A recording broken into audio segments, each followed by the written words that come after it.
Hey dreamers, imagine relaxing in bed as it rains outside as you prepare to embrace the transformative power of sleep.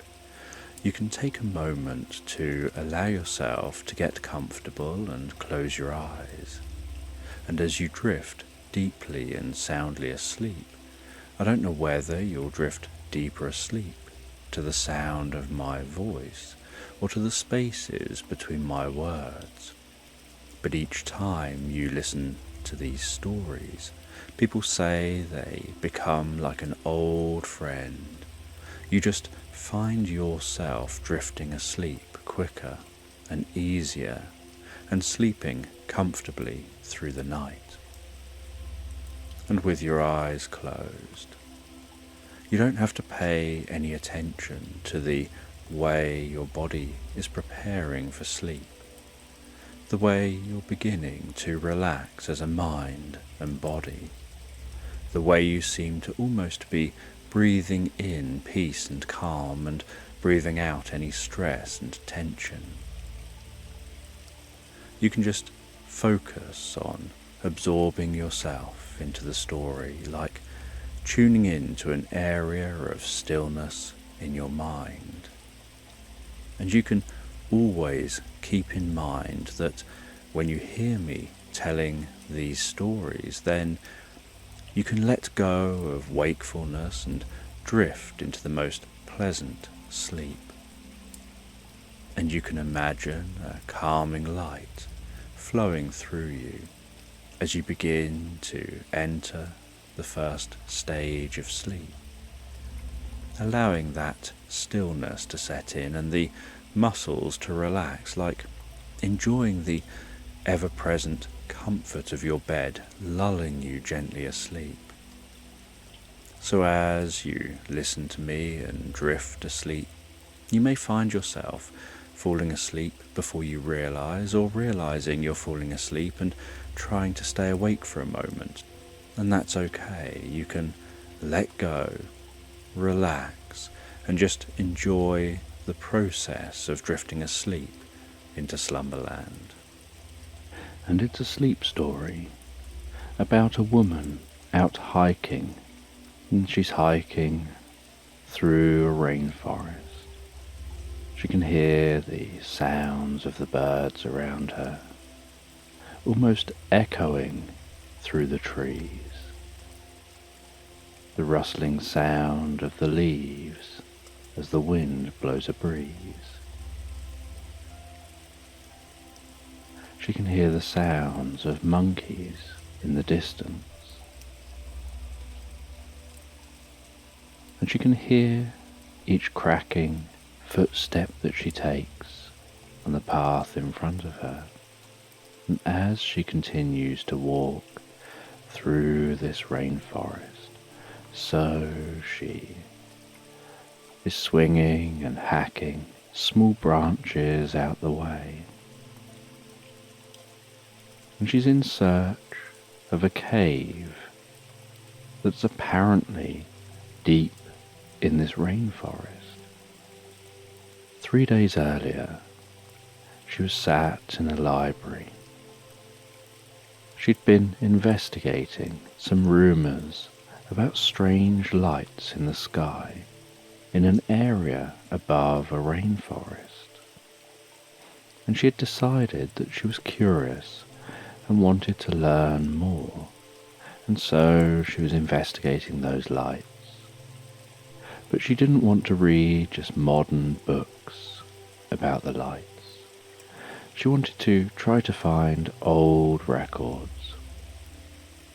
And she had found an old book that described glowing purple and green lights above an area of the rainforest that seemed to almost silently dance in space. And as she searched through the library's books, she found an old, dusty book. She opened that book, and as she opened the book, so she could smell that old book smell. and she carefully turned each page, reading the pages, struggling a little to understand the wording, as it was written in a very old-fashioned way. But she found a reference to a cave that seems to exist deep in the rainforest, right where those dancing lights have been seen. And it claimed that in this cave was a crystal that had been placed there by an ancient civilization, and that for thousands of years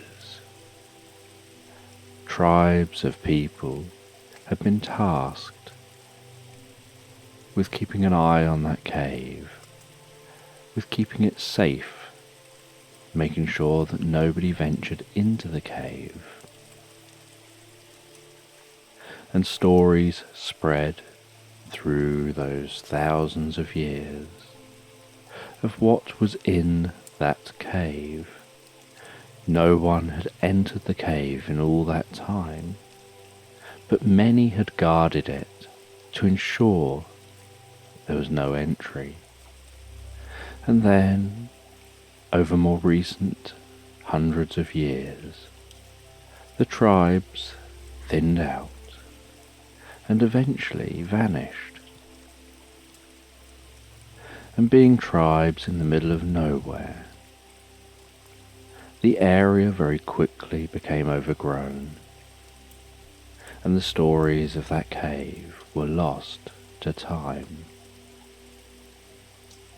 The stories had made it into some old books and legends, and this woman had managed to piece together from the descriptions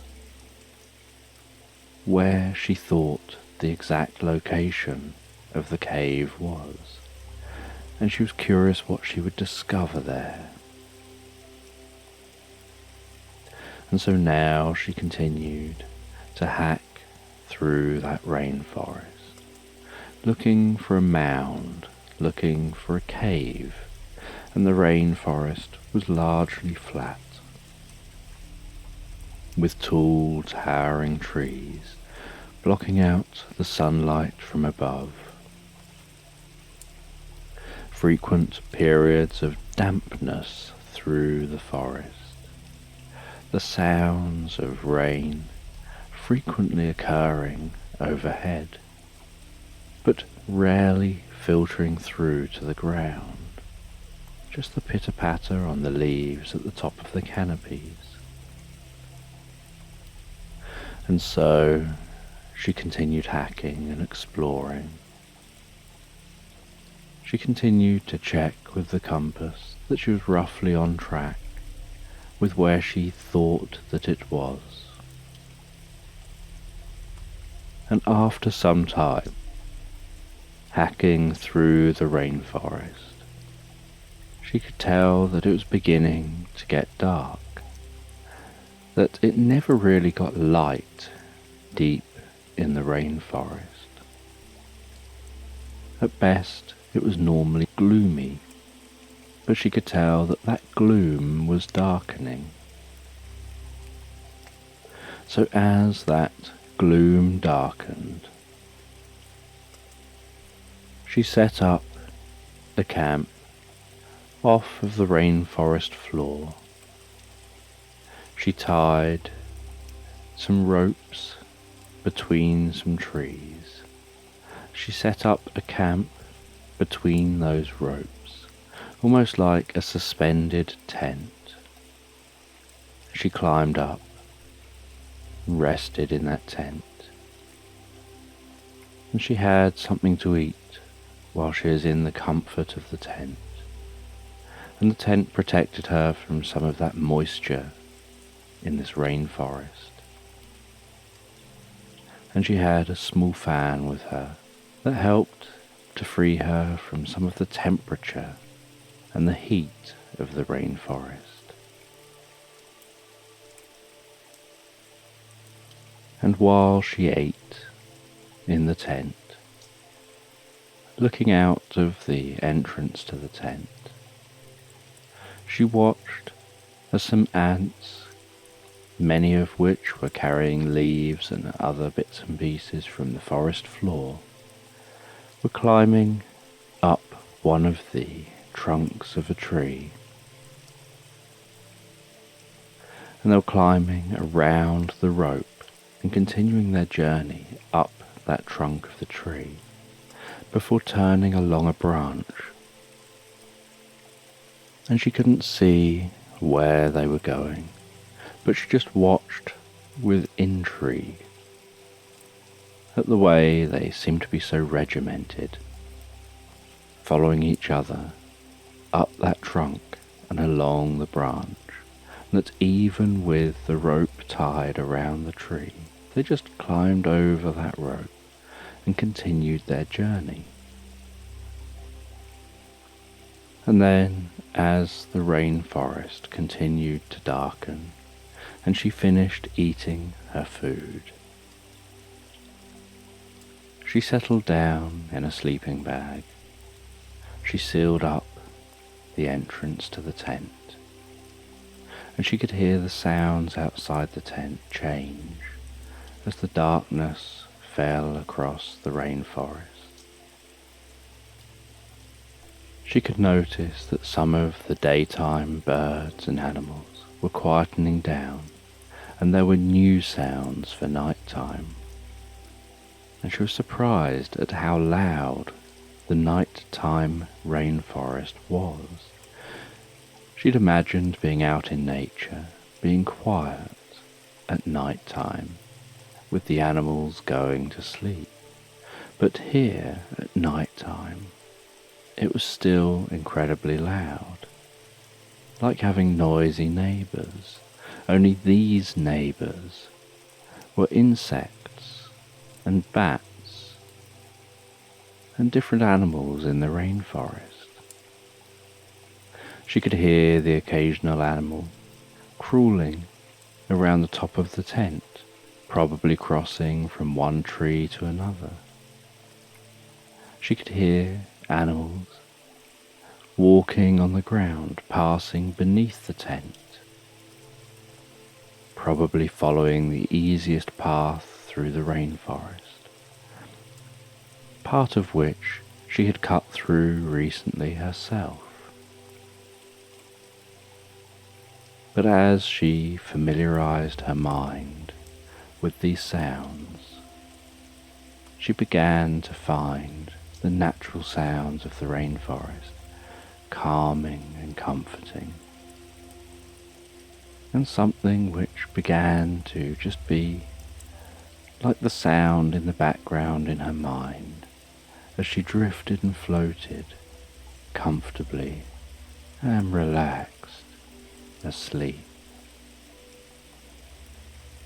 And as she drifted and floated and dreamed asleep, she dreamt about being a princess in a palace high up in the mountains. And as she dreamed of being that princess, so she dreamt about waking up in this palace one day, in a grand bedroom, getting out of the most comfortable bed, having had the most wonderful night's sleep,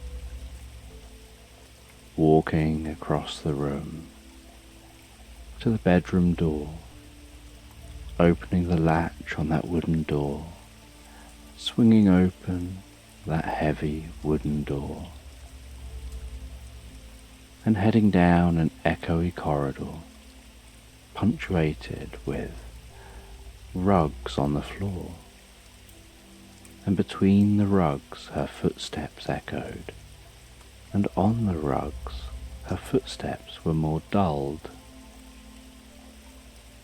and some of those rugs were deep and soft, and others were more threadbare. And then she descended a carpet-lined staircase and descended the 10 steps down to the lobby below, descending down step 10, 9, 8, 7, 6, 5, 4, 3, 2, 1, reaching the bottom of the staircase and walking through the lobby into a grand dining hall. And in that grand dining hall was an incredibly long table with just one space laid for breakfast. And she sat down in that space. She had breakfast brought to her, and in silence she ate that breakfast. And after breakfast, she went back to the bedroom. She changed for the day into some clothes that were suitable for making a trip out to the nearby town. And then, on horseback, she set off from the palace, over a bridge. And as she looked over the edge of that bridge, she gazed down at the waterfall and flowing water way below, following a path down from the mountains. And the horse trotted through the snow that had fallen the night before, along the road down from the mountain. It followed the winding path, firstly heading one way, and then turning and heading the other way, and then turning and heading back again, descending deeper and deeper down the mountain. And after a while that horse reached the point down the mountain where there was no longer any snow, and some vegetation could start being seen, and some hardy trees. And then at the base of the mountain, the horse clipped and clopped over another bridge, over a river that had travelled all the way down from that mountain, and was heading off towards the nearby town. And on this horse, the princess followed the road that initially followed along the side of the river, before turning off into a woodland and travelling through that woodland.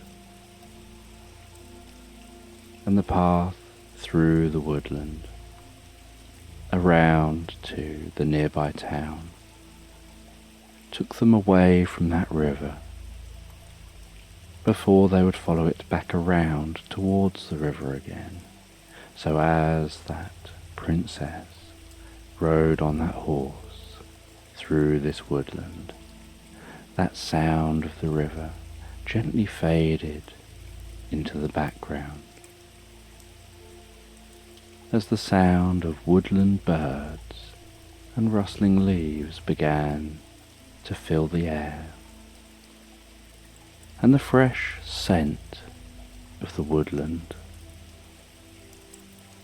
And the horse continued along the path, its hooves clipping and clopping along the solid mud and stone track through this woodland. And after a while,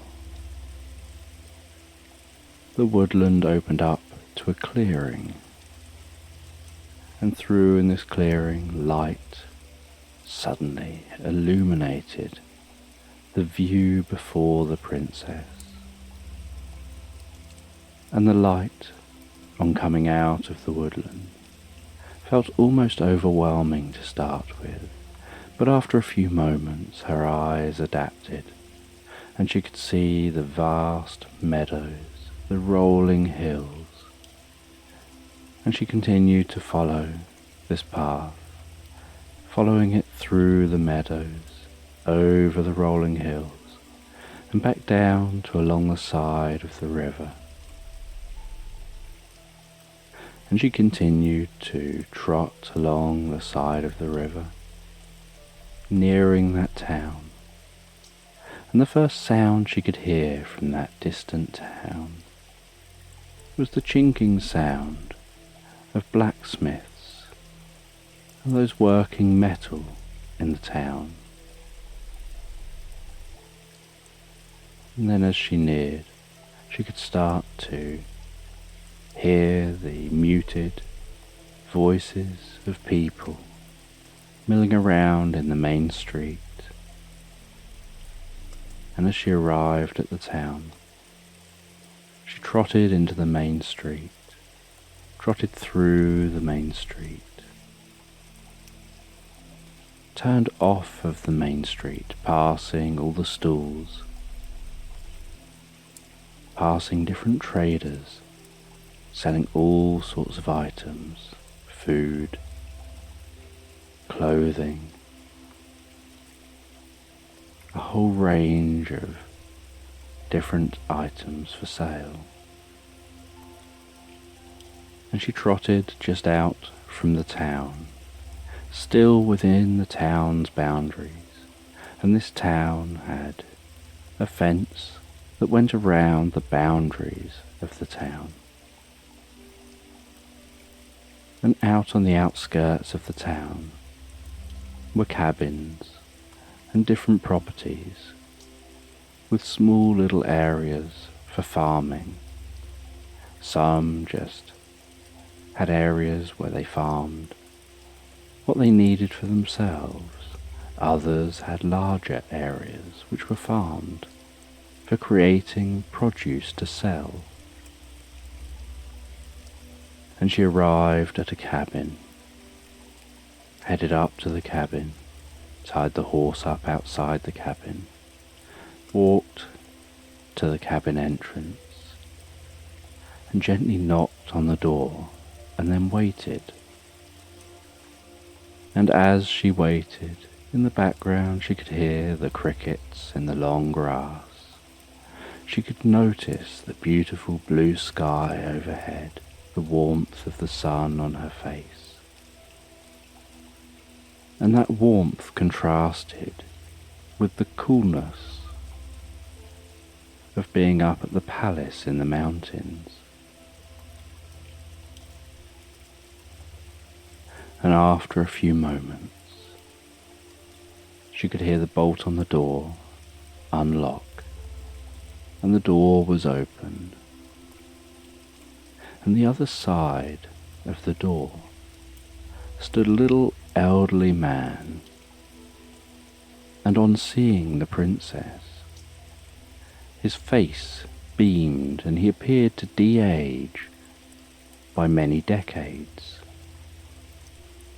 And she thought to herself, as she hugged him and greeted him, how incredible it is that a smile can make someone suddenly look so much younger and more youthful.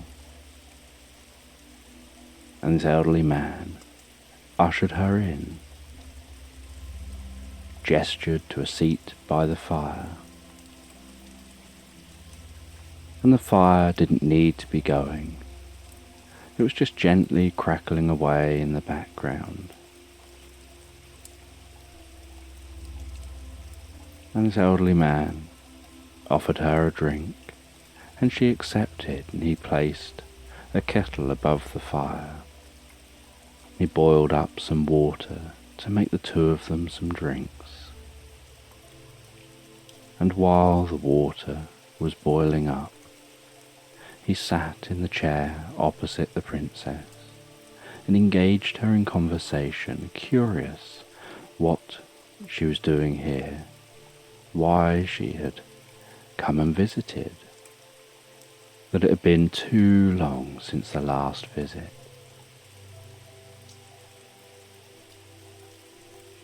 And she explained that she needed a painting done, and she knows that he's the only one capable of painting the type of painting that she would like, that she can give her instructions, and he's the only one that can interpret them as she would like them interpreted. And he asks her what this painting is. And she explains that she'd had a dream, and in this dream was a cave, and in this cave was something very special, something that pulsated and glowed. And that pulsating and glowing seemed to emanate out almost a field of energy. And as that field of energy interacted with the surroundings, different colours would come dancing from it. And she tried her best to explain what it was that she meant. She said that she had this vision, this feeling of something coming from that pulsing stone. And she explained what this vision was. She explained that it was like a dragon, almost made of energy. It was ethereal, almost see-through, that seemed to be flying out of this pulsing stone, and she wanted to be able to capture it in a picture so that she could better view it and understand it. Now this elderly man was a fast worker, and he said, "Give me the afternoon and I'll be done by tea." And the princess was pleased with this. So as the elderly man set up his easel, placed a canvas on that easel, just outside in the back garden of his cabin, and gathered his paints, and set up the paints ready to use, he said, "Why don't you take a moment to go for a brief walk around the area? Maybe head down to the river, and on return, I'll be done." And so the princess finished up her drink. The elderly man began painting, initially with large swathes of colour across the canvas, and then splotches of bits of colour in different places on the canvas. And the princess couldn't see what it was going to become or going to look like, but she trusted him to do what he was doing. And as he continued, she left the cabin, and she followed the road around on foot, walking round through the meadows and down to the nearby river. And down at the river, she rested on a stone that was just tucked into the water. She dangled her legs into that water, and she could feel how cold that water felt, having travelled down from the mountains, but felt this cool water refreshing on this hot day. And as she rested her legs in the water, she closed her eyes and just listened and focused on the sound of that water flowing by from the left to the right. She focused on the movement of the water, the bubbling of the water, the feeling of the water around her feet, her ankles, through her toes, the temperature of that water, and how calming and comforting it was on this hot day. And she continued to rest there and almost centre herself with the world around her, hearing birds in the distance, the distant sound of rustling leaves in the trees, the moments of almost silence where birds would be quiet, and there would just be the sound of that running water. And at times the water would run in such a way that it would almost seem to go silent, just for a few seconds, before the sound of that water would return. Other times the sounds would go silent, because she would drift deeper into her mind while resting here. And as she drifted deeper into her mind, she thought about her dream and tried to think about what the elderly man will paint. And when she began to notice through her closed eyelids that the sun must have been setting, and that it must now be tea time, she headed back to the cabin. And with her wet feet, she decided to walk barefoot back to that cabin, following along the grass verge rather than the stony and muddy path, walking through the meadow, with the grass tickling and touching the soles of her feet, her ankles, the tops of her feet between her toes, and feeling almost like walking on a thick, comfortable, hairy rug. And she headed back to the cabin and arrived back at the cabin, entered the cabin, and she could see that the old man had brought the easel inside, and the painting on the easel was facing away. And the elderly man said, "It's just drying, but it'll be ready in a moment." And they spoke briefly while it continued to dry.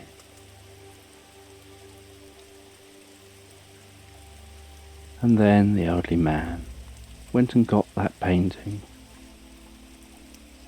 He turned it around and he showed the princess the painting. And she felt her heart do an extra beat, as it was exactly what she imagined in her mind.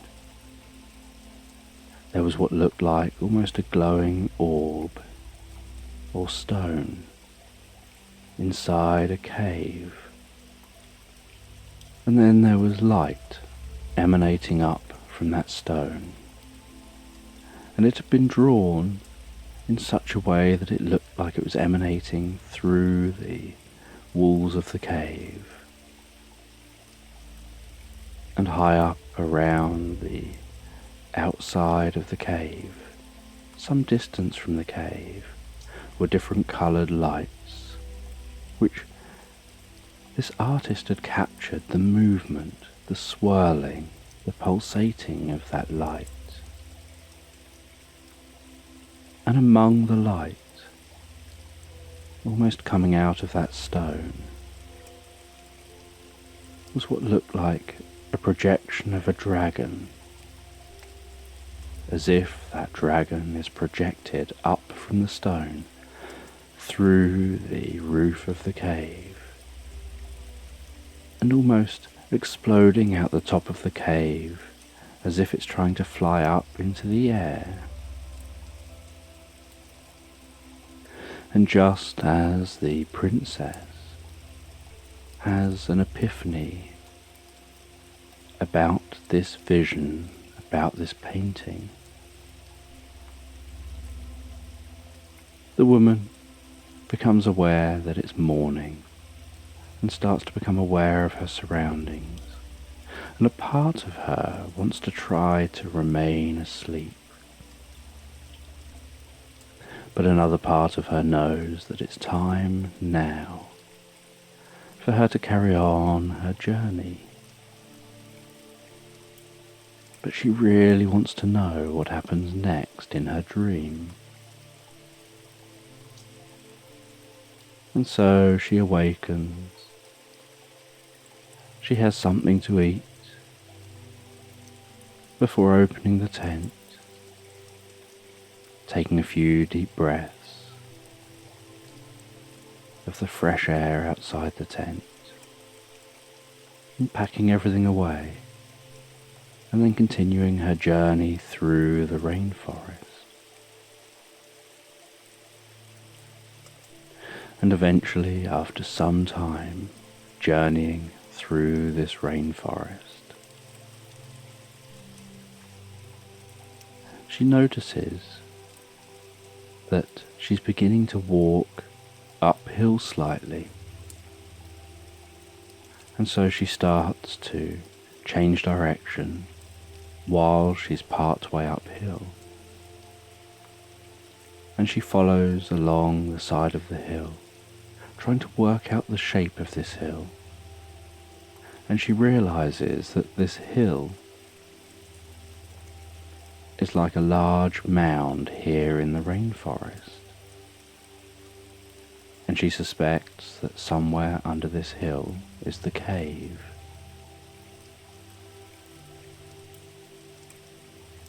And so she heads down the hill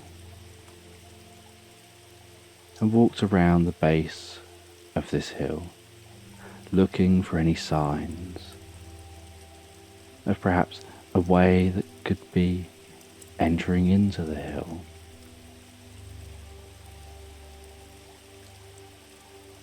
And she notices an area where the hill seems to dip down a little, and she gets a small shovel out of her backpack and starts scraping away and breaking through roots and vines, and breaking up the roots of the grass on this hill. And she starts to uncover what looks like large stones, and realizes that this area was probably the entrance, that was probably like an archway into this hill, and that this archway has probably collapsed over time, but the rest of the hill still seems to be an even shape, so she's confident that the rest of this cave has probably maintained its structure. It's probably just the entrance which has collapsed. Or, she wonders, maybe the entrance had been collapsed on purpose, maybe by some of the last people, to look after this place and ensure no one went in. She doesn't even know why. For thousands of years, people were tasked with making sure no one entered this cave, when in reality the simplest thing to do would be for people to just not go near the cave. Nature would reclaim the area, and within a couple of generations there'd be no memory that there was a cave anywhere nearby, and the jungle would be so thick and dense it would be unlikely that anyone would ever have discovered it. So whatever its reason for being here and being guarded, it seemed that perhaps there was something about making sure that awareness of it existed. She just doesn't know why. And she removes some of the large stones and digs at the mud and tries to clear this entrance area. And it takes her the rest of the day to do so. And it gets all the way to the sun beginning to set again. And she notices that the gloomy rainforest is turning dark. And as the rainforest is turning dark, she realizes she's nearly into the cave, but not quite yet. So she sets up her tent in some trees again, with the entrance to the tent facing the mound, facing the potential cave. She settles down in the tent, and as night falls, she can hear a slight hum between the daylight animals settling down and the nighttime animals starting up. Just in a brief moment where the forest sounds quietened down just a little, she could hear that there was a bit of a background sound. And then, as everything turned pitch black and her eyes adjusted to the dark, she could see that there was light pulsing and waving in the dark, emanating from this mound. She suspected that it was emanating up beyond the trees and was probably visible above the trees. But unless you were right next to it here, you probably wouldn't see it within the trees, and so wouldn't even know that this was here. And then, looking forward to the morning, she fell asleep again, and she had the same dream as she'd had the night before. And frustratingly, she woke up at the same point. And this morning, she set off, packing away the tent, going over to the cave, clearing the last of the ruins from the entrance to the cave, revealing an entrance into this cave. And she headed into the cave, illuminated the cave with a torch, and could hear the slight wind sound of the wind whirring into this cave, around the cave and back out again. And then after a little way into the cave, she noticed a spiral staircase. She descended that spiral staircase,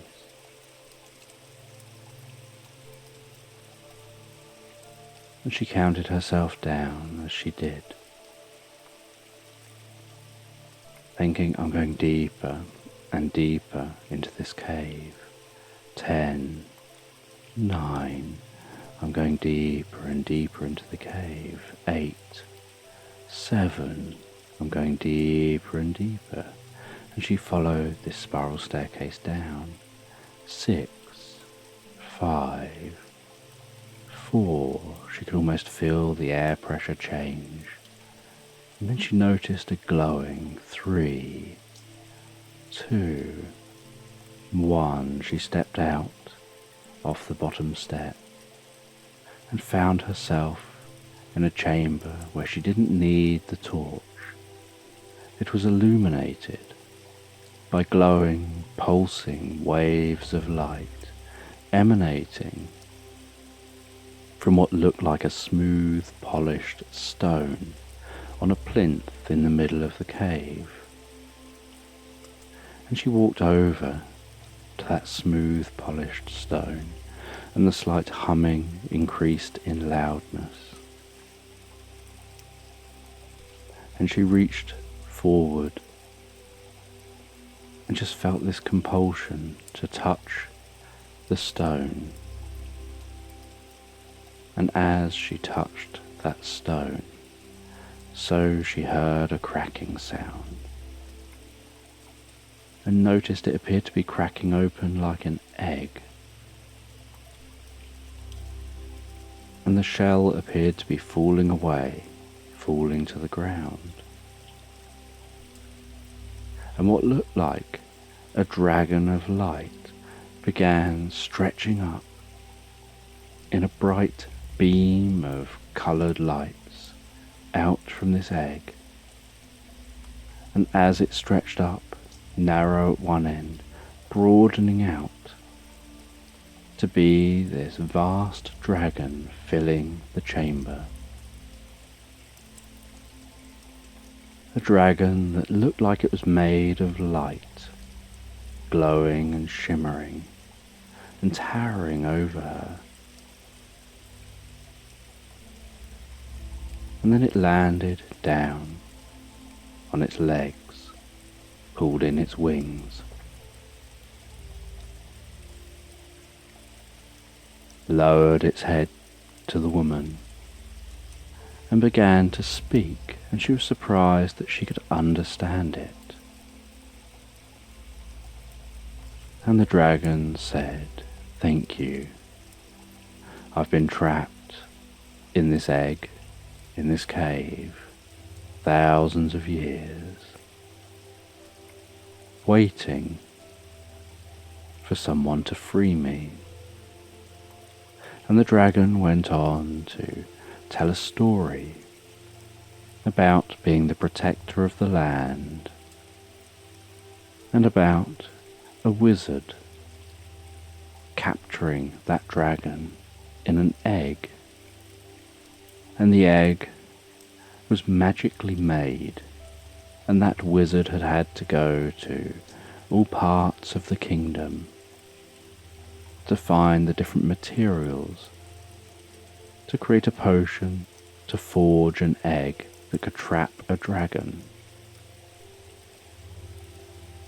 And the dragon travels on light, and was only able to be trapped by the darkness of the egg. And that this dragon had been protecting the land for as long as the land had existed with life.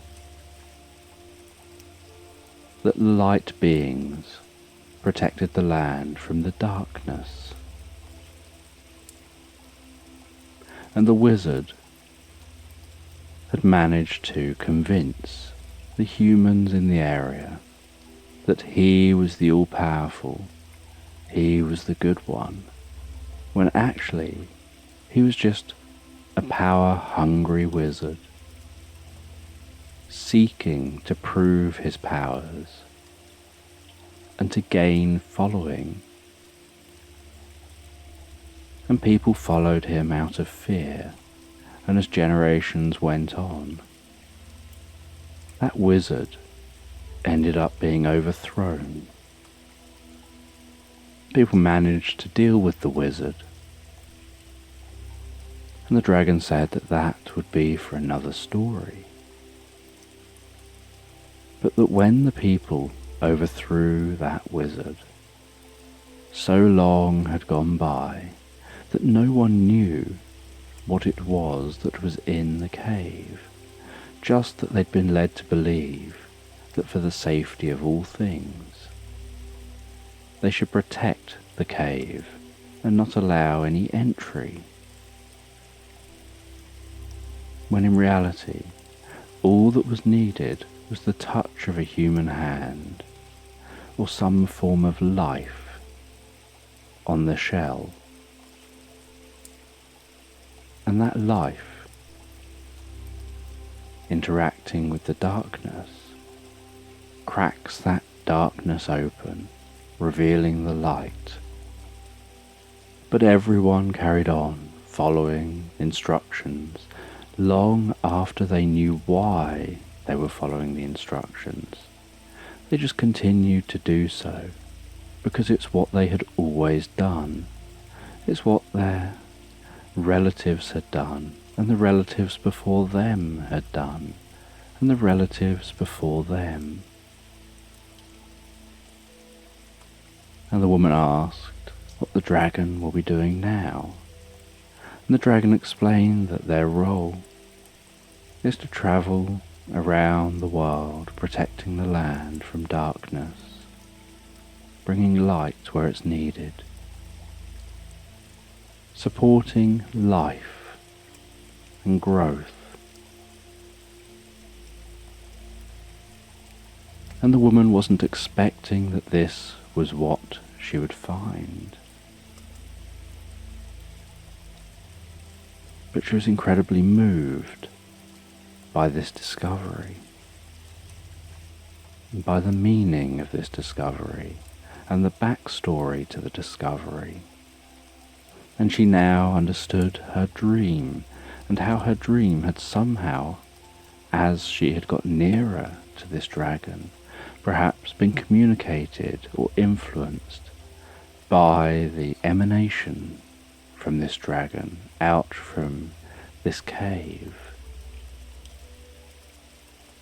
And she wondered whether all the people in this area used to have similar dreams to the type of dream that she had. And the dragon said that they're now going to fly on the wings of light. They'll travel at the speed of light and eternity around the planet. And the woman left the cave.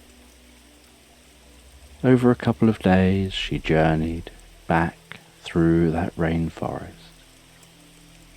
She had a tiny bit of shell that she brought with her, unsure whether anyone would believe what it is. Just something that she felt she would place on her shelf at home to remind her of the dragon and the work the dragon is doing, and to remind her of how easy it is to be trapped by your beliefs and traditions, rather than stepping back, thinking about things, and being curious and questioning. And once home, she settled down in bed, and as she drifted so peacefully and comfortably asleep, she drifted into various dreams, but never having that dream of being a princess again, never dreaming of that painting, meeting that old man, but having pleasant, relaxing dreams and sleeping so well all night long.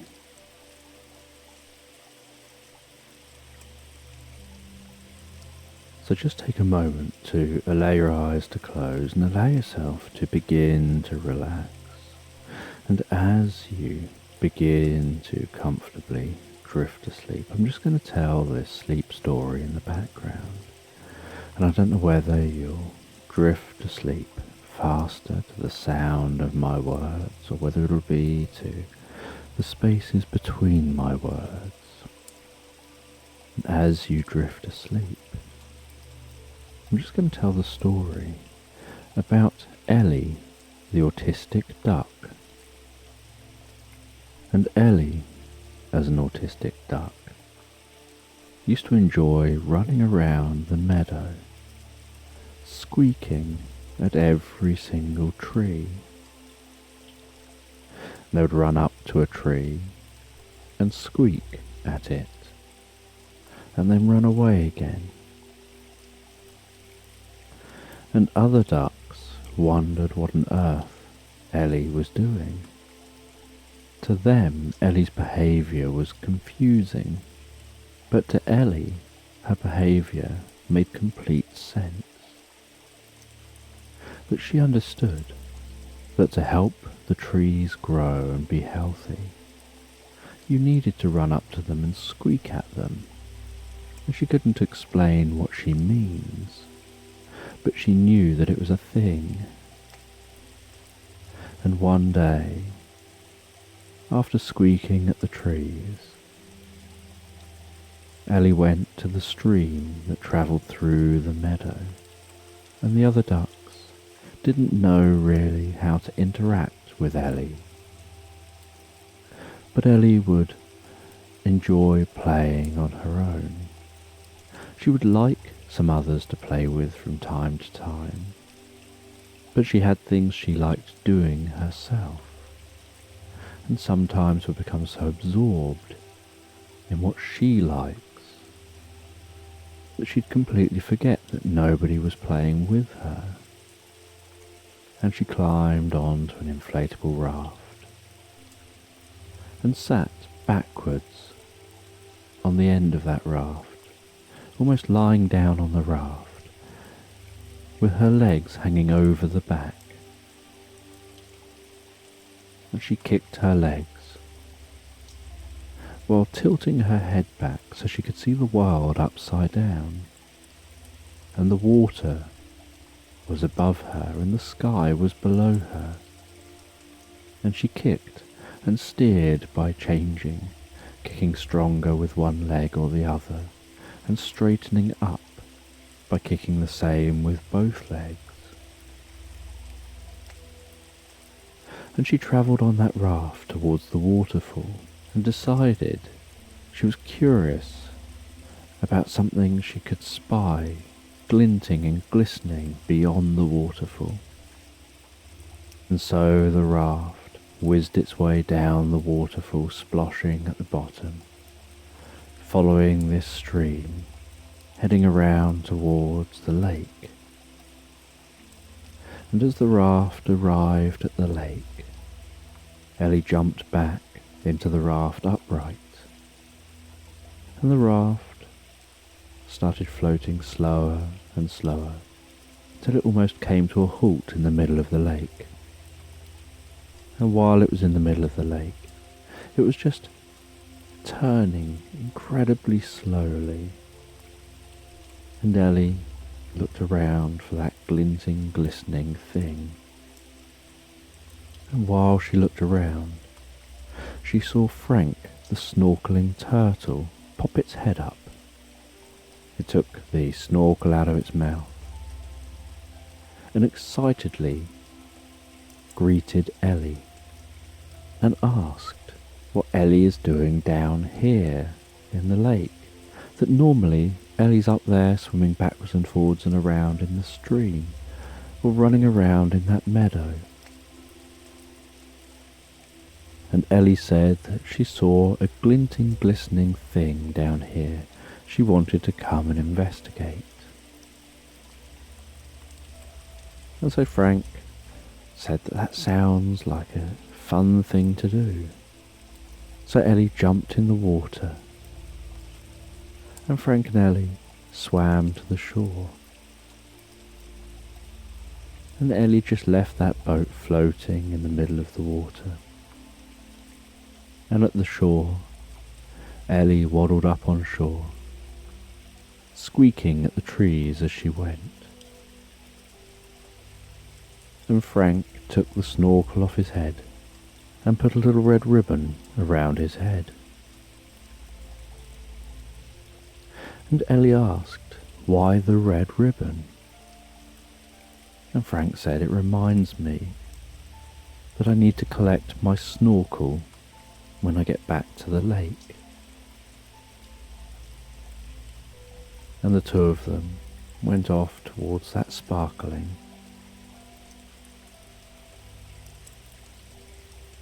And as they neared the sparkling, they noticed that it looked like it was a sparkling on the front of a door to a barn. And Ellie and Frank looked at each other, looked back at the door and wondered which one of them should open the door. And they could hear a noise coming from inside the barn. And they didn't know if it was something scary or something kind. And Ellie was saying, what if it's something scary? What if there's a giant penguin in there? And Frank said penguins aren't scary. And Ellie said they are. They're confusing. They're birds that swim better than me, but can't fly, but fly underwater and can leap miles out of the water, and they see everything black and white. And Frank said, no, penguins are kind little creatures. And Ellie said, I know some that are very big, and some that are little.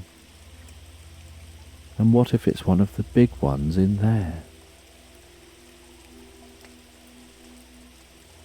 And Frank said, that low rumble coming from in there, that almost snoring sound, what if it's an elephant? They're big and scary.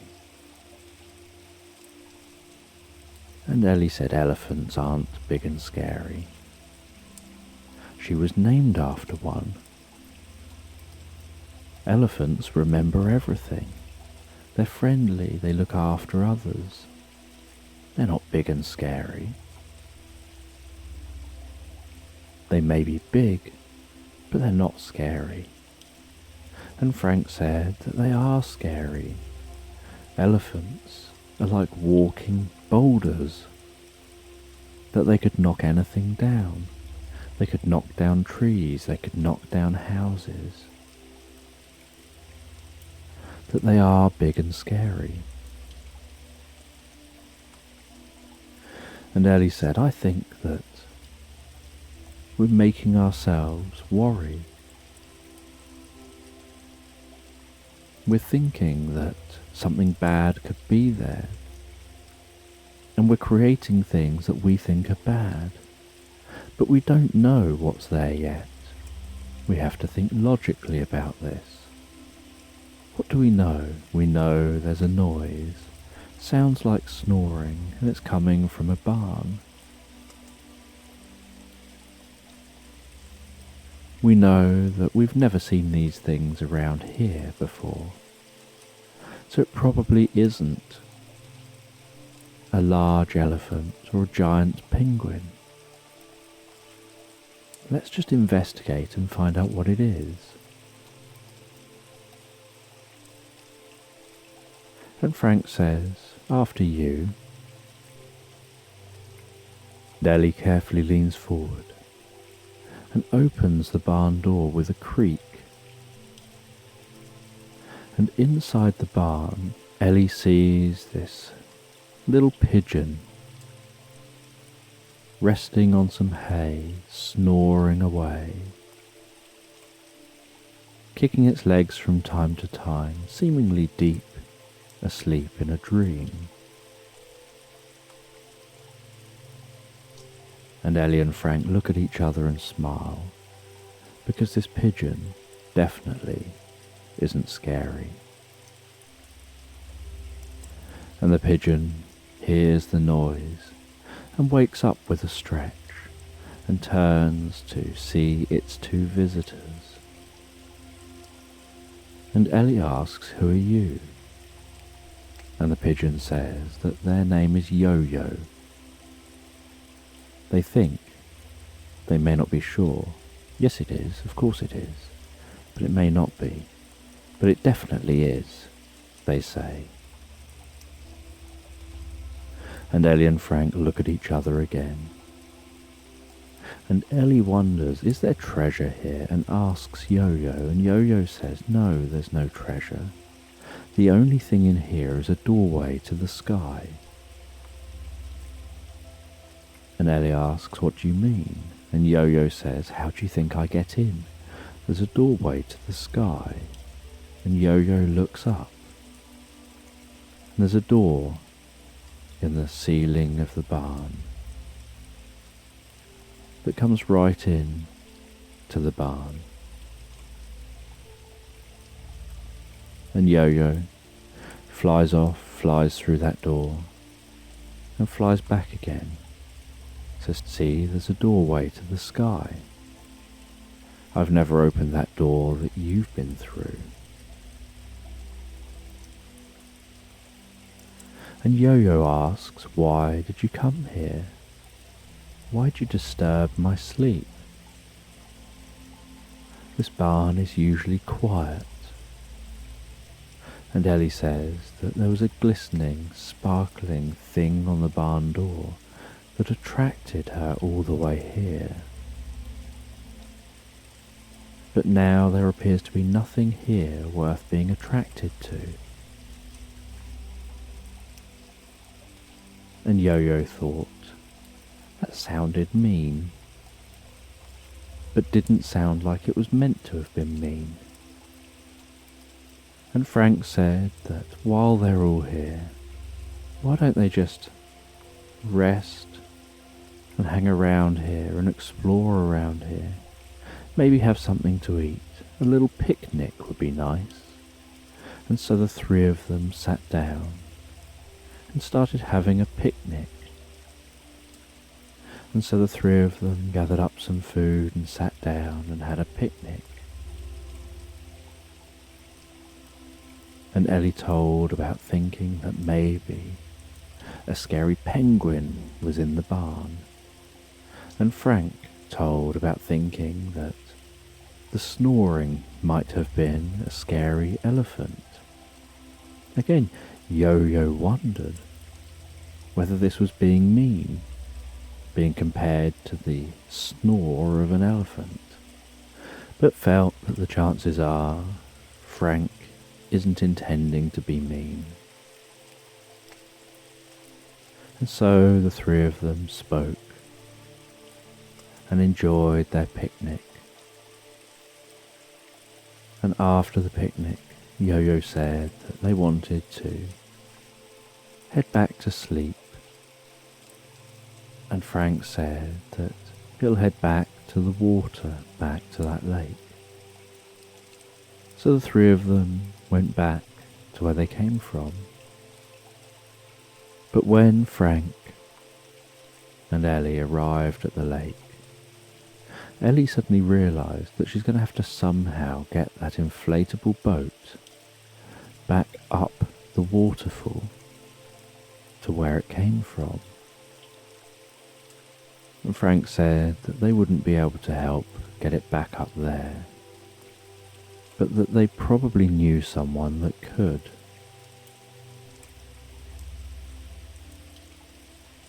And Frank let out 3 unusual noises from his mouth, and Ellie was startled by these noises.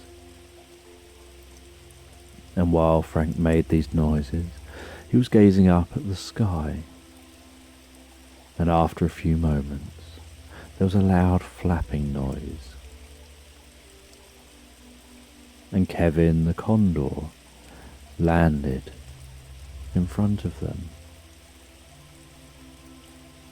And Kevin said, "All right, Frank, you rang." And Frank explained the situation. And Kevin the condor said that they're strong enough and big enough to be able to hold a bit of string tied to the front of that inflatable raft and can take off and fly along and pull that raft up to the stream at the top above the waterfall. But that they don't think that they'd be able to pull it up there safely with Ellie on board, so Ellie would have to find her own way up. And Ellie agrees to this. And Kevin grabs some string attached to the front of the inflatable raft, takes off and flies, dragging that across the lake and bouncing it up the waterfall and dragging it across the stream at the top of the waterfall, away from the waterfall's edge, and pulls it over near the bank, lands down on the bank, walks around a small tree, weaving that string around the tree to hold the inflatable raft in place. And it took Kevin no time at all to do this. While Ellie was still hopping along and trying to walk and waddle along, and hadn't even reached the base of the waterfall. And Kevin came to the top of the waterfall and was calling down to Ellie, jokingly, saying to Ellie to hurry up. And Ellie carefully walked and waddled up the side of the waterfall, up to the top bank, and Frank watched on with amusement, and then suddenly remembered, as he noticed the bow on his head, then he needed to get his snorkel, and he went and got his snorkel, swapped the bow for the snorkel, and slid into the water and dived under the water. And Ellie walked along the edge of the bank, squeaking at the different trees, and the condor wondered what Ellie was doing. But Kevin felt that it wasn't important, that it was right for Ellie, and said goodbye and took off. And Ellie went over to that inflatable raft, untied the string, climbed into the raft, and paddled back, all the way back to where she came from. And she placed that raft where it needed to be stored, and went back into the meadow to enjoy walking around in the meadow, then found somewhere to rest down in the meadow, feeling the warmth of the sun drying out her feathers so comfortably, so calmly, as she gently drifted into the most pleasant, relaxed reverie, exploring the experience that she'd had, those who she'd met. And while she drifted in this reverie, she couldn't get out of her mind that twinkling, sparkling thing that was on the barn door that she really wished was something she could hold and touch and look at over and over again. And while drifting in a reverie thinking about this, Ellie started imagining that she was walking through a crystal cave where there was twinkling and sparkling all around her, where she could rub her forehead against the smoothness of a crystal, where she could tap a crystal with her beak and hear the resonance and the tone created with each tap,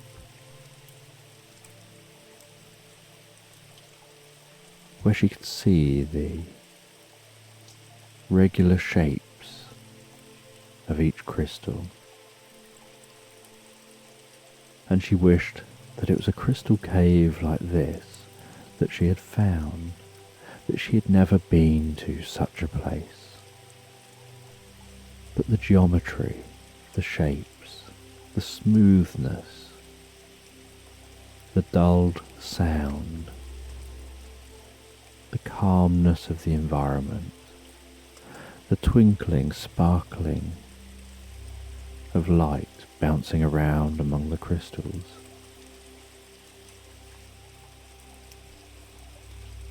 Just brought her a deep sense of peace and calm as she spent that time in her mind, relaxing.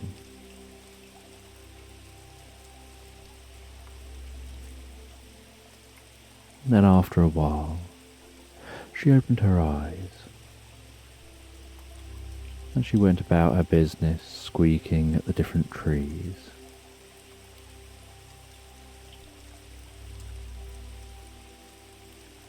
And then one of the trees in a breeze seemed to have its branches rubbed together, creating a squeak in reply.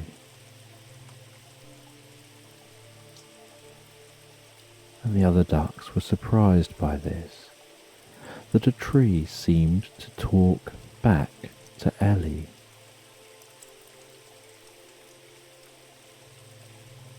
And Ellie said that she told them she was communicating with the trees. And after talking with the trees for a while, Ellie settled down as the sun was setting.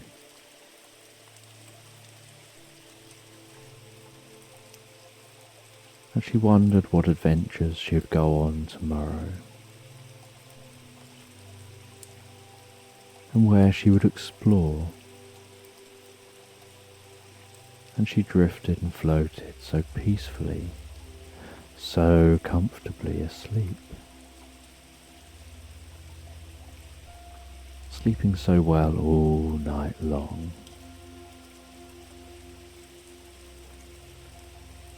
So just take a moment to allow your eyes to close and allow yourself to begin to relax.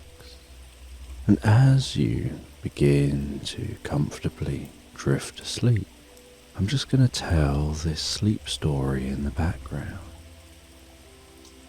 And this is a sleep story about a man who is walking through the most beautiful meadow at night time. And as he's walking through this beautiful meadow, so he can see the way the moonlight is illuminating the meadow with its silvery glow. You can see some fireflies flying around in the night sky above the meadow. The way the silvery grass is swaying in the slight breeze. And he walks through this meadow, enjoying an evening walk of peace and tranquility, just relaxing, dawdling so peacefully, so calmly through this meadow. And while he walks through the meadow, taking in the sights, the sounds,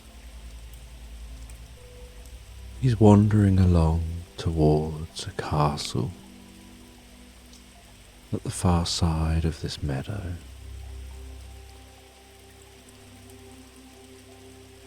And as he approaches the castle, so he can see the river that runs between the meadow and the castle. And there's a bridge over that river to the castle entrance. And the flowing water in that river is glistening and sparkling in the moonlight. And he continues to walk through the meadow, and with it being relatively dark, just illuminated by the light of that moon,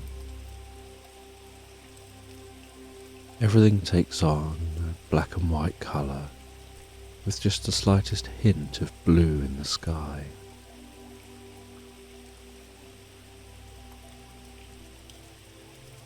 It's as if the world has drained of colour.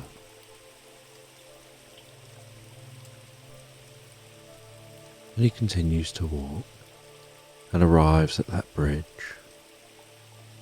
crosses the bridge to the castle entrance, knocks on the castle entrance, and with a click and a squeak of the hinges, the door is opened by a guard the other side of this castle entrance.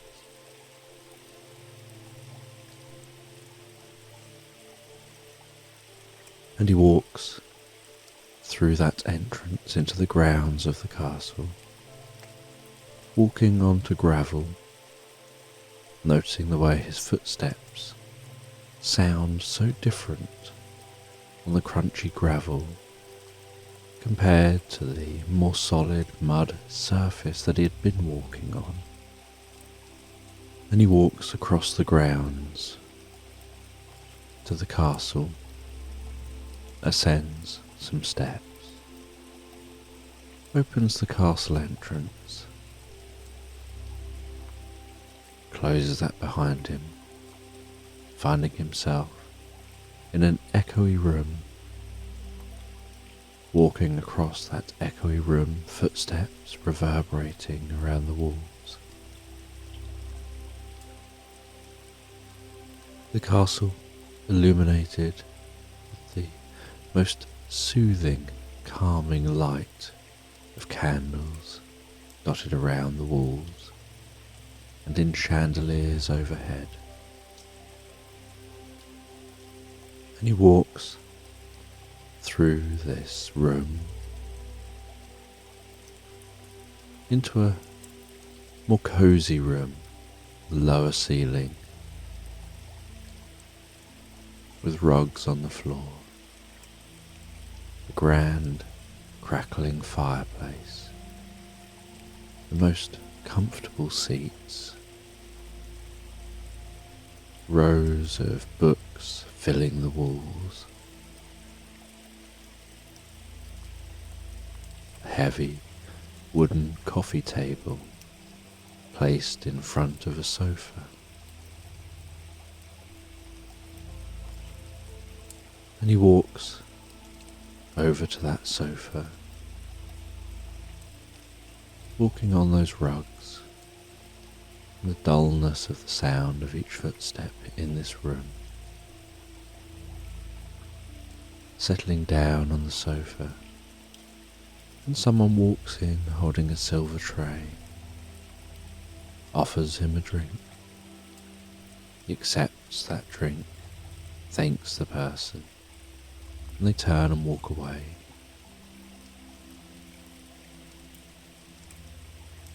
And he sits, resting on that sofa, drinking that drink, gazing over towards the fire, feeling the warmth of that fire on his cheeks,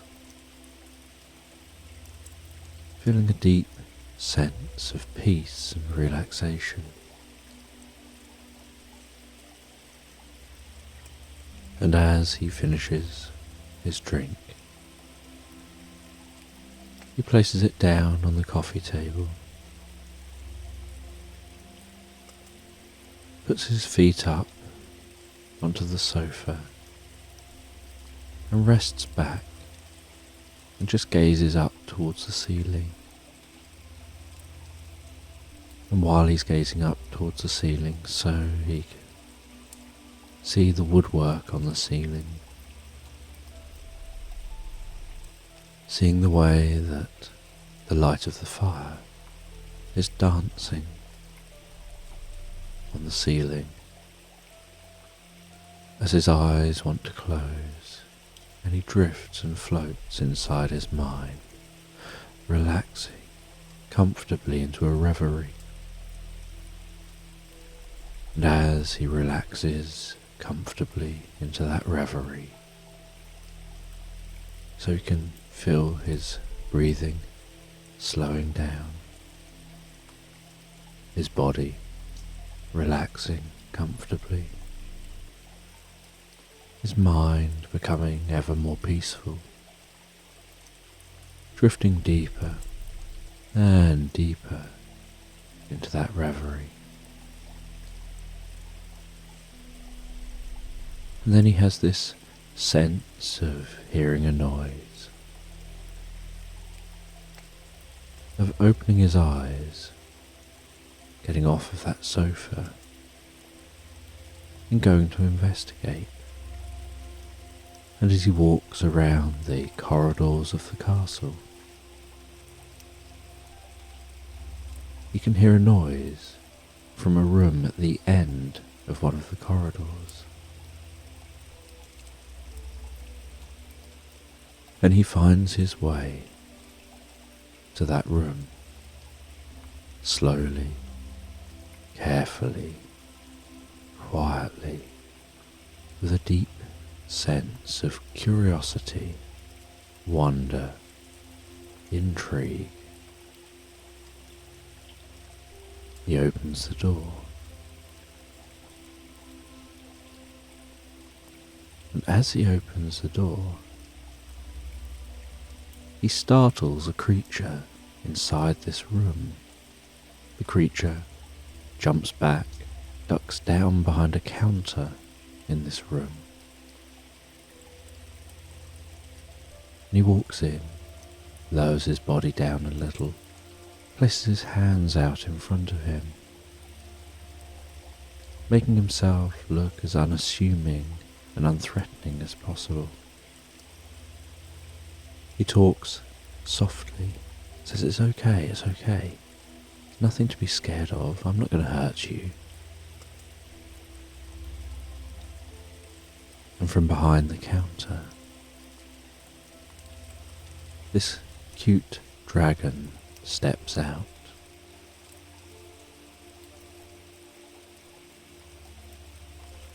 And the dragon has its head lowered and appears nervous and unsure. He says it's okay, you're fine.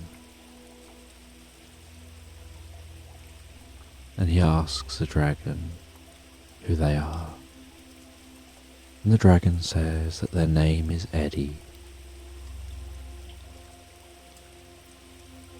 that they came in here to get out of the weather outside. They needed to find some shelter, that it had started to rain,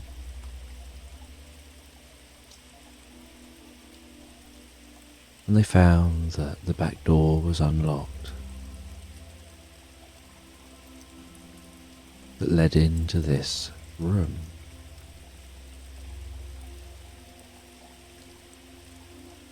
And they're only young.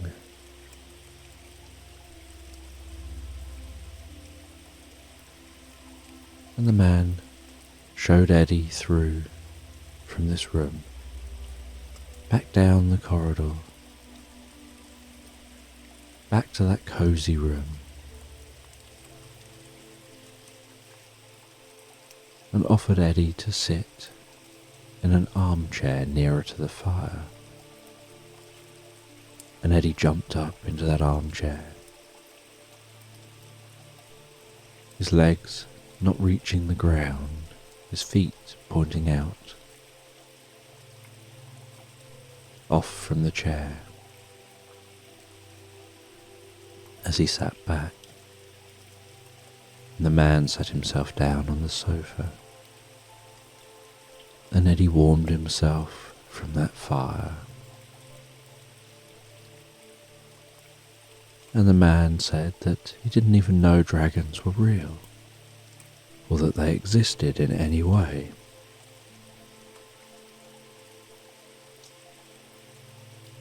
And Eddie said that's what a lot of people think, because in reality, dragons are shy creatures. They may have big booming voices at times,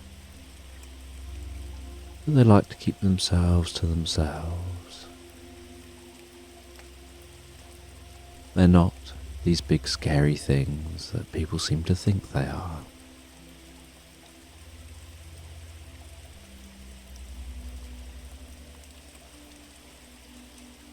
And the two of them sat talking for a while.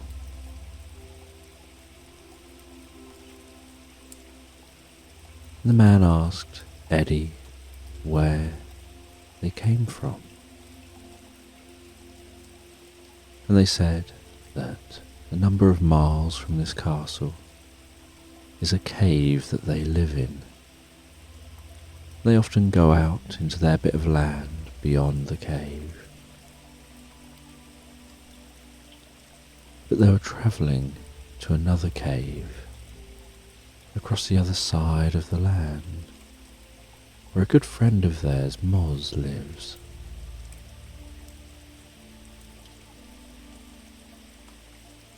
But as they were travelling, and like usual they try and travel mainly by night, it was a beautiful, clear night initially. They were enjoying the silvery light of the moon, the way the light danced on the plants, made the water sparkle. They were enjoying watching fireflies flying around, making patterns of light, hovering above the meadows, listening to the rustling of the trees as the night-time wind blew a breeze. But then dark clouds quickly rolled in, much quicker than they expected, and a storm set in. And that storm was so strong and so heavy of rain that they could barely see where they were going. And at that point they reached the wall of the castle. They managed to fly up over the wall, and then out of the rain it started hailstoning, and they decided they needed to find some shelter, because although they're quite hardy, their wings are delicate, and they don't want to damage their wings from the hail. They didn't want to alert anyone or scare anyone. They just wanted to get out of the weather for a while. And so they tried a door, and it seemed to be unlocked, and it just opened. And they weren't here to do any harm or any damage. They were just here for a moment, hoping to continue their journey as soon as the weather improves.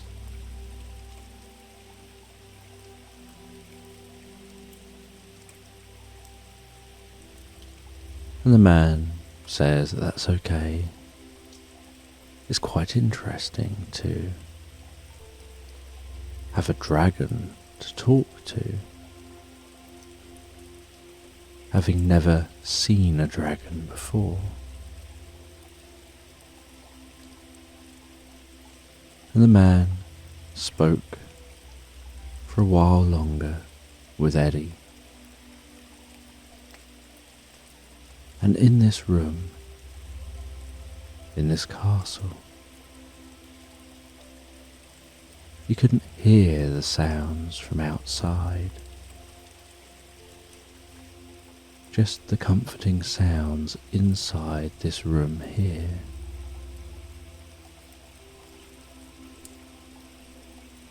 And after Eddie had warmed himself by the fire, but dried off fully,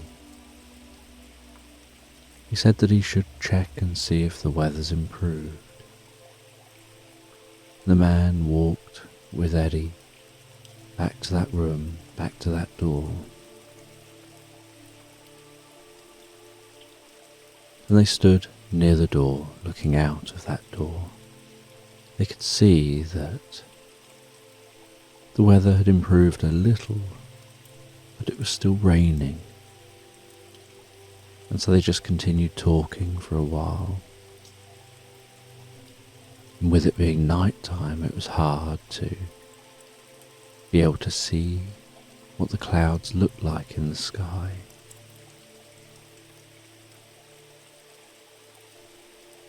They could see that the clouds were clearly covering the moon. And so the man asked Eddie about what it's like to be a dragon. He asked Eddie about how long dragons have existed, and tried to find out what he could about dragons and their lives.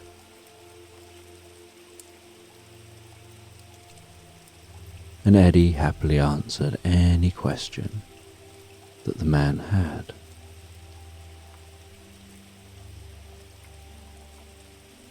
And then after a while, the rain seemed to clear up enough that Eddie said that he was going to now continue his journey. He'll fly back over the wall and then continue his travels to that distant cave.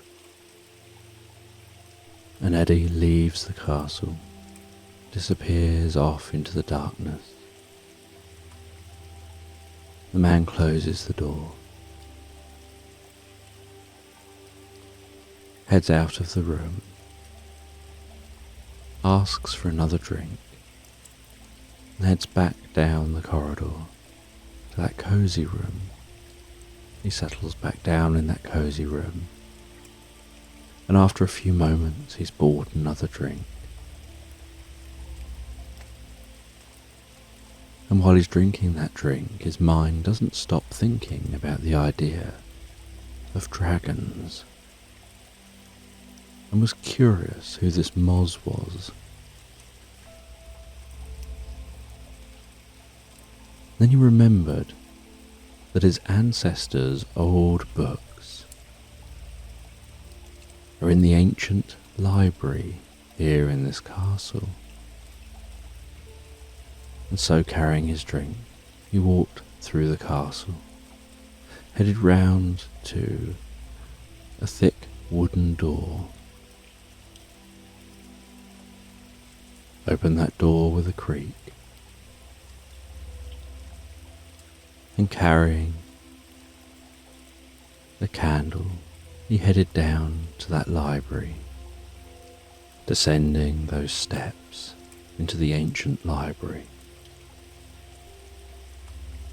And he walked down those steps from 20, 19, 18, 17, 16, 15, deeper and deeper, 14, 13, 12, 11, all the way, 10, 9, 8, 7, 6, 5, 4, 3, 2, 1, all the way down and into that library. And in the library, used the candle to light the candles around the room.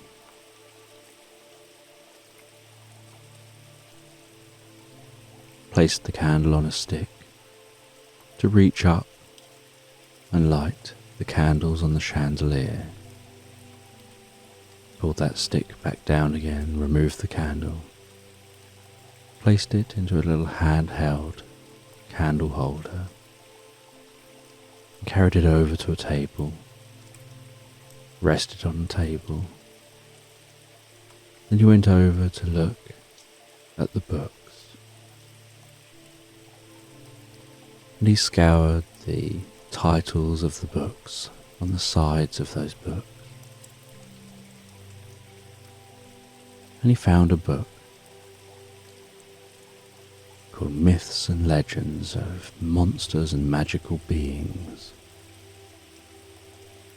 He pulled that large book from the shelf, took it over to that table, and started flicking through it. And as he flicked through, there were some line drawings, some images to depict what was being described with many of the entries. And he flicked through that book until he found dragons. And he read about the dragons. He read that they were rarely seen mythical beings that had the ability to fly, that resembled lizards to some extent, that could breathe fire,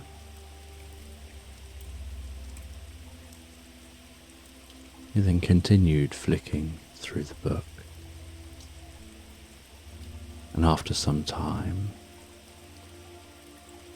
he found an entrance for a monster, and he recognized that the description of how this monster also lives in caves and lives in the opposite direction to the dragons. He wondered whether this was the type of monster or creature that the dragon was referring to.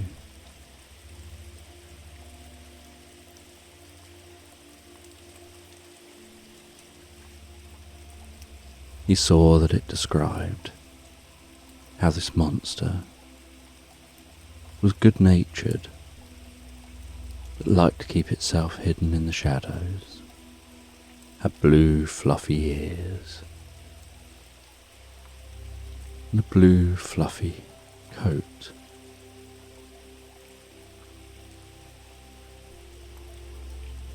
And he read about that monster.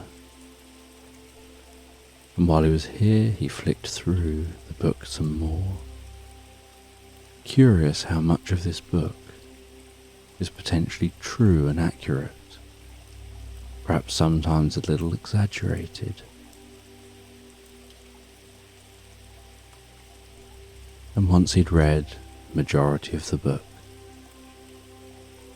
he closed that book and took it back to the shelf, placed it back on the shelf. And some of these shelves here were crooked and wonky in this ancient library where they'd been built so many centuries earlier.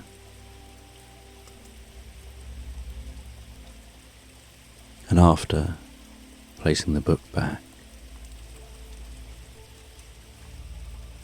he put out the various candles in this library as he headed back to the exit from this room.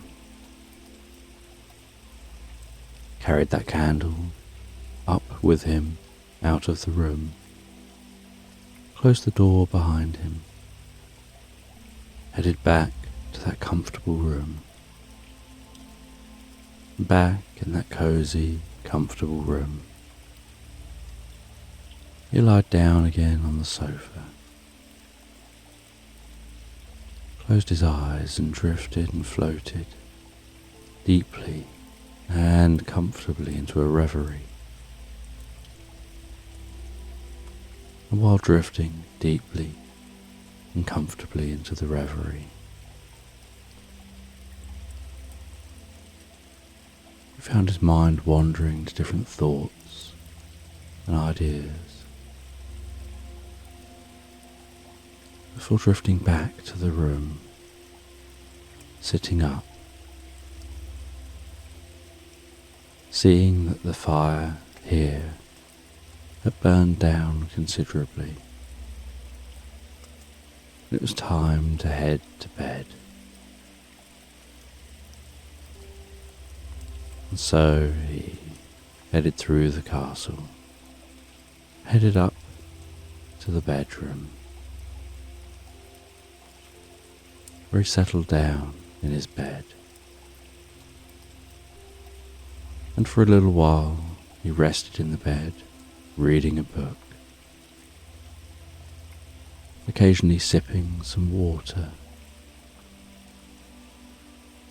until he felt tired enough to fall asleep, at which point he closed that book, placed it beside him, settled down, and drifted and floated so deeply, so comfortably relaxed, asleep, sleeping so peacefully and soundly all night long.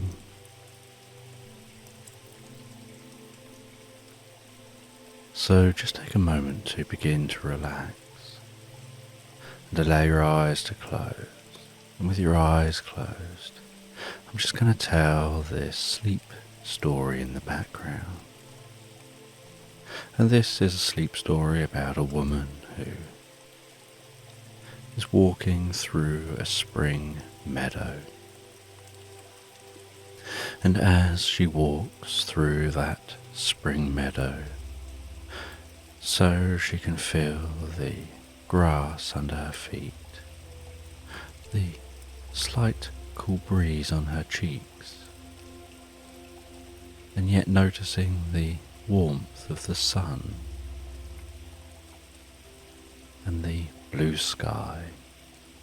And as she walks through this meadow, so she heads down to a nearby stream, rests on a rock by that stream, allows her feet to dangle into the water, that water tickling and massaging her feet as it gently flows by. And she sits back and watches as the sun begins to set. And while the sun is gently setting, she notices the changes to the sky, the reds and oranges, and off in the distance the deep blue that's beginning to form. And as that sun carries on setting over the horizon, so that deep blue continues to chase away those oranges and reds. And she watches as she glances the first few stars in that sky.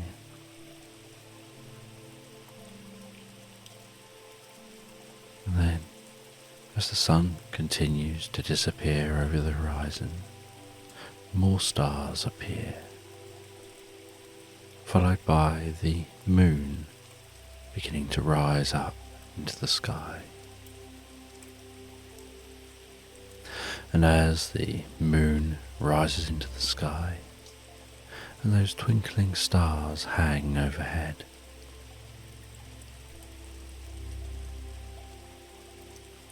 the woman sees something in the distance, in the meadow, in the darkness, what looks like some shimmering, sparkling lights heading in her direction.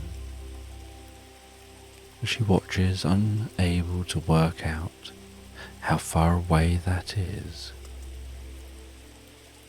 Those lights get closer and closer. She gets curiouser and curiouser. Then as the lights are very near to her. She notices what it is.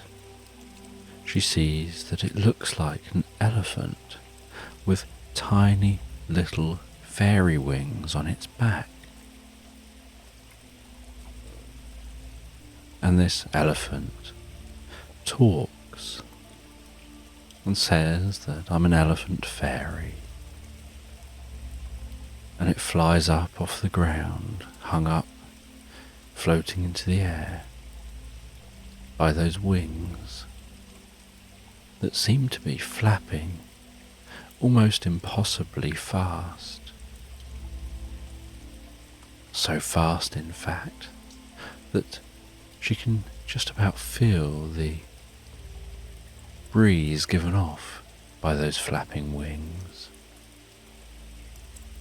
And then the elephant fairy reduces the flapping, lowers itself down again, and stops flapping and has just stood there, its wings moving occasionally about while it talks.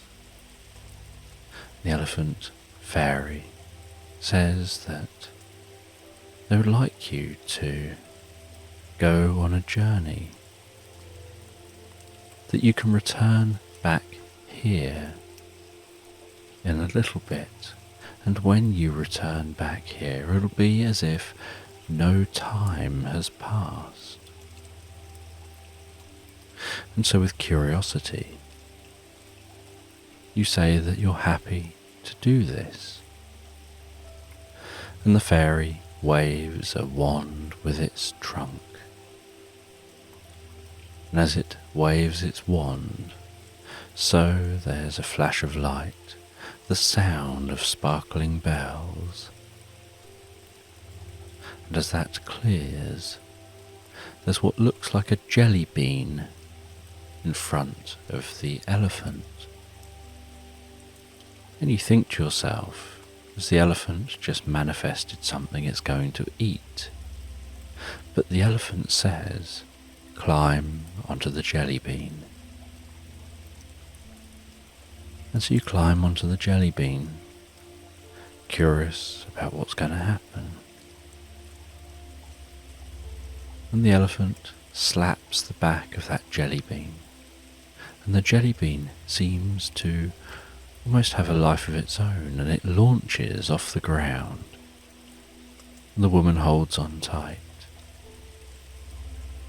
And as it launches off the ground, so the back of that jelly bean seems to be pushing out bubbles a bit like a lava lamp that disperse a short way from the back side of this jelly bean.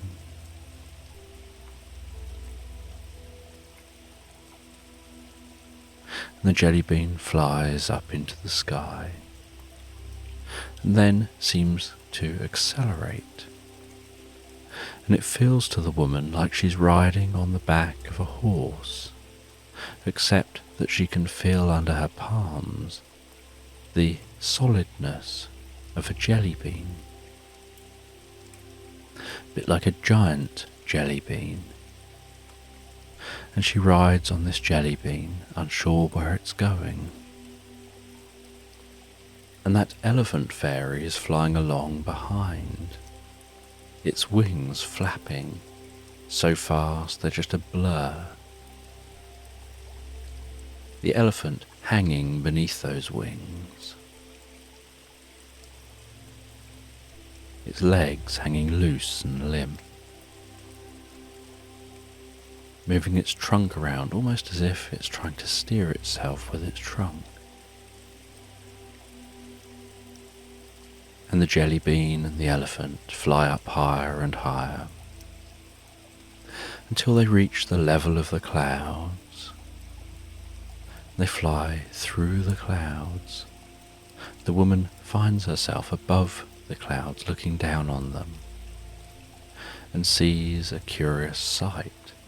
Sees that up here, it turns out, there's a land, there's a palace, and there's even an entire village. and the jelly bean and the elephant fairy land on top of a cloud, on the edge of a village near the palace. The woman dismounts from the jelly bean, standing onto the cloud, and thought for a moment that they could possibly fall through it, but instead found that they were walking on what felt like a soft but substantially solid floor. And the elephant landed and followed alongside her.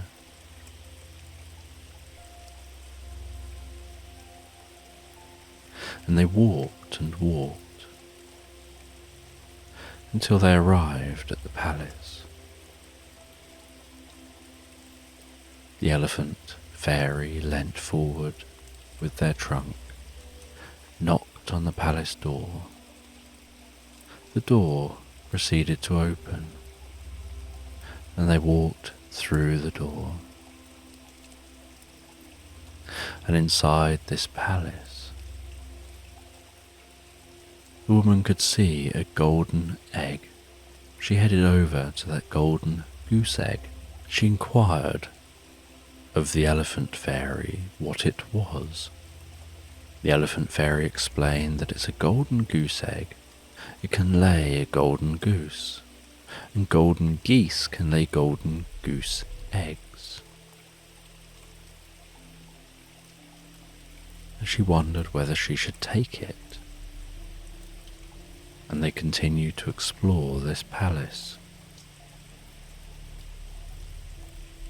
And as they explored this palace, they found a doorway, and the woman opened the door, and as she opened the door, she saw a whole row of doors the other side of the door opening, and could see that it was herself opening those doors. And she closed the door and then swung it open again.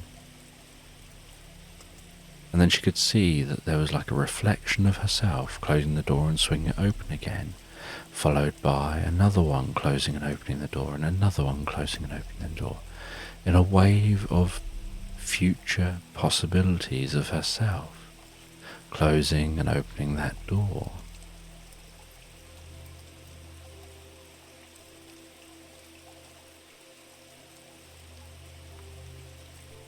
And she walked through the door and could see each version of herself walking through the door. And as she walked through what seemed to be a reflection of possibilities, she found herself in the room. And the elephant fairy walked to the door but couldn't fit through the door, and just looked into the room and said, "Have an explore around this room." And so she explored around this room and saw that at the back of the room was a plant pot, and in the plant pot, in this otherwise empty room, was a tall, perfect-looking sunflower.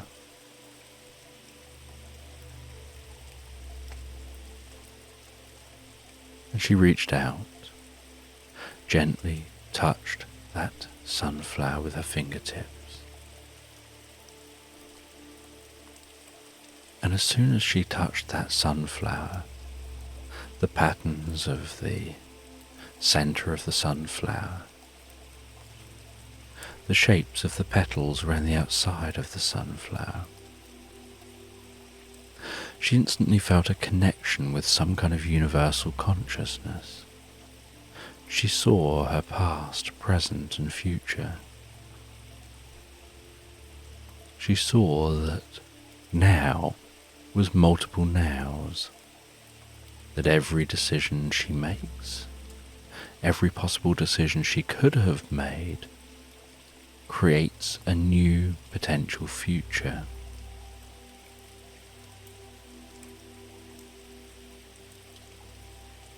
And as she removed her hand from that sunflower, so that awareness faded, that connection faded.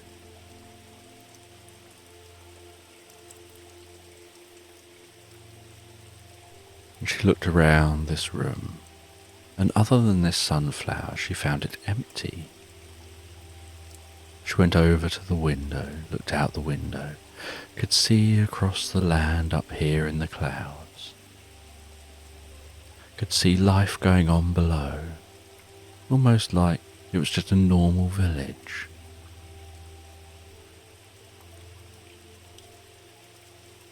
She headed back out of this room, followed the elephant as they explored more of this palace, went through large double doors and found themselves in an enormous room with what looked like a giant beanstalk. And the elephant fairy said to climb the beanstalk, and so she climbed up that beanstalk. It was a long, hard struggle to climb such an enormous beanstalk.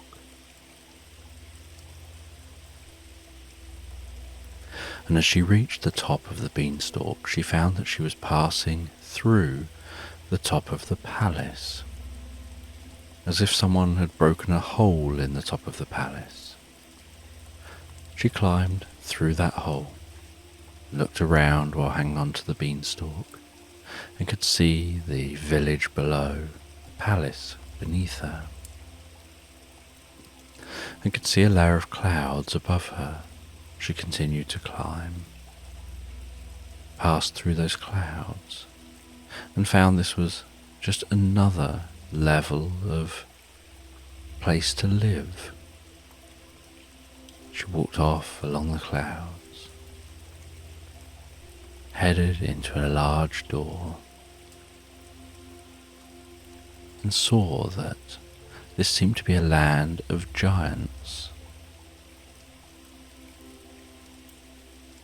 And she looked around in this land of giants, and as she looked around,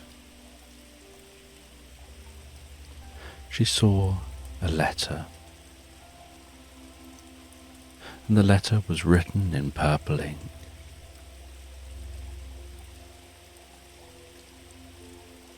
And it said to look after the golden goose egg, help it to hatch. But the letter wasn't with the egg.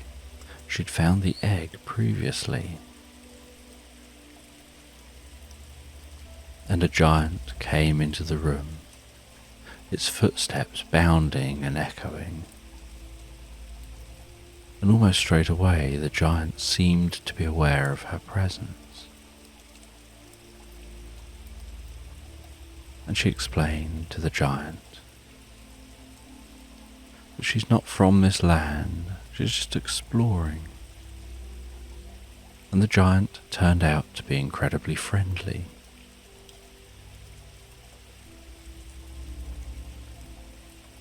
And the giant offered to make her a cup of tea, and made her a tea and a little doll's tea set. And the woman drank that tea, and as she did, the giant said, "Have you seen my fish tank?" And the woman said that she hadn't. The giant reached down with his hand, she climbed on his hand, and walked her over to a fish tank. But to her it was more than a fish tank. It was enormous. And as she looked through the glass, she saw a narwhal head over to the side of the glass, swim along the side of the glass. She watched as it swam past, and then back off into the darkness. The giant said this fish tank is much larger than people perhaps would realize. That everything in the fish tank voluntarily swims in here. that there are portals in the far side of the fish tank.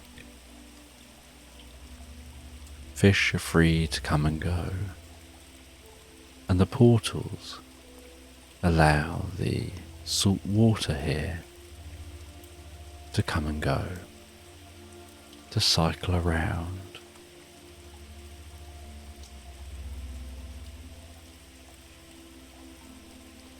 And so she watches for a while as seals appear and swim and dart around and then disappear off, and other animals swim into view and disappear off.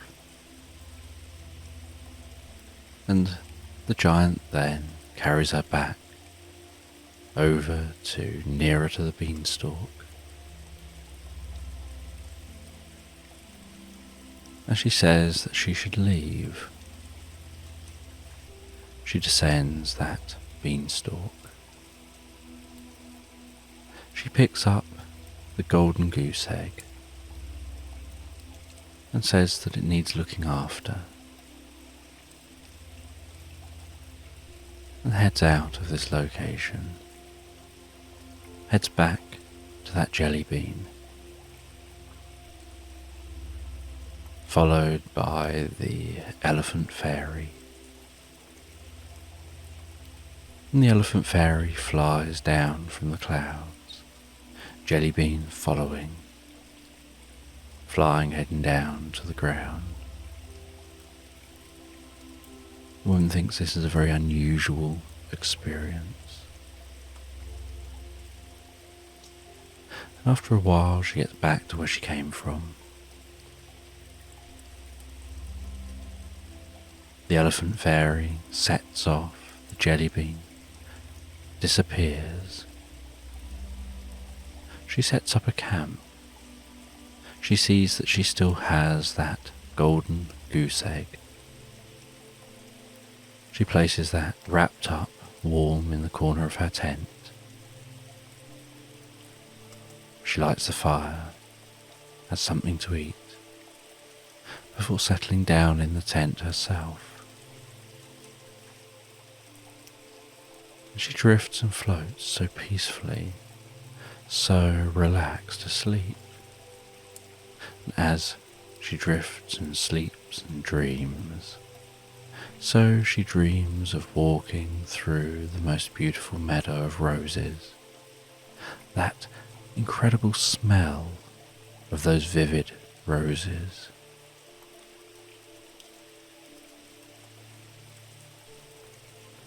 Then she drifts deeper and deeper asleep.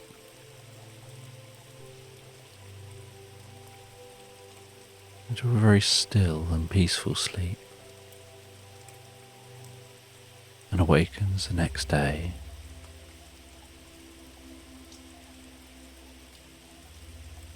to the sound of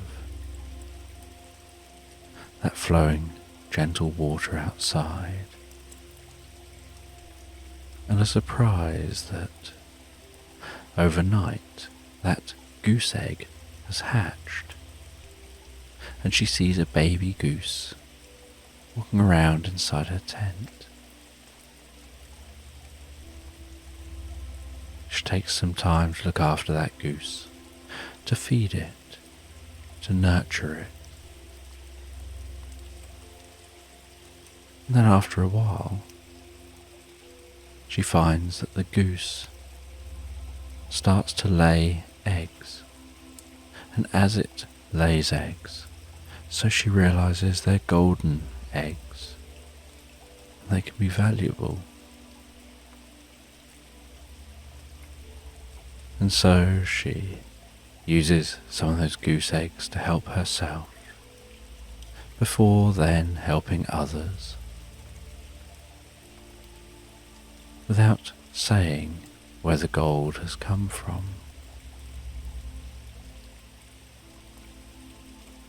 And often anonymously helping others.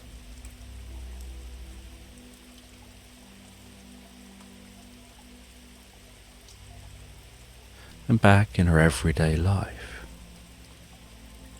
a chunk of her experience, like the encounter with an elephant fairy, feels so surreal and unbelievable.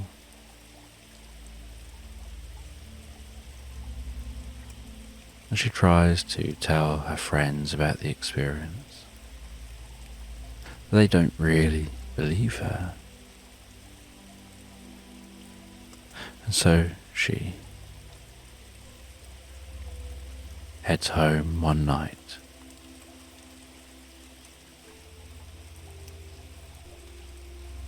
She writes a letter about her experiences, folds the letter up, places it in the beginning of a book, wondering whether to send that letter in the future, but also thinking it might be a nice thing to come back to and revisit herself in the future.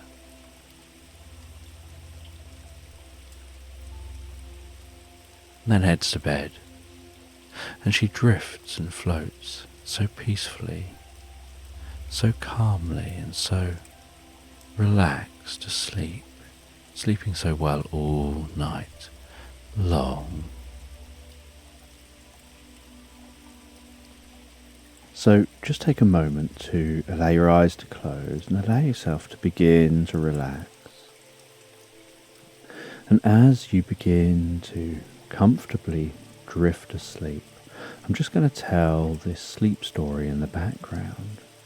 And I don't know whether you'll drift asleep faster to the sound of my voice or whether it'll be to the spaces between my words. And as you comfortably begin to drift asleep, I'm just going to tell this story about Joanne.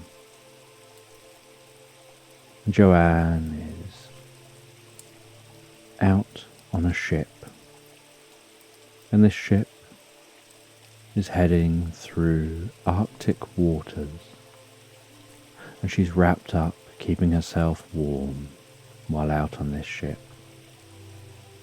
And it's night time, and Joanne is resting back in the most comfortable chair on this ship, gazing up at the night sky, watching the twinkling stars, while also enjoying the dancing light of the northern lights, watching the way the curtains of light wave in the night sky so gently, so peacefully,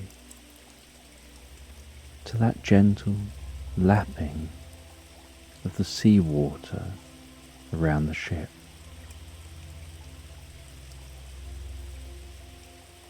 And all the lights in this area of the ship are turned off to give those on this ship the best view of the night sky. And this trip on this ship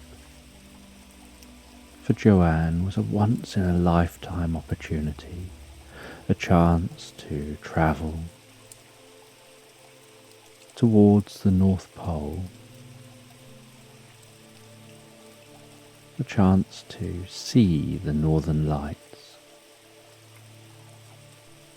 a chance to see whales, a chance to see giant icebergs, things in her everyday life she normally would never get the chance to enjoy.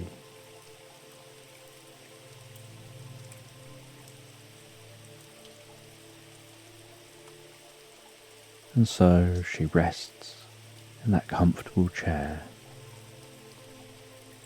with other people resting in comfortable chairs around her, all wrapped up warm, some just gazing at the sky, others taking photographs of the view.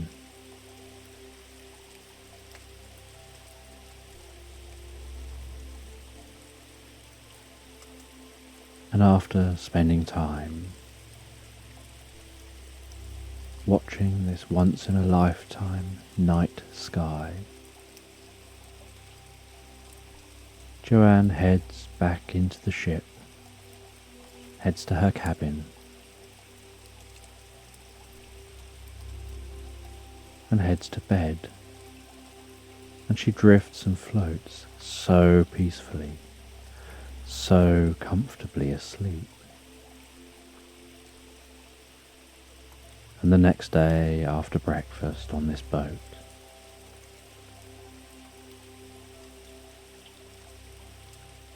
the boat travels to another location nearby, the best location for seeing the whales. And as they arrive at that location, so an announcement rings throughout the ship for people to wrap up warm and head to the viewing deck. And they head to the viewing deck, and the water looks so smooth and seems almost thick, and there's the occasional movement on the surface of the water where the backs of whales just break the surface before disappearing again. The occasional spray as a whale breathes out before breathing in again, ready to dive down deep under the water. And one thing that surprises Joanne, that was unexpected, was that she could notice the fishy smell from the whale's breath when it let out its spray. And then out of the blue, a whale breaches the water, turns side on, and with a massive crash slaps back down into the water, splashing water up towards those on the ship.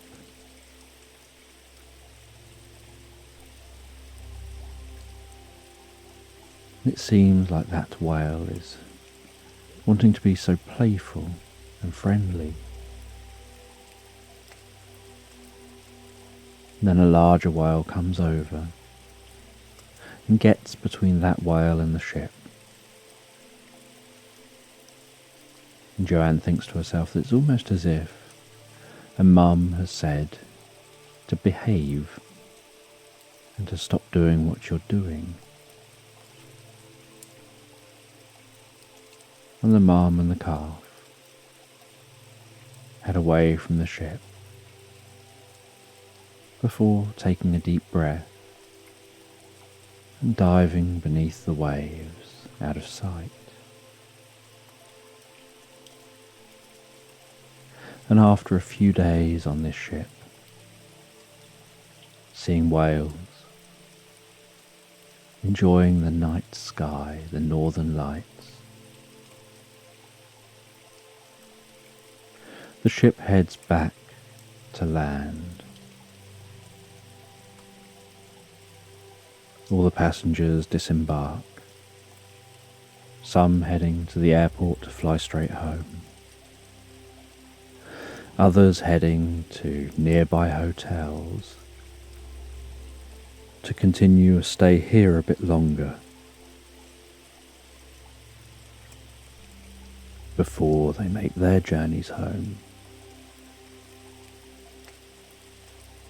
And Joanne heads to a hotel, checks into that hotel, and on checking into the hotel, unpacking, she rests on the bed, looking at the photos and videos she's taken, before drifting, floating, so peacefully, so comfortably asleep. And the next day she awakens, she has breakfast, and she joins a tour, travelling many hours across the landscape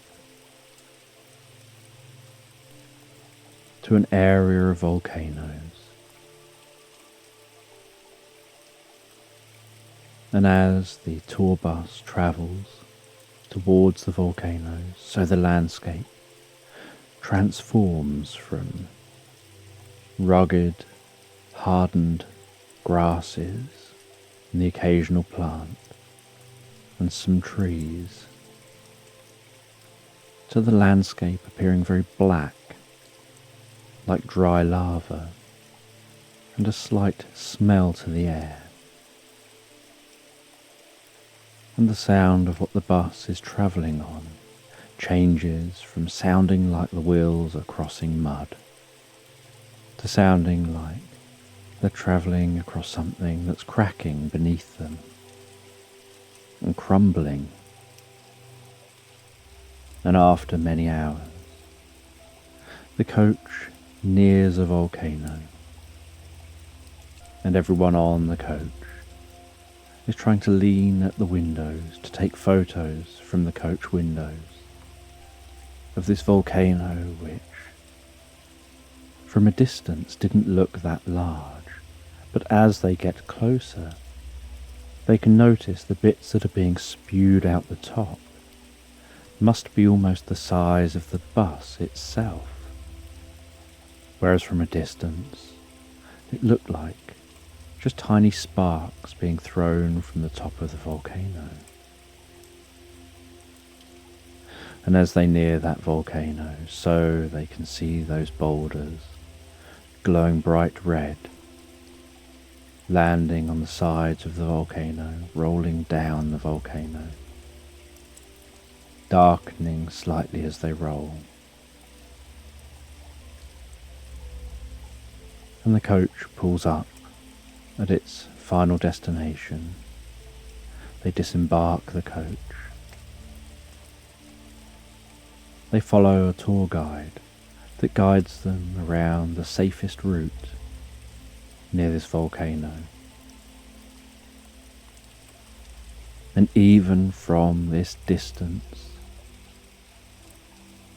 Joanne's surprised at being able to feel the warmth of that volcano, not just the warmth from the ground, but the warmth coming from the top of the volcano and the noise of that volcano. And they watch and take photos, and the tour guide explains about the volcano, explains about this whole area and why it's so active. And they describe it as almost being like a lava lamp inside the volcano.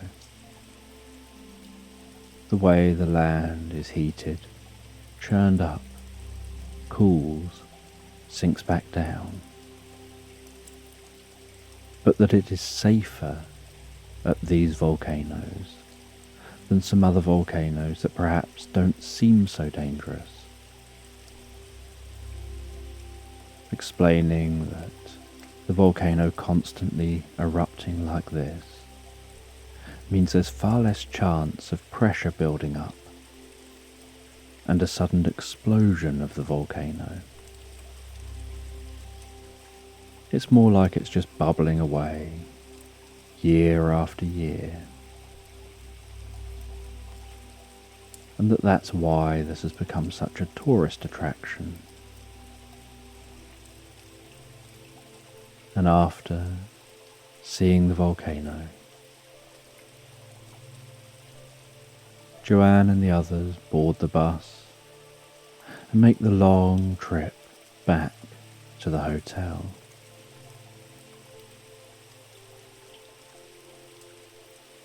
And after a while at the hotel, and sleeping that night, the next day, Joanne heads back to the airport to finally fly home after her holiday away. And once she arrived near home, travelled all the way home, unpacked, reviewed all the different footage she'd got from her trip.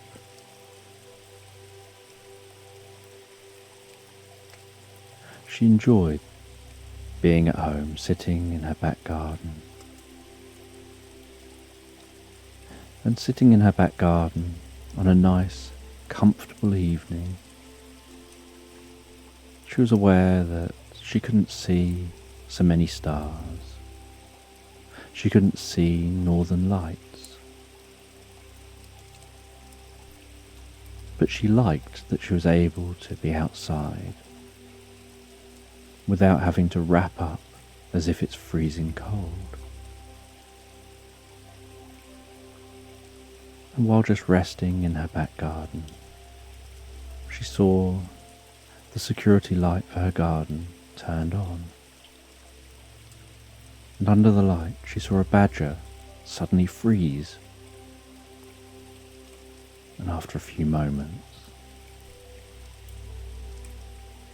the badger continued to walk across the garden,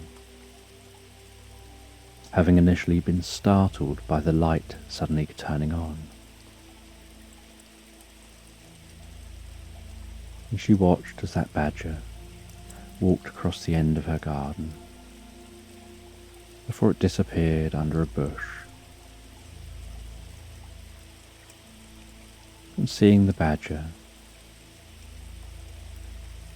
made her think about her greenhouse at the end of the garden, how she hadn't checked on the various fruits and veg she's growing in the greenhouse since she arrived back, and was curious how it's all going, whether it's all growing fine. So she headed down her garden, went into her greenhouse, checked out her tomato plants, checked out her runner beans, and the other fruit and veg she had growing. And she could feel the warmth in the greenhouse. How, although not heated by anything, this greenhouse, even now in the evening, had retained more heat than had been retained out there in the garden. And it just made her think a little. And she closed the greenhouse behind her as she went back into her house and settled down into a comfortable chair in the living room and started reading a book. And as she was reading that book, so she comfortably drifted into her mind, finding her eyes wanting to close just for a moment.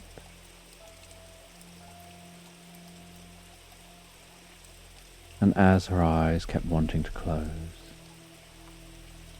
so she let the book just rest on her stomach, thinking to herself that she'll close her eyes just for a minute. It's not quite bedtime yet, so she'll just rest her eyes for a minute and maybe head to bed early in a little bit. She'd had some very long days while away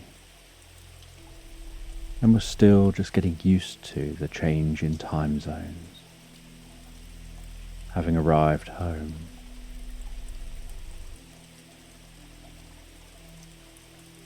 And as she allowed her eyes to close, she started to hear this tap, tap, tap, tap sound,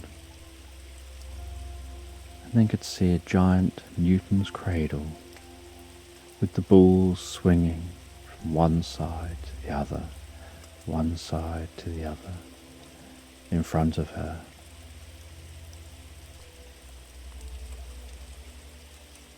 And standing at the desk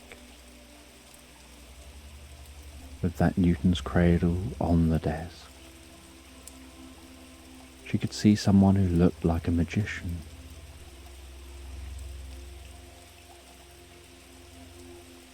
And they had a wand that seemed to have some purple glowing sparkles coming from the end as they waved it above a book. And they could see the title on the book, Fountain of Knowledge.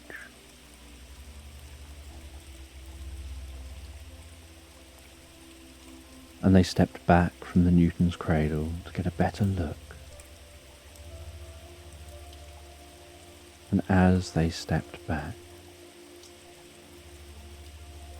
so they noticed that they were tiny and standing on this magician's desk. And as they continued to back up, so the back of their foot knocked something.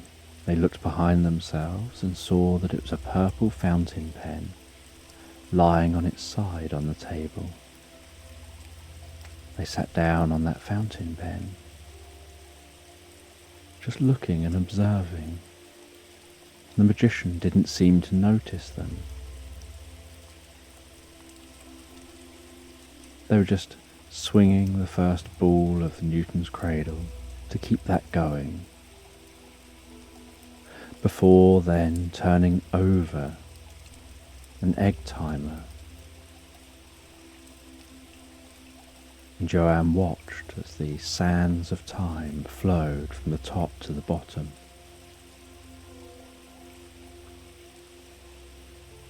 As they started reciting a spell from that book, The Fountain of Knowledge, waving their wand while reciting, the purple sparkling increasing.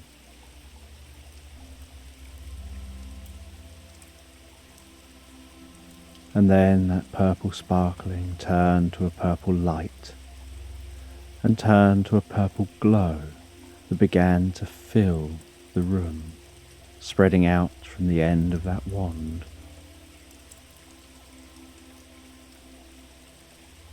And then in a flash, they saw something appear on the desk.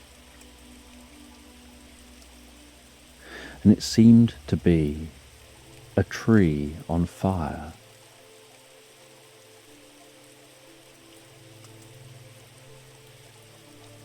And to them, sitting on the pen looking over across the desk, the tree looked like a normal-sized oak tree. But compared to the size of the magician, the tree was probably just the size of a bonsai tree.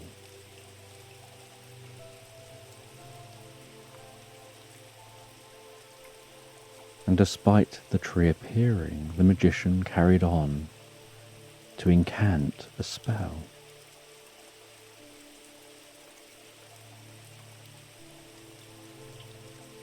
And then out of the top of the tree,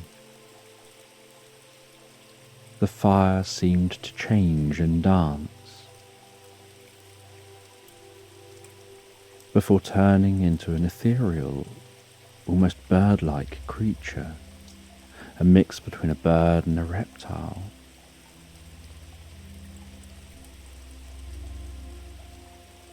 And Joanne realized it was a phoenix rising from the flames of the tree.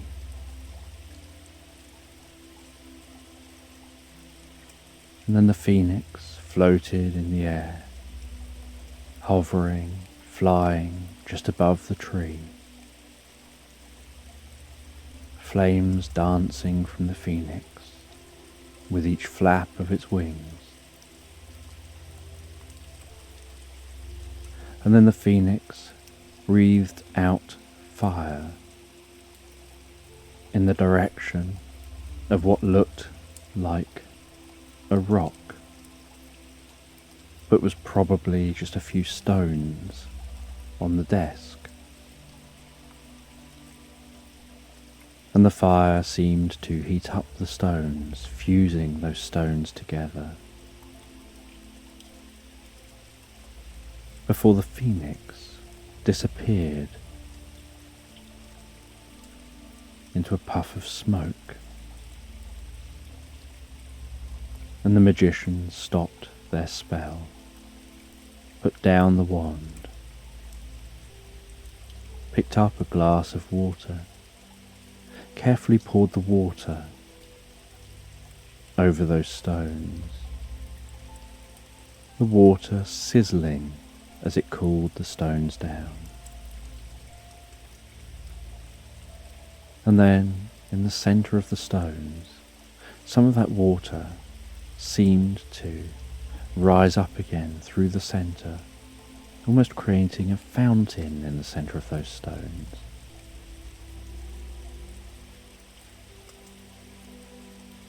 And the magician wrote a tiny note, placed it into a tiny bottle, placed that bottle into the water around the bottom of the stones.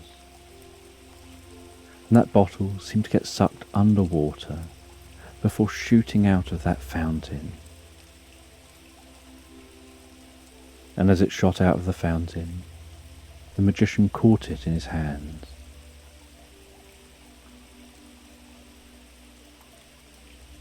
And as he moved his fingers out and held that bottle carefully just between a thumb and first finger, Joanne noticed that the bottle didn't have the note in it anymore. It just had glowing blue liquid. And the magician took that bottle, put it up to his lips, drank the liquid, placed that bottle back down again, closed his eyes, and a blueness set in, glowing around the head of the magician, his shoulders, down his arms to his fingertips, down his body, all the way down to his feet. Before he opened his eyes, with a blue piercing glow coming from his eyes. And then as that blue glow faded,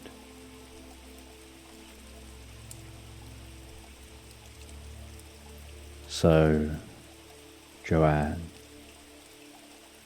found herself beginning to wake up in that chair, book resting on her lap.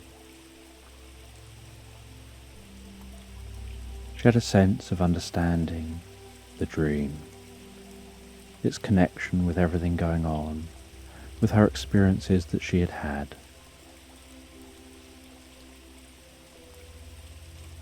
But there was something calming and curious about the dream. She wanted to head to bed, to explore the dream further.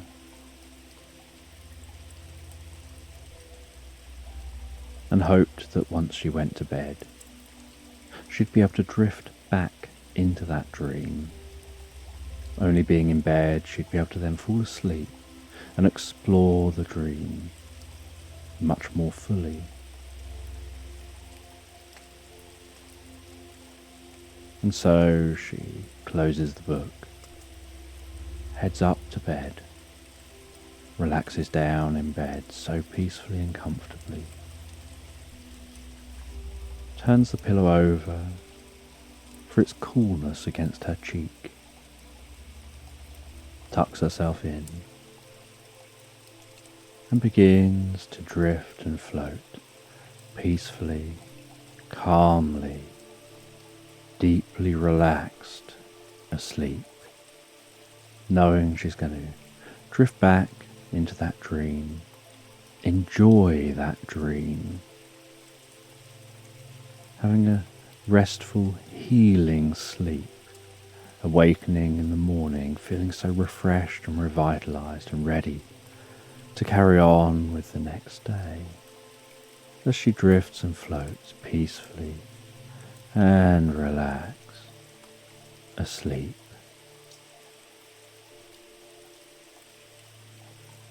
So just take a moment to allow your eyes to close and allow yourself to begin to relax.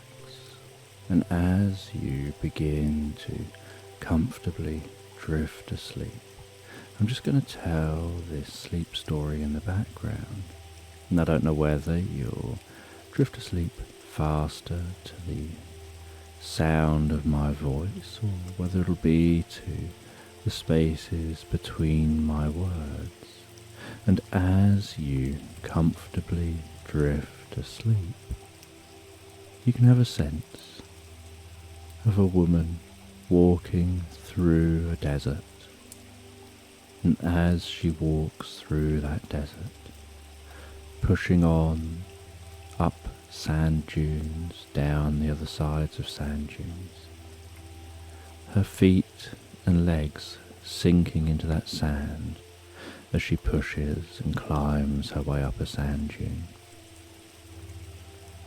and then sliding and changing her centre of balance as she heads down the other side of the sand dune, occasionally having to rest one hand down on the sand just to maintain her balance while she descends, feeling the heat of that sand, of the surface of the sand, but noticing that just a little way under the surface, as the sand parts under her hand,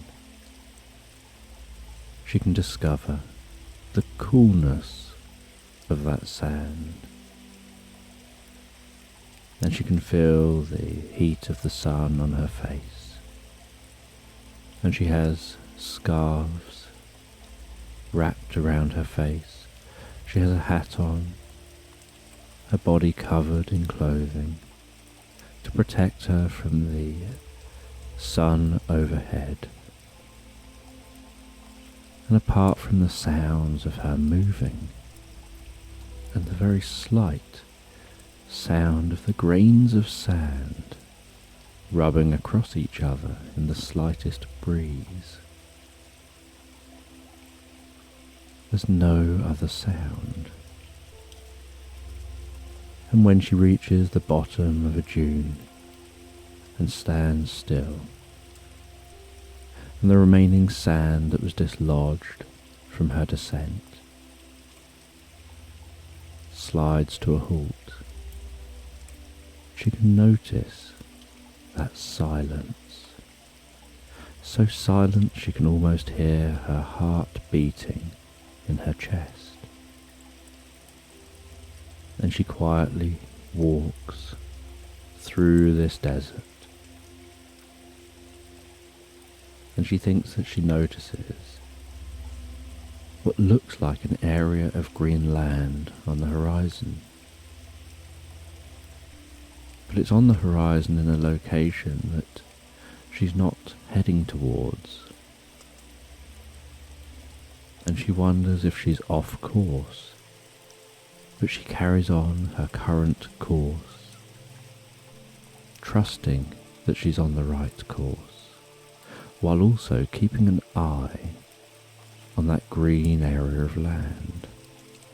And she watches that green area of land as she continues walking. And that green area of land looks so lush and inviting. And as she continues to walk, seemingly towards the endless desert, she wonders if perhaps she is off course. And then she notices, as she's wondering, that in a slight haze, that green lush land fades away to reveal further desert. As the sun continues to travel across the sky, and she continues to head in the direction of travel that she's planning on going. And as that sun starts to lower over the horizon, So she's surprised at how the heat of the day seems to turn so quickly into a coolness of the night, with the main warmth being heat radiated up from the sand of the desert. And she gets out a special torch and illuminates the area around her as she continues her journey in the dark. And the torch makes the occasional scorpion that scampers by glow an almost purpley glow. And she continues her journey as the air temperature cools under the most beautiful blanket of stars stretching overhead, until eventually she can notice that she's arriving at her destination. She can hear the sound of running water. She can hear the faint sound of rustling leaves in trees. And she arrives at an oasis in this desert. And once she's arrived at the oasis, she sets up a tent. She lights a small fire by the tent.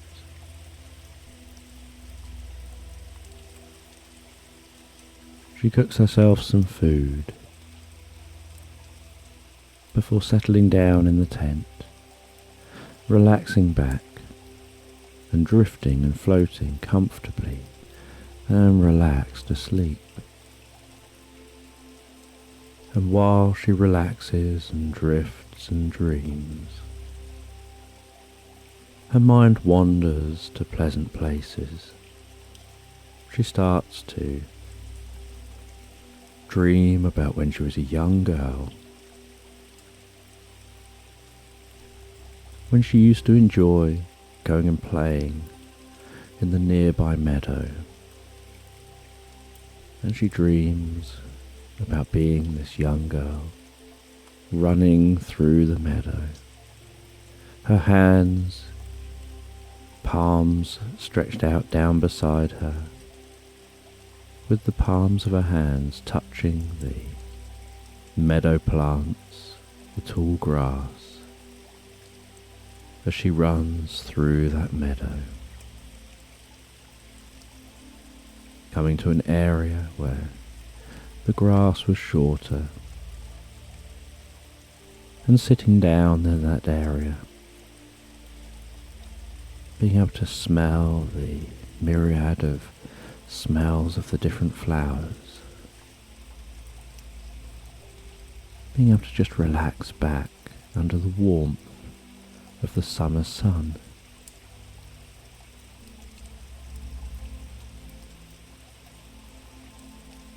And just enjoying being in the moment in these times. And as she dreams, so she thinks about how she really enjoyed these times as a young girl, really appreciated being in that moment.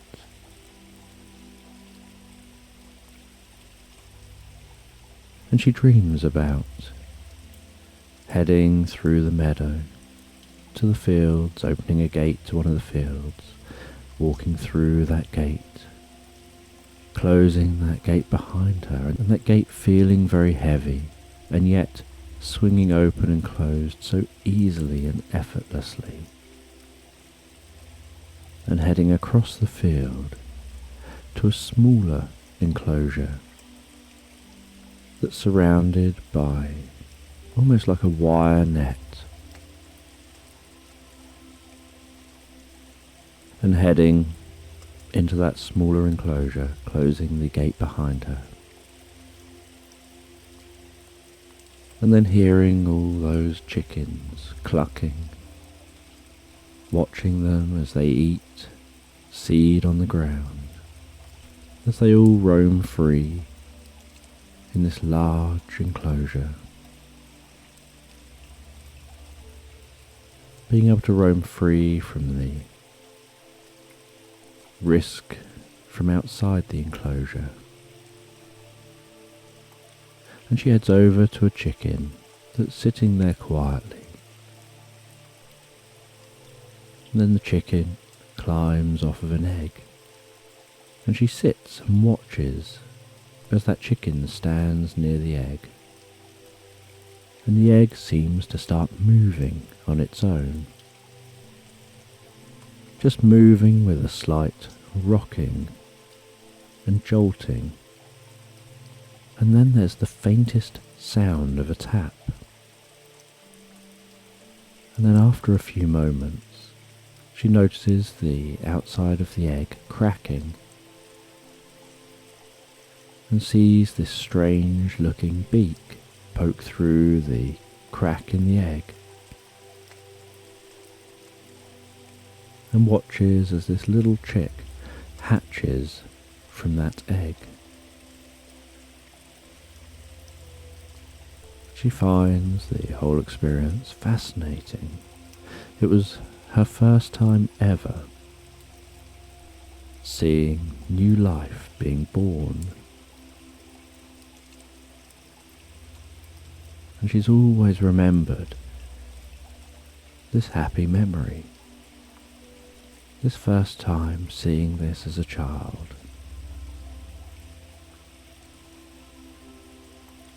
Remembers finding her way home afterwards, excitedly wanting to tell her mum and dad as she headed back round through the meadow.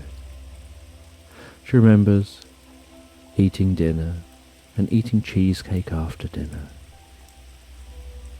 and while eating the cheesecake, having a long conversation with her dad about the chicken and the egg, and her dad turned it into a conversation about which came first, and started engaging with her about a philosophical thought of what constitutes being a chicken. And the girl was engaged and intrigued in this conversation, and found that the conversation of which came first, the chicken or the egg, was a fascinating conversation to have, and one which she found she rarely had with friends.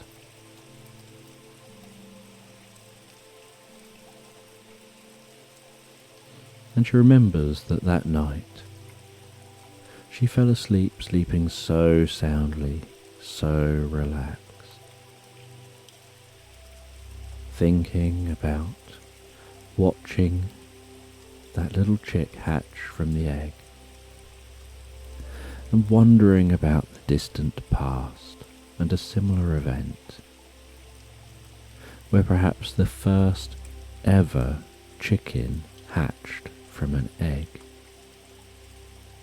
and what that chicken's mother thought of that chicken if they had a human-like thinking system.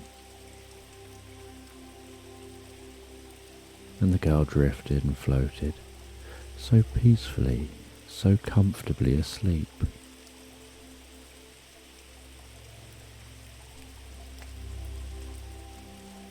And in the morning the woman awoke. She opened the entrance to the tent. She could see the daylight outside the tent, and see where it was she'd come during the night, noticing the lush green of trees, of grass, and the surrounding of desert sand. She could hear that bubbling, flowing, running water. And she left her tent and went in search of that bubbling, flowing water. She followed the sounds round through the trees, deeper into this area, into this oasis in the desert. As the sound of that flowing, bubbling water got louder and louder,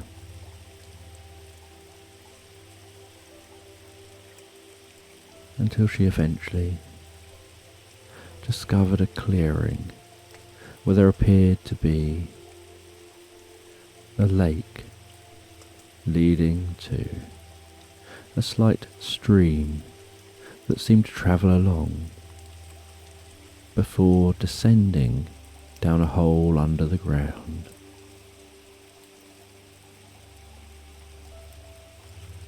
And she'd heard that many of the people who had spent generations living in this area would dig wells in the desert. They would dig down to where this running water seemed to flow to.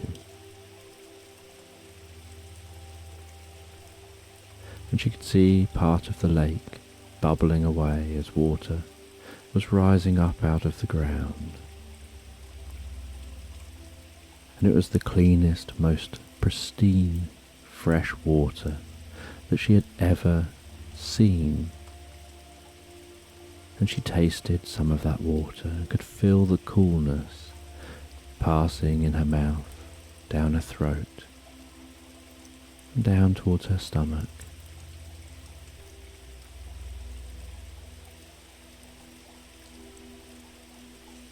And she started to explore this oasis. She filled up her water bottles with this fresh water, took those water bottles back to her camp. She then had a smaller water bottle which she filled up to carry around with her while she was here, leaving most of her stuff back at the camp.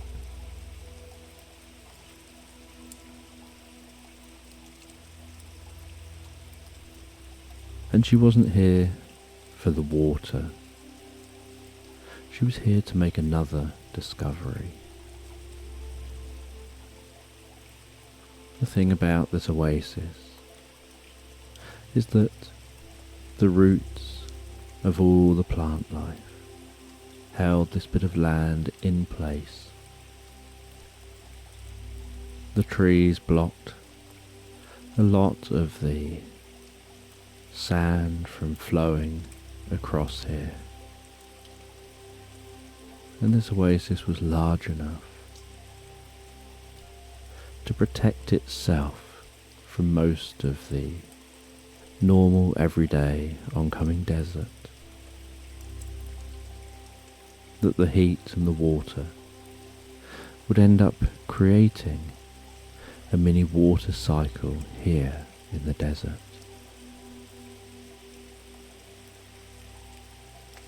And that water cycle would lead to clouds which would rain down some water, which would regularly wash sand down towards the lake, and then the bubbling water coming up in the lake, and that flowing would push the sand along, and the sand would travel down the waterfall leading underground,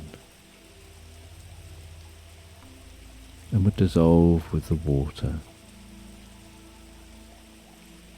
and then settle within the caves under this area, and in some places will lead to large, damp, sandy deposits.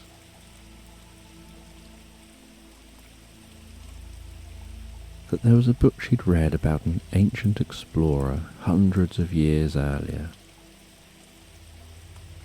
and how this ancient explorer got lost in the desert.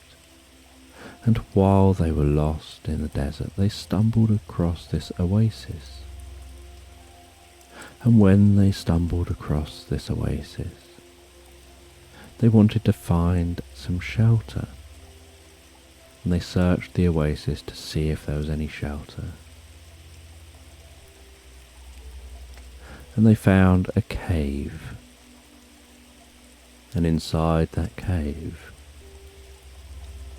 they found cave paintings. And they had tried to understand the cave paintings, but couldn't figure them out. And back then, they had no way of recording the cave paintings. They had written up a report of their journey, and they drew some images from memory of what they thought the cave paintings looked like. But nobody knew how accurate those drawings were, knowing that it's natural for the mind to embellish things, to misrepresent things, to focus on familiar patterns and see familiar patterns in things, especially retrospectively when thinking back on things, and to have memories shaped by the experiences that you have. And so this woman wanted to find this place, find the cave, and see for herself. She had had a lot of experience at interpreting and having the best guess at what different cave paintings might represent or mean. With her ability to fuse her understanding of psychology and neurology,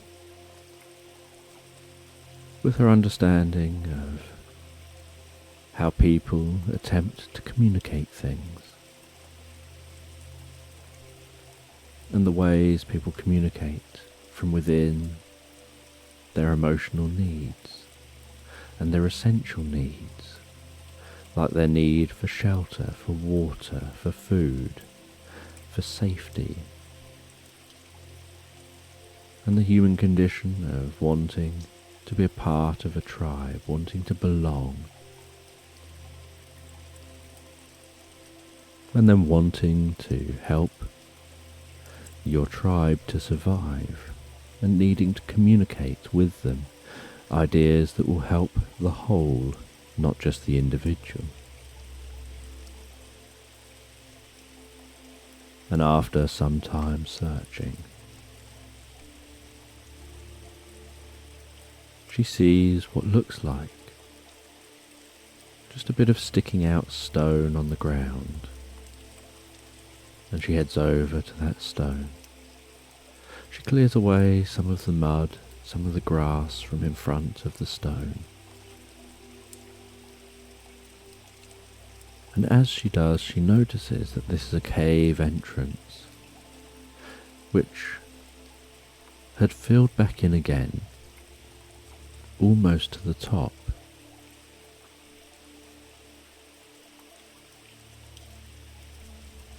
And so she dug out the excess mud before heading into the cave.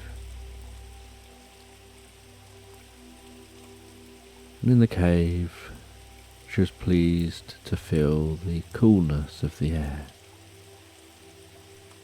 She looked around the walls of this cave, and it was only a small cave. But as she looked around the walls, she could see that the cave paintings on these walls seemed to tell a story. And so she looked around, finding where it looked like the story began. And she saw that it appeared this area was once far more fertile, with no sign of desert in the description on the cave paintings. And she could see different animals drawn with exaggerated features, almost like they're drawn out on planes, large open spaces with herds of different animals, some large animals, some smaller. And there was drawings of people near some of the animals, almost as if to say it would take this many people with these implements to take on and bring down this animal.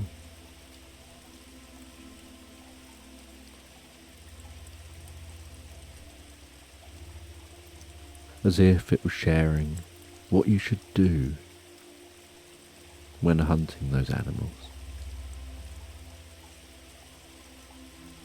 And as she continued to explore the cave painting, running her hand and her fingers across the stone, almost feeling a connection with the past in doing so. And as she did that, she could see areas where it seemed like it was saying, here is where you can get different berries, different fruits, gather different foods. And so far everything just made sense, that the painting was largely about where you can catch different food, what you should use to catch animals, how many people it would take, where you can gather for food, and how many people should go out gathering. And she assumed that there might well be information about how frequently you would have to do this, and there may be other information that's either lost to time or that she just isn't reading here now.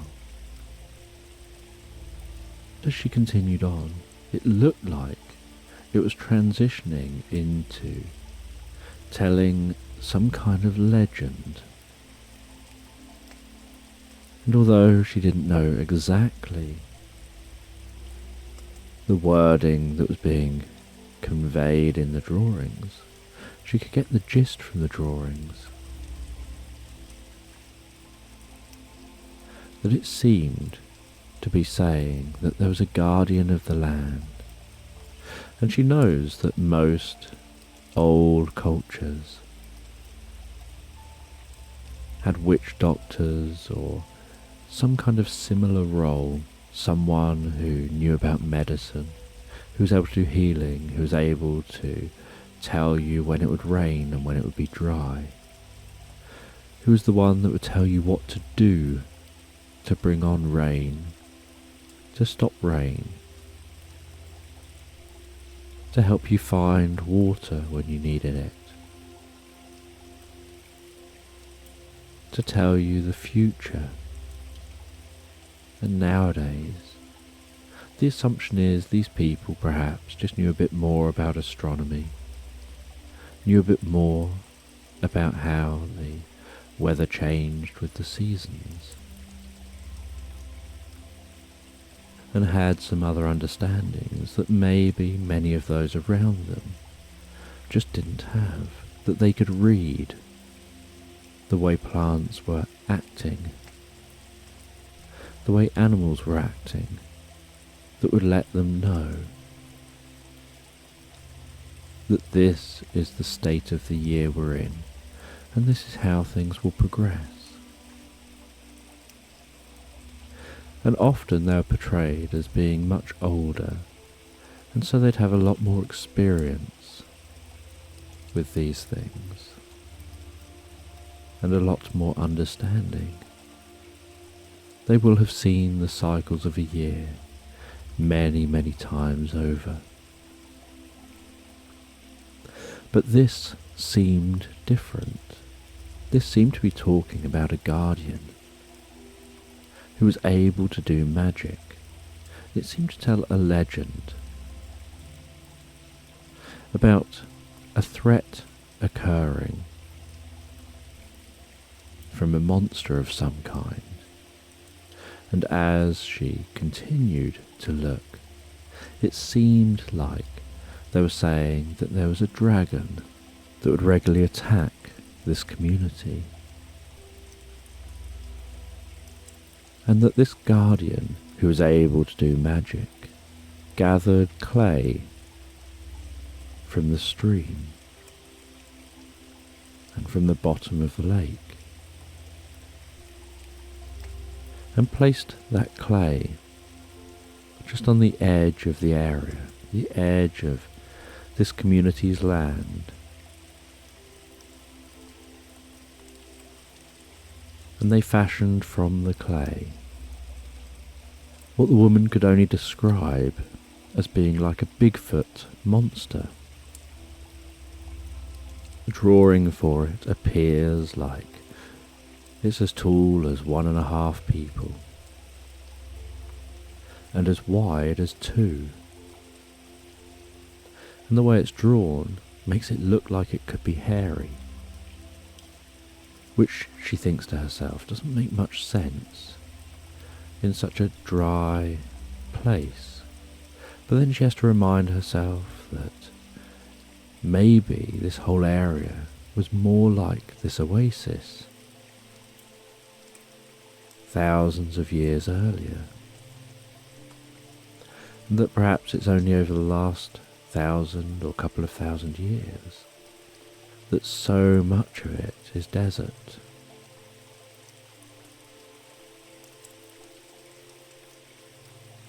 And it goes on to say how this guardian crafted this Bigfoot and then used their magic to bring it to life. And that to make it come alive, they had to gather up moss from around the lake. They had to place the moss for the hair on the head. They had to place the moss around the shoulders, the arms, the body. And they had to cover that clay Bigfoot in moss. And as the moss dried overnight, and the moon shone down on that moss-covered clay Bigfoot, and the silver light of the moon twinkled and sparkled and helped to dry out the moss and dry the clay, that Bigfoot came to life. And that Bigfoot would then patrol around the outside of the community's land and would be able to defend the community from the dragon. And it tells of a battle where the dragon came to attack the community. But the Bigfoot managed to take on that dragon, grab the dragon by the neck, and had the strength, the size and the weight to be able to hold that dragon in place, and to be able to control the dragon by holding its neck, and march that dragon away from the community. And it talks about that dragon being led away, and to stop the dragon breathing fire and being able to harm the community or any other community. The moss-covered Bigfoot plunged the dragon's head into the lake. When the lake extended much further, and the lake sizzled and bubbled as the dragon breathed out fire under the water, until eventually the dragon stopped breathing fire. No more fire came from the dragon, and the dragon stopped struggling and just breathed calmly and relaxed. And then the Bigfoot released the dragon, and the dragon raised its head out of the water, gave a few motions as if it was trying to breathe fire and couldn't. and then flew off, never to be seen again.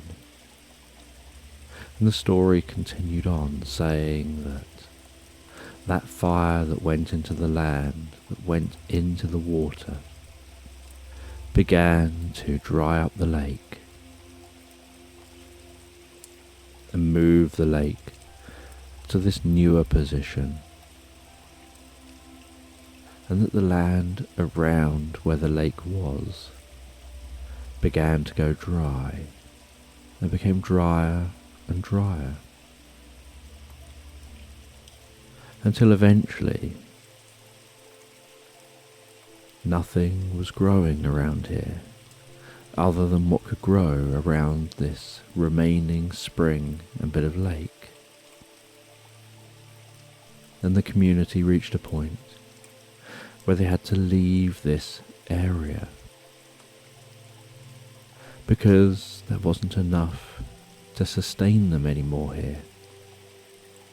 And they could see that the environment was becoming so dry that if they didn't leave then, they may never be able to make it from one place to another, as the areas of void would become too large.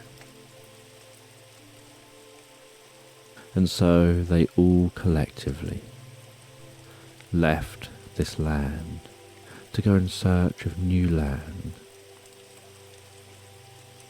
And it doesn't say what happened to them.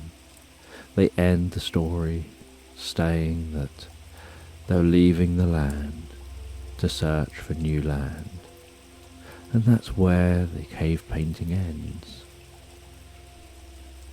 And so the woman notes all of this down in her journal, writing down and taking notes on everything that she understands from the paintings.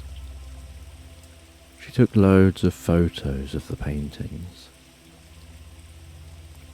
so that she could hopefully tell this story in more detail as she examines the cave paintings further.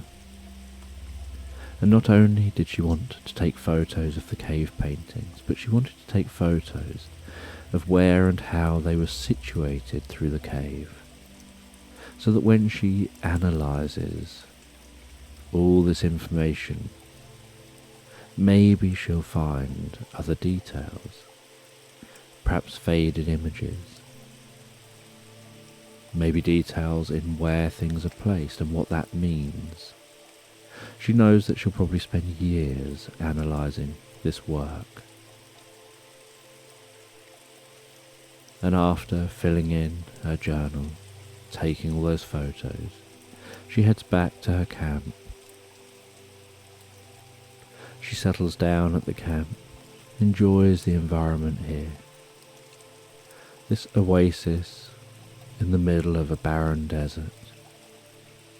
And as nightfall begins to set in, so she wonders about the past. About the idea of one day realizing that you and your community need to leave across what's becoming a desert. Not really knowing for sure how far you have to walk, but having an idea of where the next communities should be. And so deciding where the closest is and having some knowledge of where different natural springs are, and perhaps heading towards those springs and working their way as an entire community, like an exodus from this bit of land in search of a new home. And she wonders whether there's records somewhere of their arrival and of what happened to them, and whether there are other tales similar to this tale with the dragon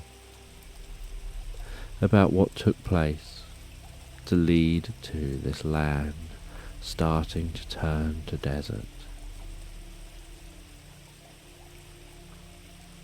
Because she's sure that it is just a tale, that there's no way it really could have happened, that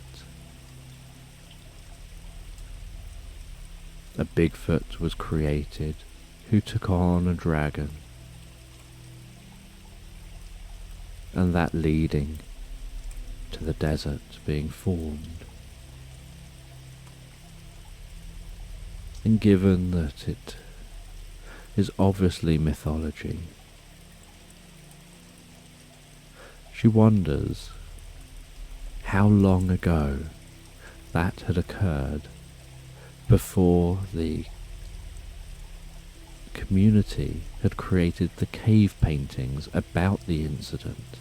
How many generations earlier had it likely occurred that the land had started turning to desert, and stories perhaps developed about why that should be.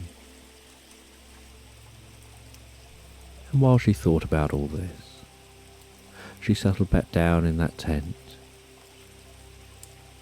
and drifted and floated so peacefully, so comfortably asleep, knowing that the next day she'd wake up feeling refreshed, revitalized, full of energy for her journey back across the desert and all the way back to the civilization she came from, to head home and to begin her work with all those photographs and all the evidence that she had gathered, knowing that'll keep her busy for such a long time. She just drifted and floated so peacefully, so comfortably asleep.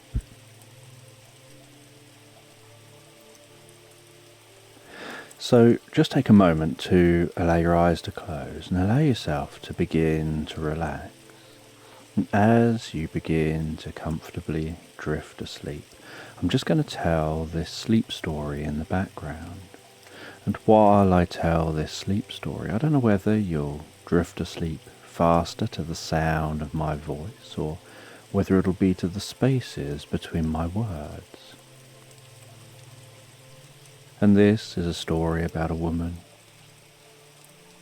who's out walking in the woods. And as she walks through the woods, as nighttime begins to gently set in, she enjoys the sound of the birds fading into the background and the slight increase in sounds of nighttime animals. The sounds of the leaves rustling overhead, the sound of each footstep she takes as she continues to walk through this woodland, and that glow from the moon as the silvery light sparkles down through the canopy above, dancing, illuminating some of the dust in the air and the path in front of her. And as she continues to walk, so in the distance in this woodland, she can see the faint glow of the lights of a house. And as she nears that house, she can see how cozy this little cottage in the woods looks. And she arrives at the cottage, gently knocks on the door, and waits a few moments as she can hear somebody walking around the other side of the door. She can hear the sound of a dog walking around. And then a latch goes and the door opens. And this elderly woman invites her in. And she walks in, and she can see the excitement on the dog's face, just wanting to have its head stroked and rubbing along her leg. and wagging its tail. And the elderly woman beckons her to go and take a seat, and so she goes and sits down by the warm fire under the cosy lights in this cottage. The woman offers to make her a hot chocolate.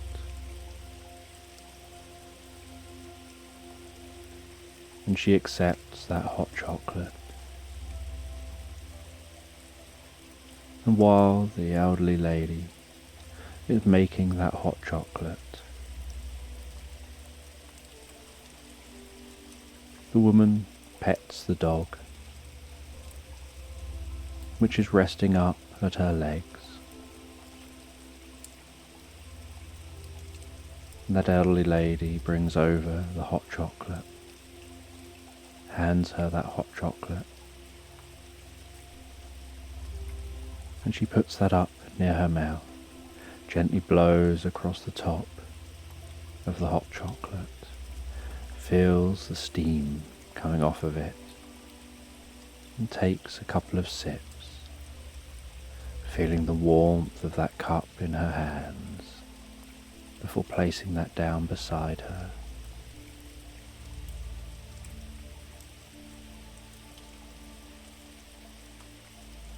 And the elderly lady says that she's really glad that this woman has come here, taking her time out to make this trip. And the woman asks what it is that she would like help with. And she says that she's been having some strange experiences here in the cottage. That she's caught glimpses of something in the mirror that almost looks like something other than the room it should be reflecting, sometimes even looking like an entirely different land, and like the outside of a land rather than the inside of a room. But when she looks at the mirror, she can't notice that. It's as if it's just one of those things you catch a glimpse of out the corner of your eye that vanishes when you try and look directly at it.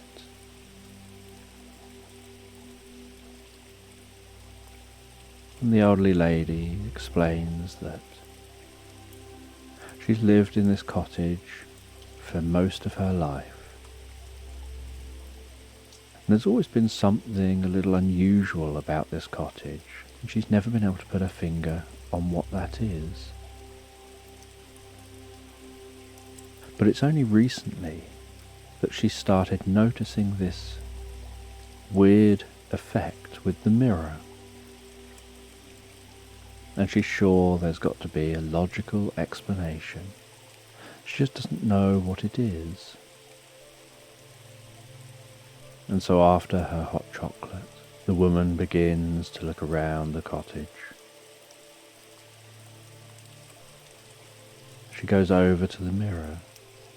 She touches that mirror with her fingertips and can feel the coolness of the glass. But the mirror seems to be just reflecting back her hand, her fingers, herself, and the background behind her. And she looks around and finds a bookcase. She looks at the different books on that bookcase, running her fingers along the spines of the books. She walks very quietly around the cottage, listening to the sounds in the cottage, trying to identify anything that could explain the old woman's experiences.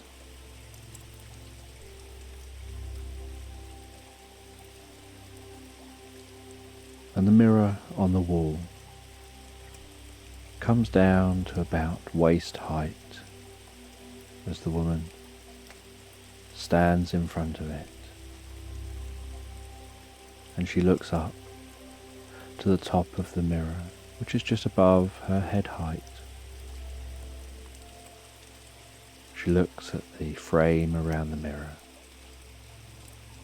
She carefully moves her head and her eyes to look off-center to the mirror to see if there's any effect like the old woman describes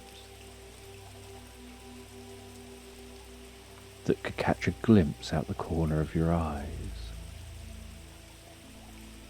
And she doesn't notice anything, and she asks the old woman, when does this mainly happen?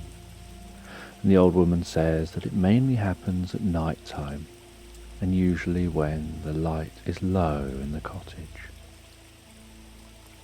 That sometimes she just has a couple of candles on, and that seems to be when it happens most.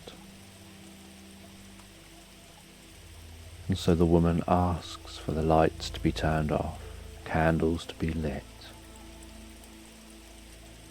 And while the old lady and the woman do this, the dog rests down in front of the fire, just enjoying the warmth as it drifts and floats asleep.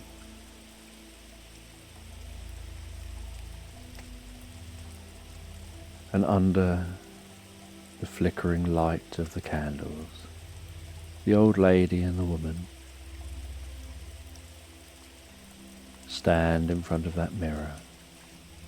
She moves her head slightly off-center, and as she does, she catches a slight glimpse of what looks almost like a meadow and a lake in the mirror. But as she looks back, she can just see themselves and their background reflected back at them.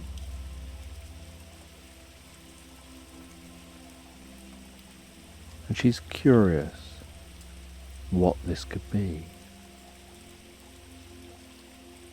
And she goes back to that bookcase, exploring the books on the shelves, noticing that as she had turned her head, just as she saw that meadow and lake, she's sure she saw a slight flash coming from one of the books. And so she took a look at the names of the different books.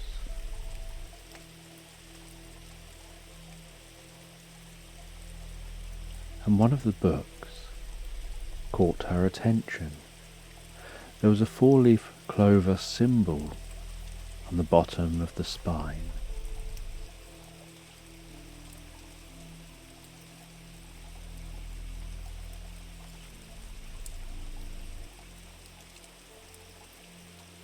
The author's name seemed to be Kit Anderson, and the title of the book was Yellow Bird. Nothing seemed particularly unusual about this, but something about it caught her eye. She took the book off of the shelf. She carefully opened the book, and it was a really old book. And she looked through the first few pages. She looked at the contents of the book. She read some of the book. And she found that one of the pages in this book had been bookmarked. So she turned to that bookmarked page. And on that page there seemed to be some writing about what looked like a legend of being able to create a magic painting, of being able to paint a picture in such a way that picture becomes a portal to another world, to the world that's painted.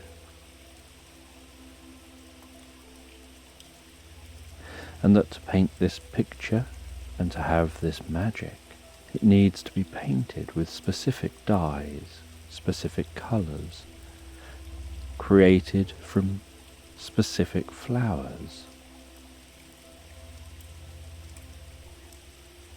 And as the woman continued flicking through this book to see what else was in the book, she found that at the back of the book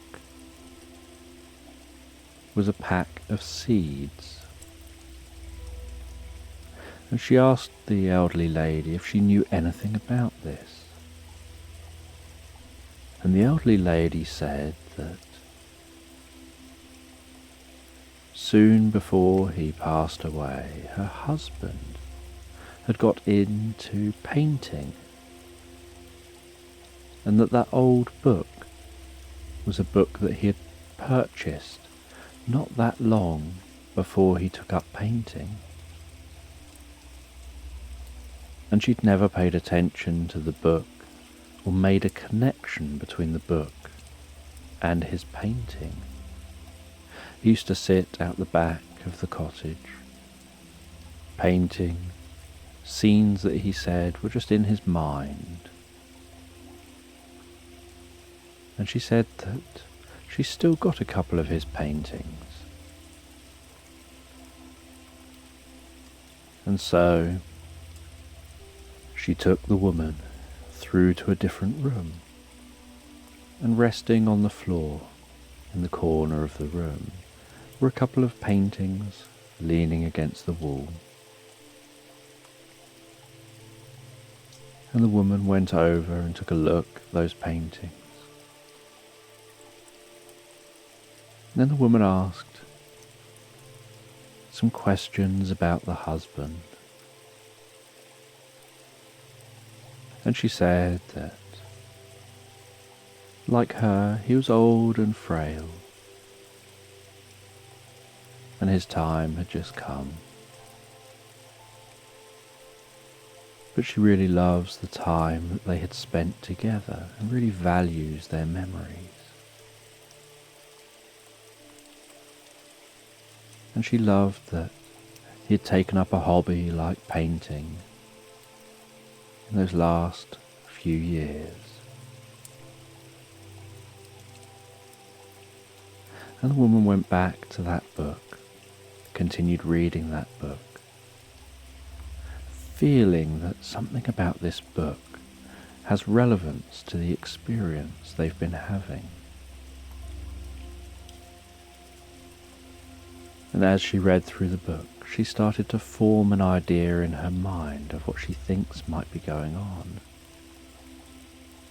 She goes back to the mirror and again takes a look at the corner of her eye and notices that she can see that meadow and the lake again, but not when she looks right at it. And she looks on the back wall near the bookshelves, and she sees a space, and she asks about that space on the wall. And the old lady says that the first painting her husband had done, he placed up on the wall in that space. And after he passed away, she took it down and put his paintings in the other room. And so the woman goes back to those paintings and takes a look at those paintings again, and recognizes that one of the paintings is of a meadow with a lake in it, and up on a hill beyond the lake is the most beautiful looking cabin, and way off in the distance beyond that cabin is a lighthouse. And the woman imagines that perhaps beyond the lighthouse is an ocean,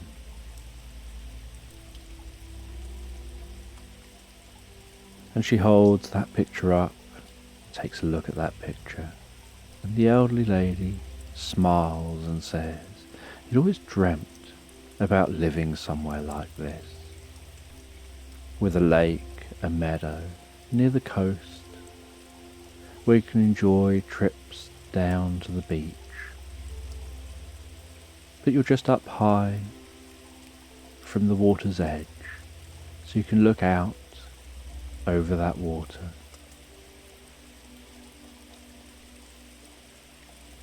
And the woman carries this picture through to the main room, hangs it on the wall in its location that it was before. And under this low light, the strangest thing happens. That a glowing starts to happen around that mirror. And now, even when you look directly at it, what you see in the mirror is a reflection of that painting, only looking real rather than painted. And the elderly lady and the woman both see this together. And the woman reaches out to that mirror and notices that her hand goes right through the mirror. And she then says to the elderly lady, "I'm just going to see if I can climb into this mirror and take a look around. See if that's a land the other side of the mirror." And she climbs through the mirror. And as she does, so she can hear the sounds of this meadow, the most beautiful summer bird sounds. And she starts to explore this meadow. She can see the way the grass blows so gently in the breeze. She walks towards that cabin. And as she nears the cabin, so she can hear a noise of someone at the cabin. And she arrives at that cabin and is greeted by a smiling, jolly man. And this man shakes her hand and says, "You found your way here. You figured it out." And asks who she is who's found her way here. And she explains that she's someone who investigates mysteries, things that are often classed as paranormal, that seem to be unexplained. And she hunts for explanations. And this is the most unusual thing she's had to try and find an explanation for. She explains that there was an elderly lady in a cottage. And that elderly lady kept seeing something from time to time out the corner of her eye in the mirror, and couldn't explain what it was, but knew that it wasn't the reflection of the room she was stood in.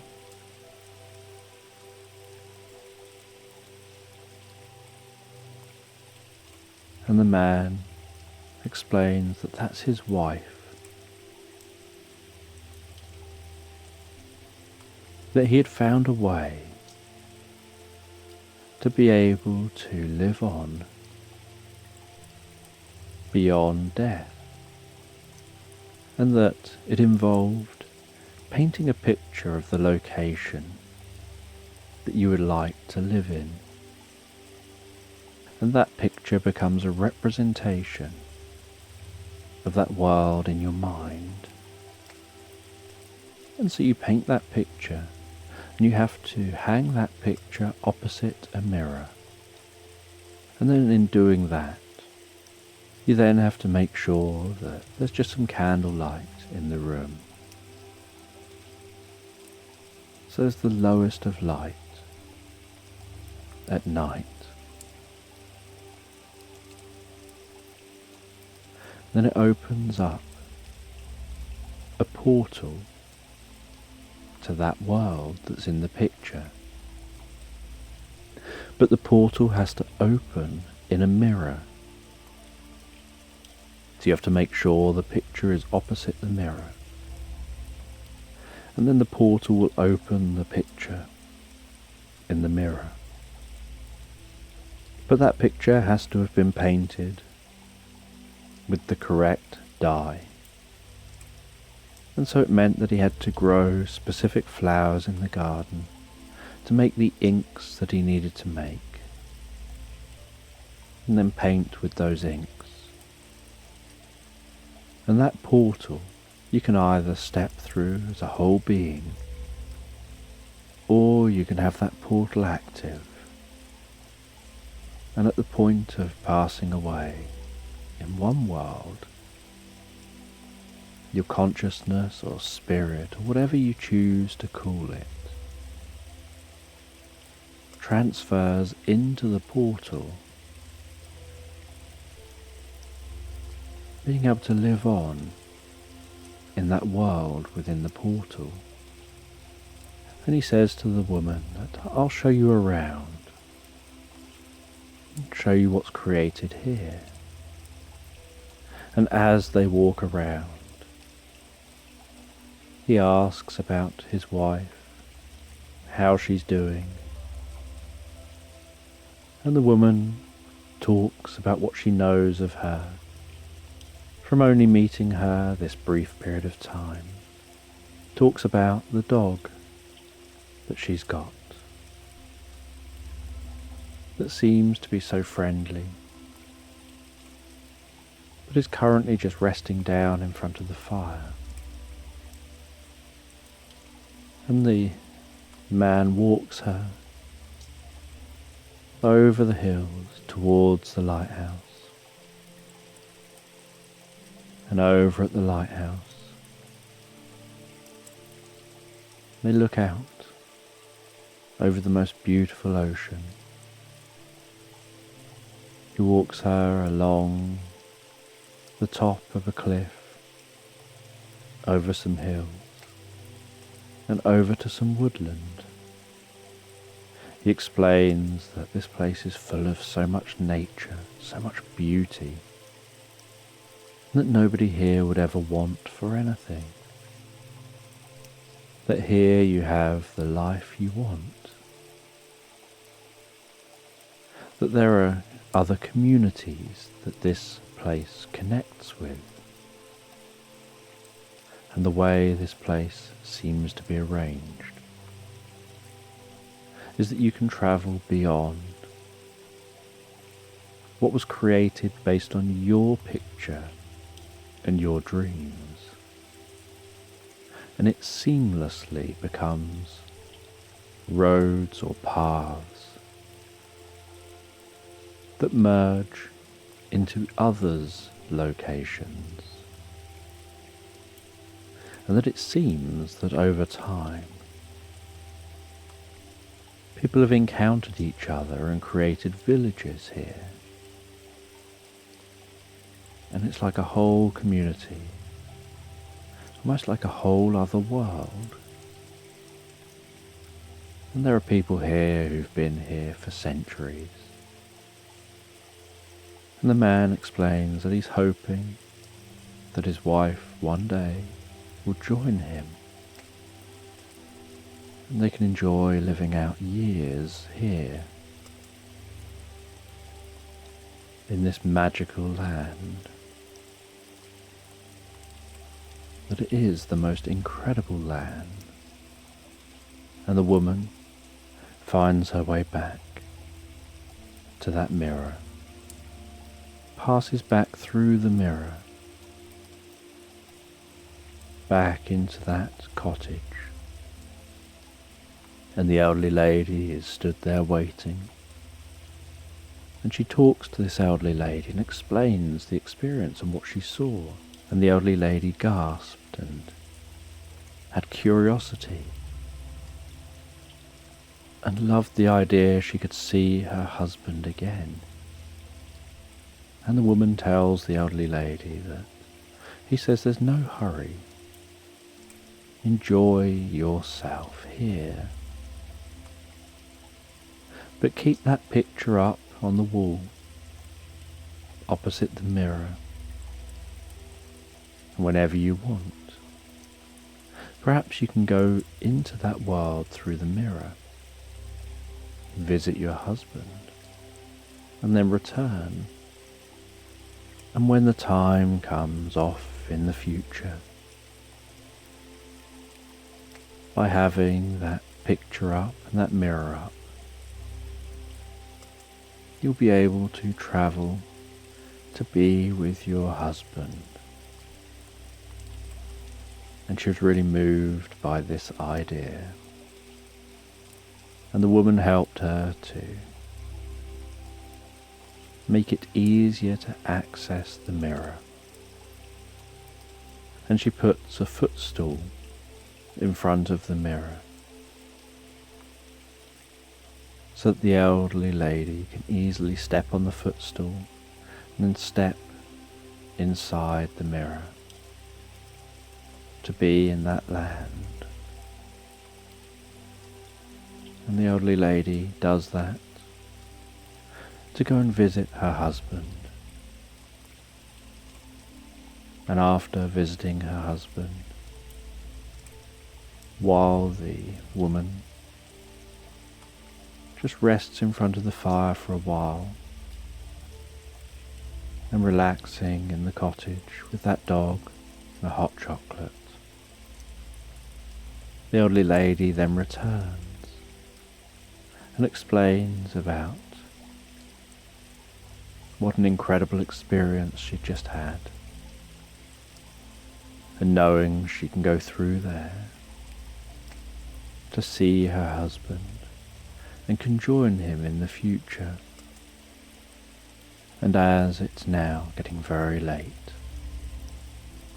the elderly lady says, "Would you like to settle down and sleep here for the night?" And so the woman agrees. She settles down, sleeps well for the night, wondering about this situation and whether she should mention it to anyone else, mentioning that book, or just leave it for this couple. And if any future people discover the secrets, then they'll have those secrets. And the next day, having slept so well, the woman leaves this cottage, heads back through the woods, finds her way all the way back over many hours to her car, and then heads home. And as she's heading home, she just listens to some of the answer phone messages from others seeking support from her about their paranormal experiences, wondering where she might go next. With one phone call being an answer phone message about a potentially haunted telephone box. Another phone call being about someone who keeps seeing a Chinese lantern hovering in the air every night at exactly the same time. But when they try and shine lights on it, it seems to disappear. And someone else has left a message about how at midnight on the first of every month, when the grandfather clock downstairs by the steps sounds 1 a.m,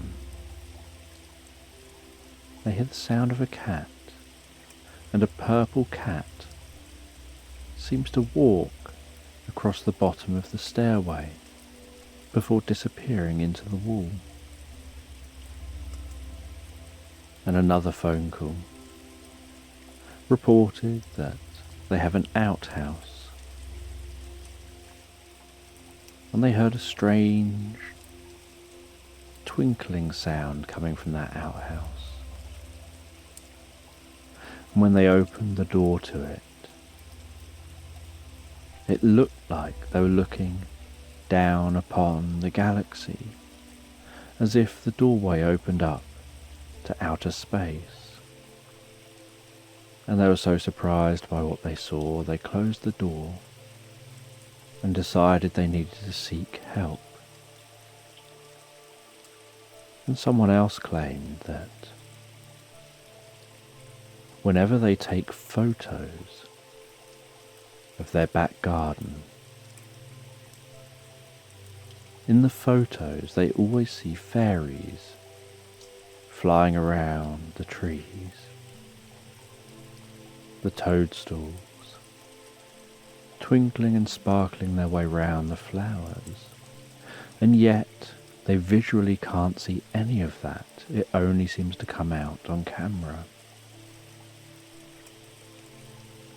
And the woman then decides that the next day she's going to contact all these different people, and the first job she'll take up is investigating that purple cat case, and then perhaps the fairies at the bottom of the garden that are only visible on camera. And most of the cases she takes on turn out to be mistaken identity or have some mundane explanation. But some are more intriguing than you imagine they're going to be.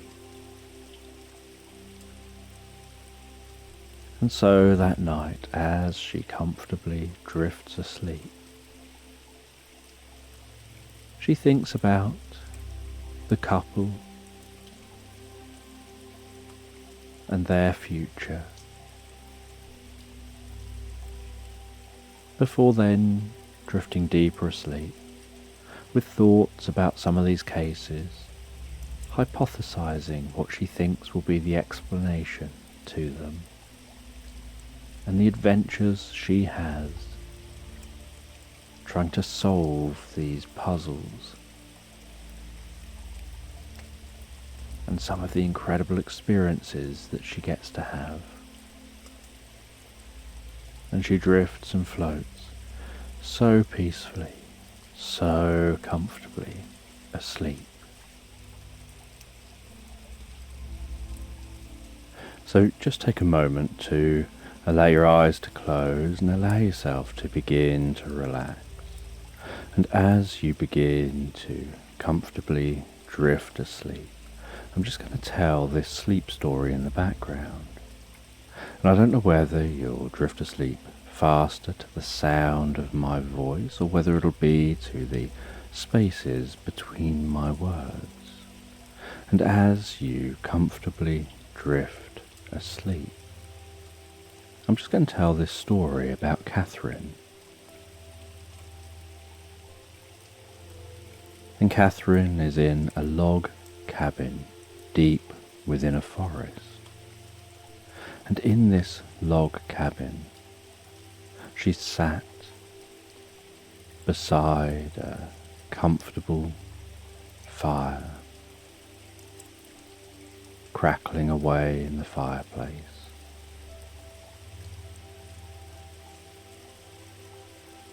And there's a dog resting, sleeping and dreaming in front of the fire, seemingly enjoying the warmth from that fireplace.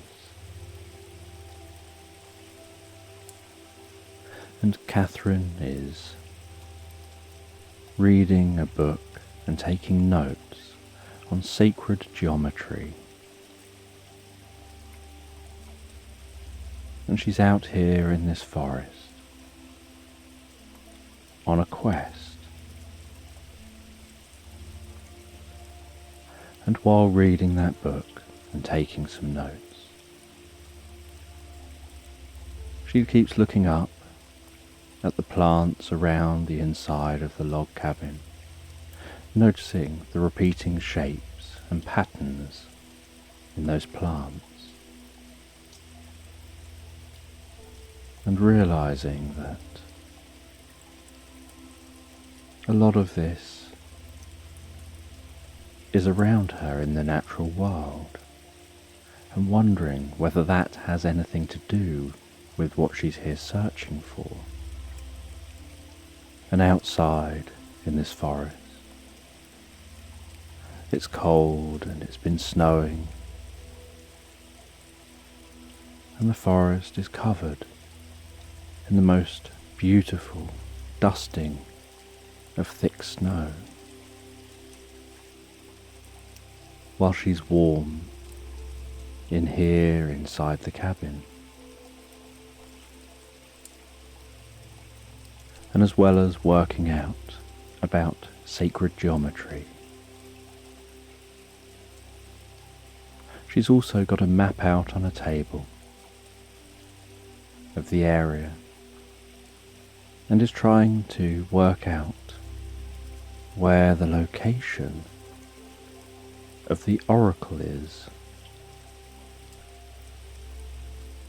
All of her clues so far led her to here, to this forest. And then she gets a bit of an aha moment while reading. She writes down some notes about this aha moment before going over to the table, opening up a pad beside the map, drawing a sacred geometry shape, and getting some colouring pencils and carefully colouring in different aspects of that shape, and then overlaying that drawing onto the map and carefully moving it around the map while comparing her drawing with different aspects of the overhead view of the area. She notices while doing this that a pattern that has emerged from her colouring seems to be matched on the map by the way the streams converge and overlap. And there seems to be, hidden among the trees, a large geometric shape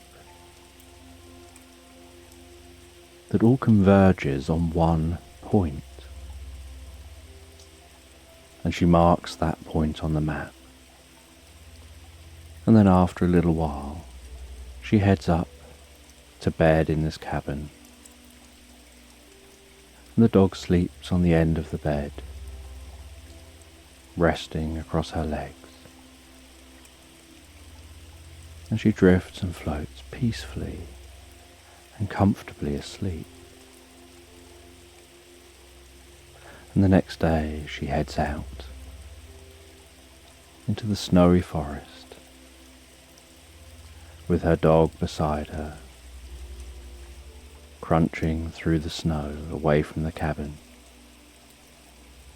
heading to that location marked on the map. And she has to hack through that forest, pushing through the dense trees,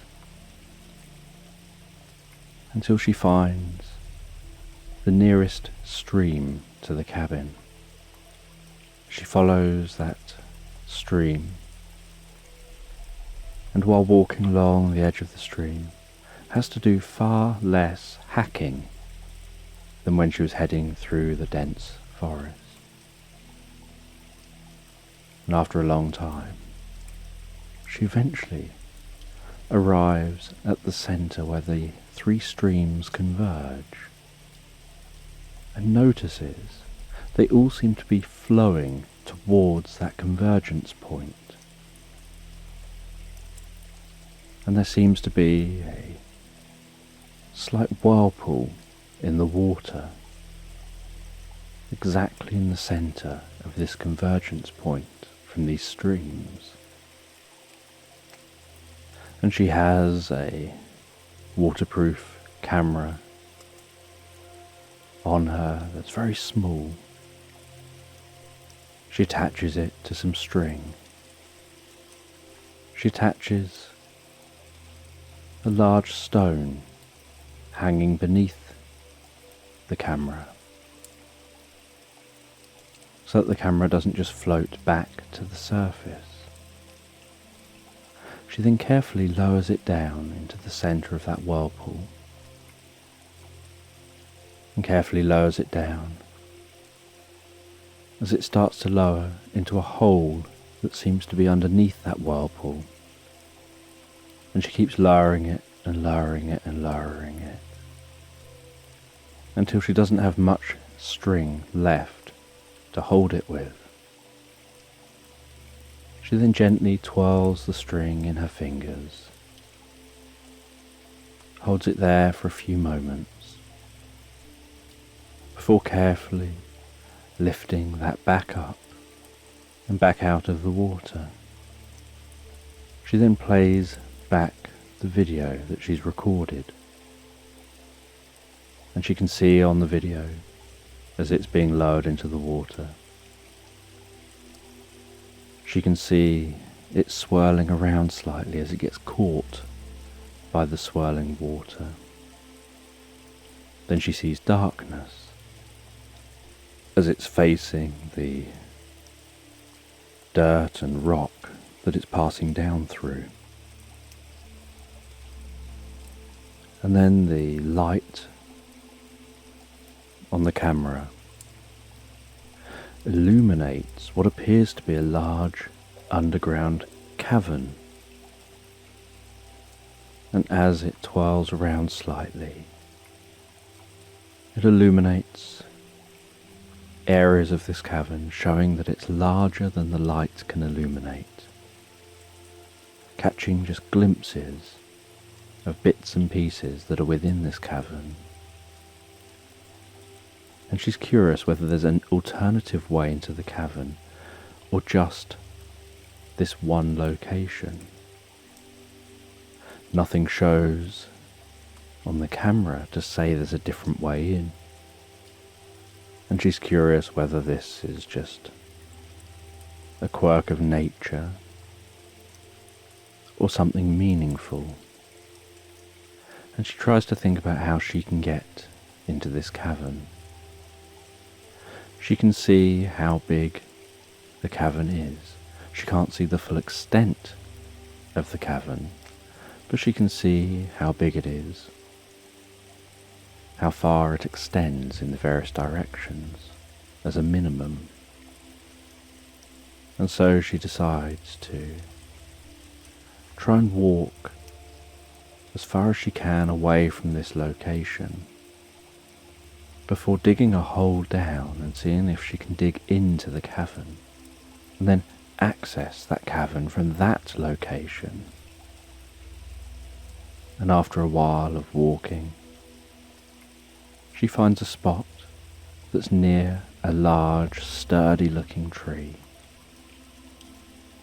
She goes some distance from that tree, far enough out to be away from the roots of that specific tree, and starts to dig a hole that she can descend into. And while she's digging, she's having to climb into the hole. So she attaches herself to the tree, in case she reaches a point where she falls through. And after digging a while, she reaches a more solid surface through the mud and manages to bash her way through that surface until the ground beneath her gives way and her feet drop through that giving away ground, and she's hanging there, and she lets herself swing slightly for a moment until she becomes stable and stops rotating so much, and she gets a torch out, looks around her with the torch, gets some glow sticks out from a pocket, cracks those glow sticks and drops them down towards the ground. She sees them landing on the ground beneath her, illuminating the area beneath her, and sees that it isn't too far down to the ground here. And so she carefully lowers herself down with the rope, down to the ground here in the cave. She can hear the sound of being in the cave, the slight echoey sound as she takes steps. She places a larger light in this location, almost like a beacon to let her know where the rope is and where the exit is. And this beacon includes a tracking device so that she can easily track back to this spot if she gets lost within the cave, because she's unsure where she's exploring, how large an area this is,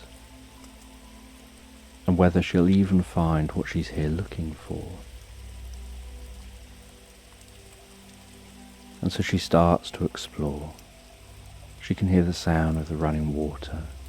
She heads towards that sound of running water and finds an underground stream where these three streams above ground converge, and that water flows down a single point and creates a single stream down here. And she follows that stream. And from time to time she places a light down so that she has an illuminated path back to the exit. And the stream heads down to a smaller cavern. She walks into that smaller cavern and can see in this smaller cavern there are bubbles seeming to float up from the water as the water seems to churn down a slight waterfall. And in the centre of a small lake is a little island, and on that island is a plinth, and on the plinth is an ornate bottle. And as she looks around this area, curious how she'll get to that island, thinking her next clue, if she can't find the oracle here, must be on that island. It seems very intentional. She's unsure how deep the water is or what's causing the bubbles, because she's seen waterfalls before, and they never churn up the water to create bubbles like this. And she walks carefully around the outside of this lake.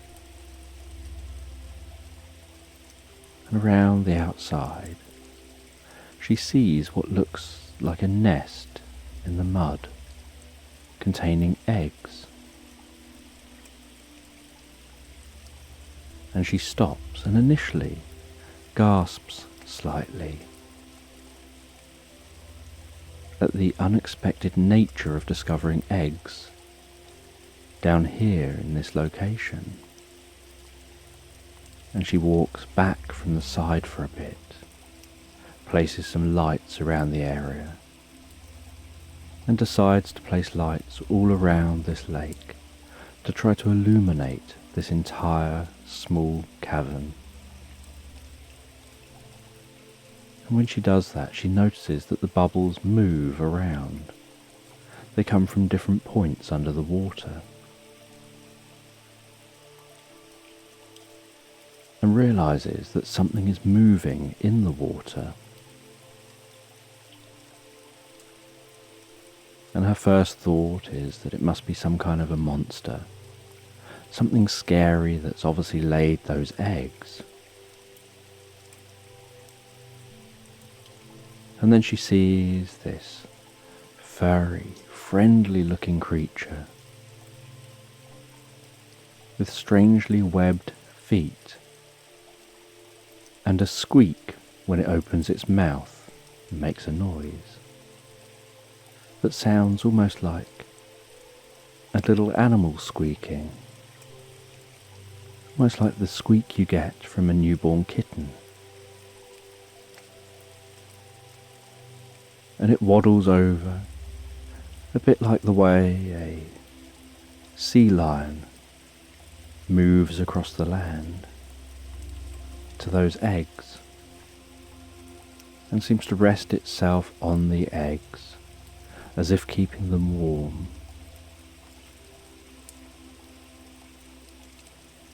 And it seems to be keeping an eye on her, like it's making sure that she isn't a threat.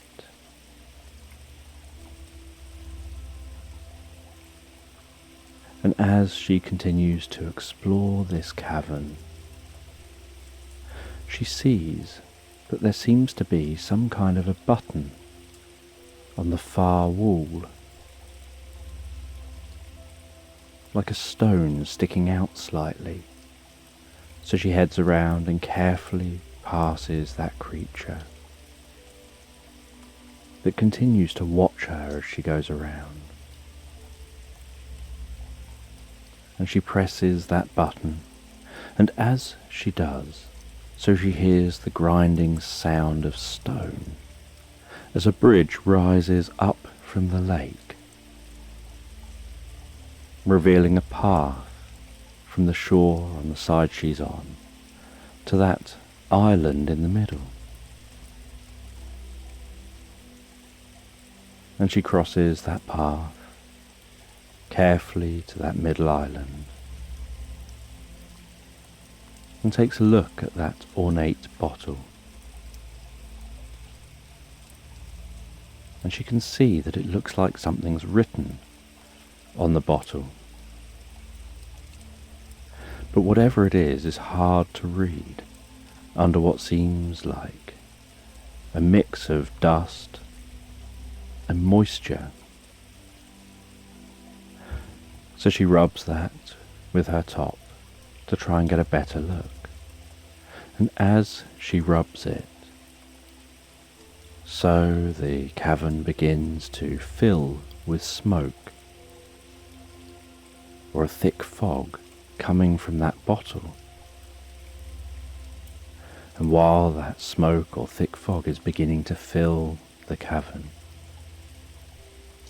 she can read that it says, "Do not rub this bottle unless you want to release the genie inside."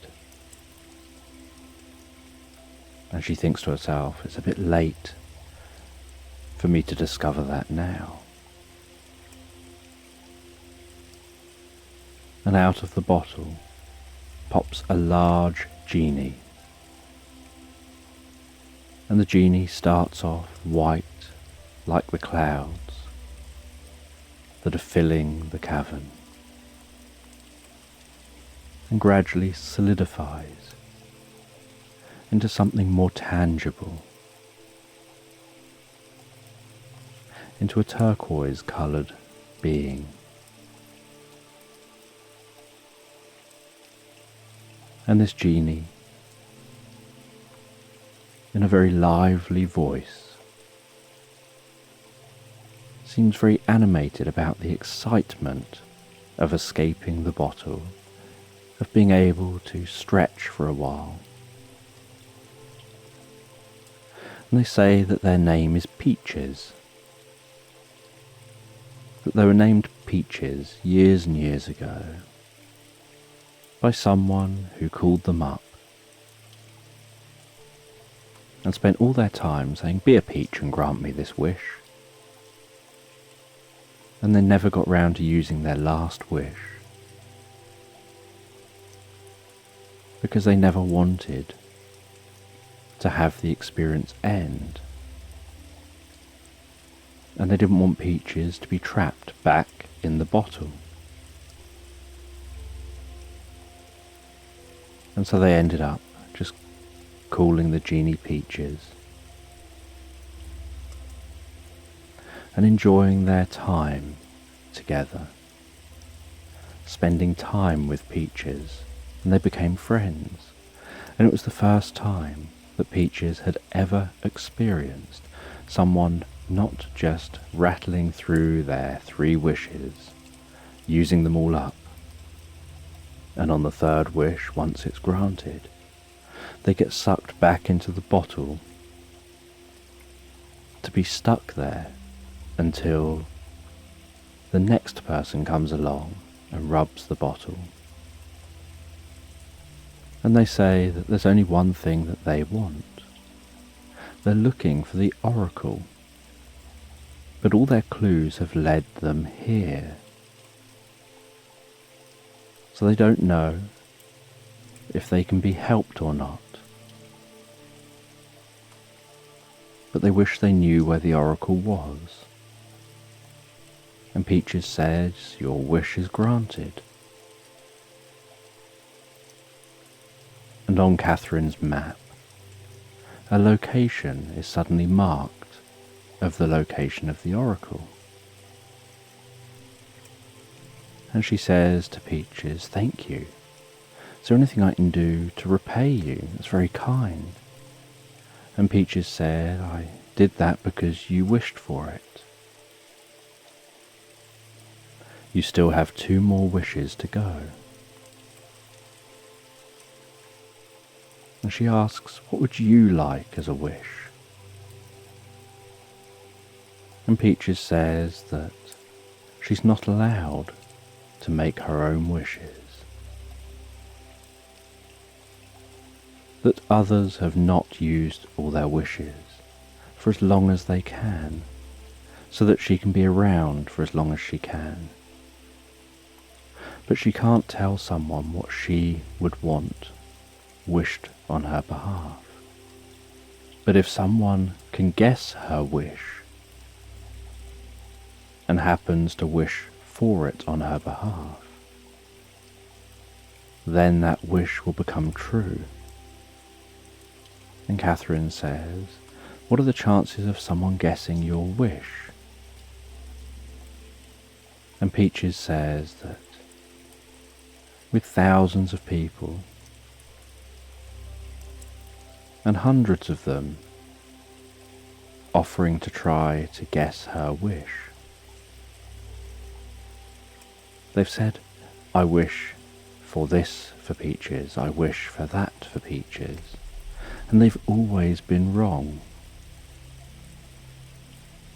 And they've used up their wishes trying to wish for what it is that I want. And Catherine thought to herself that it's got to be more complex than just wanting to be free from the bottle because someone's bound to have wished that already. It's got to be more complex than no longer being trapped, or any kind of wording like that. There's got to be something people are missing, something people aren't necessarily grasping about what she would want. And Peaches says that I can't talk about it. And then Catherine says, "I wish I knew what wish Peaches wanted me to say. And just then, the bottle fell over. And as the bottle fell over, Catherine noticed there was a note inside the bottle. And on that note was a single wish. And Catherine read that wish. I wish that Peaches was able to be a human being, as they were before they were cursed to being the genie, and was able to live in a cabin in the woods, and to live out normal rest of their life from the age they were at the point of being cursed as the genie. And just then, the cloud of smoke or dense fog enveloped the cavern, surrounded Peaches, and Peaches vanished from view. And as the fog cleared, so there was just the bottle sitting there, and no Peaches. And Catherine was unsure what had just happened, whether it had worked, or perhaps transferred her somewhere else, and how she would know. And she left this cavern, followed her path back, climbed that rope, looked at the map to see the location that was marked, and with her dog, she headed towards that location. And it was a long trek through the forest. They needed to camp en route. And the next day they continued. They headed out into a meadow, across the hills, through valleys, camping on their way, cutting through a cave, through a mountain, heading into a forest the other side of the mountain, down into a valley, until eventually they arrived at the coast. And on the coast was a small hut, and out the front of the small hut was a short man fishing in the sea. And Catherine looked at her map and saw that this seemed to be the point marked on the map for the oracle. But this man didn't look like any kind of oracle. And she went over to this man, who greeted her with a smile. She said that she'd been on a long journey. She explained she was trying to find the oracle because she wanted to gain the knowledge of higher consciousness, that she'd heard that the oracle could share that, and could share how to access being able to access the higher consciousness, to view the past, to view anywhere in the present or anywhere in the future. And this short man says, yep, I can do that. You've already achieved so much because of your journey. And Peaches says hi. And then he smiles. And he reels in his fishing rod, puts it down beside a chair, and walks from his chair into the hut. And Catherine follows into that hut. The dog sits and waits just outside.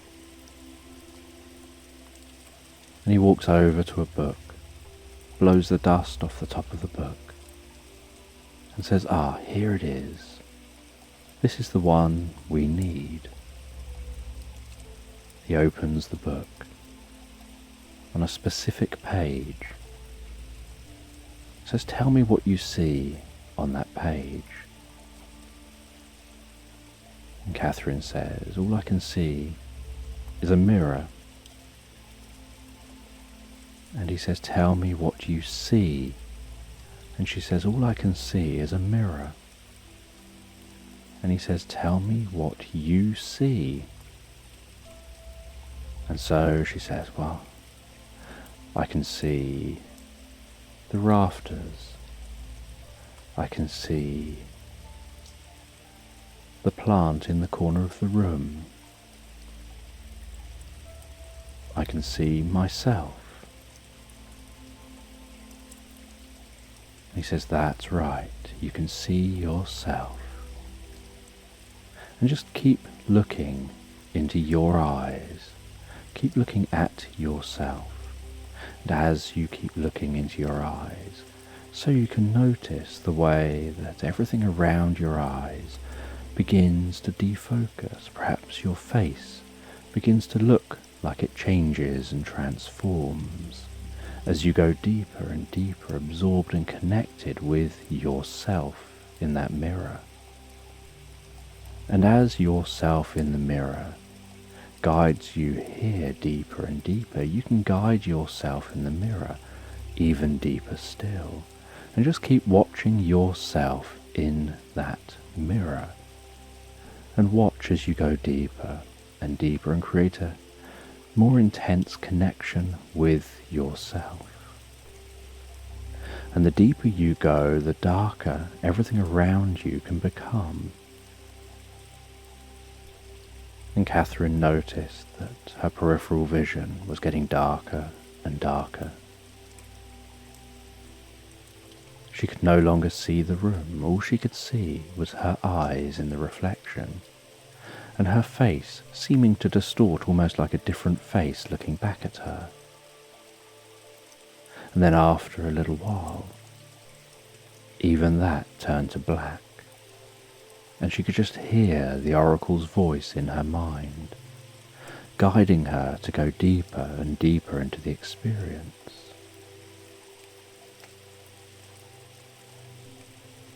And as she continued to be guided deeper and deeper into the experience, she started seeing bubbles appearing around her. And as she focused on the different bubbles, so she noticed that it was almost like each bubble was a separate universe, and every decision that was made, and every decision that was possible, led to a new bubble of a universe, as if the bubbles were just expanding exponentially, almost instantaneously, moment by moment, more and more bubbles appearing. And then within each bubble, she noticed that as you turned around, so the bubble would seem to turn around, and she would see back into the past, and she could turn the other way and she'd see forward into the future from that bubble. And she could turn around and travel and notice herself following a line of bubbles that were connected from that specific bubble all the way backwards into the past.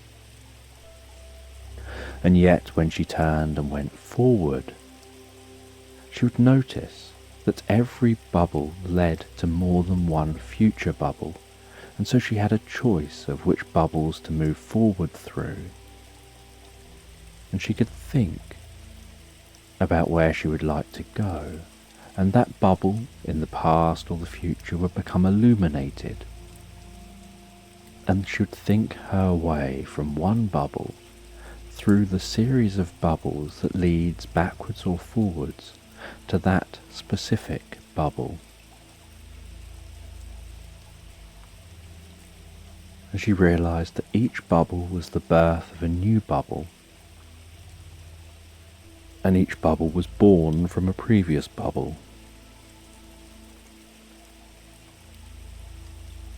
And she was able to travel backwards and forwards. And she could think about a location and noticed that the bubble would appear to illuminate somewhere along to the side of her, and she would travel through those bubbles to the one that was illuminated.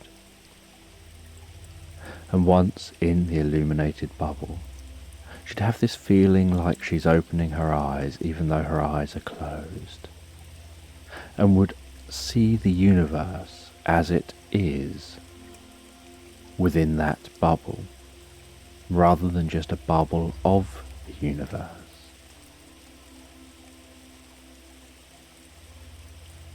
And she spent what felt like years exploring these bubbles, zooming backwards, forwards, and through space, and noticed there was a specific sacred geometry to the layout in 3-dimensional space of these bubbles, representing 4-dimensional space, giving her brain a way of understanding the experience and processing her journey through the experience. And that she had enough understanding of sacred geometry to be able to know how to traverse this multiverse through this higher consciousness. And she stayed there until she mastered the experience and knew how to access this at will. And as soon as she realised that and understood all that, she then came back to hearing the oracle's voice still talking in the background, and then noticing her eyes in that book, in the reflection, and gradually became more aware of the rest of the book, the background in the reflection, and then the room, and the oracle, who was smiling at her as he slowed down and stopped speaking, and closed the book. And she thanked the oracle for teaching her and showing her the path. And she headed out of the hut. The oracle headed back to fishing, and she headed off with her dog and made the long journey home. And after arriving home, she took her dog for a walk in the local city park, played with the dog for a while in the park, before heading home, and in an evening continued her practice of accessing that higher consciousness state before heading to bed, relaxing down in bed, drifting, floating so peacefully, so comfortably asleep, knowing she's sleeping deeply and soundly, with a healing, restful sleep all night long, mastering her higher consciousness, knowing she can awaken in the morning feeling so refreshed, relaxed, revitalized for the day ahead, able to handle any challenges that face you. As she relaxed and drifted and floated so deeply, so comfortably asleep.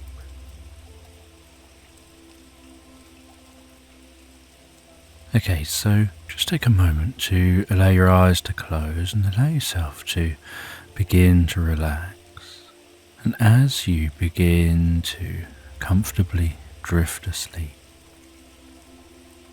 I'm just going to tell this sleep story in the background. And it's a sleep story about a cat walking through a moonlit meadow.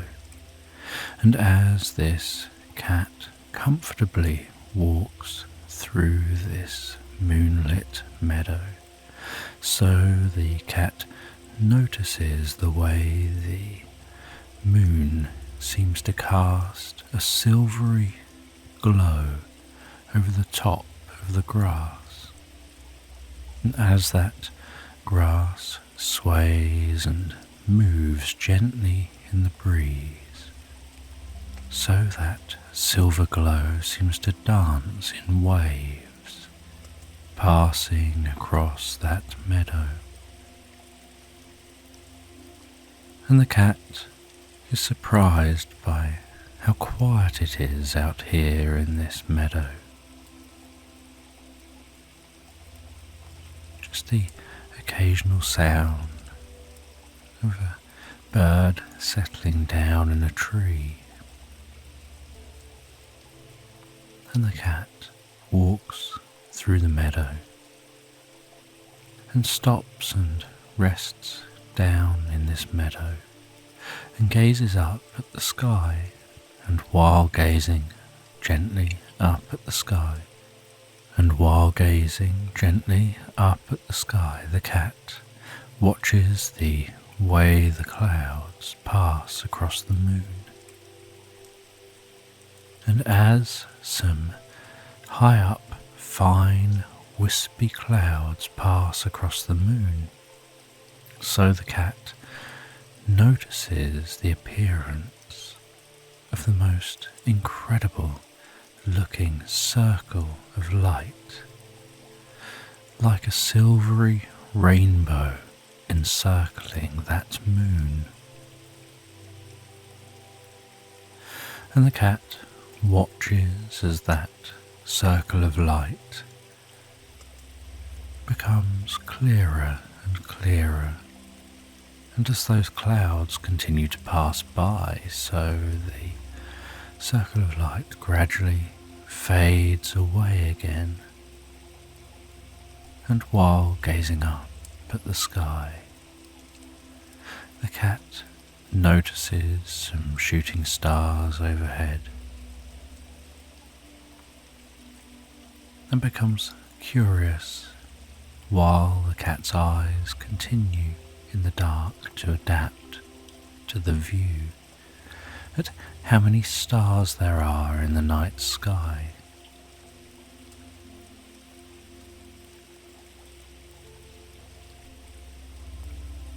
And as the cat watches that sky, so they can feel the cool night air on their fur, and something about that refreshing, cool night air just guides that cat comfortably and relaxed into a reverie. And the cat finds their eyes wanting to gently close, and finds themselves wanting to drift comfortably asleep. And as they drift comfortably asleep, so they begin to drift into a dream. And while drifting into that dream, they notice themselves up on a branch of a tree, gazing out over the most beautiful field of sunflowers. And from here up in the tree, they can smell those sunflowers. They can see butterflies and bees flying to those sunflowers, moving around on a sunflower before flying off to the next sunflower. And the field of sunflowers gently waves in the breeze. And the cat is up in this tree on this branch, sheltered by the branches and the leaves overhead, from the warmth of the midday sun, and the dappled light of that midday sun shining down through those branches and those leaves. Dance around the cat as the cat continues to gaze out over that field.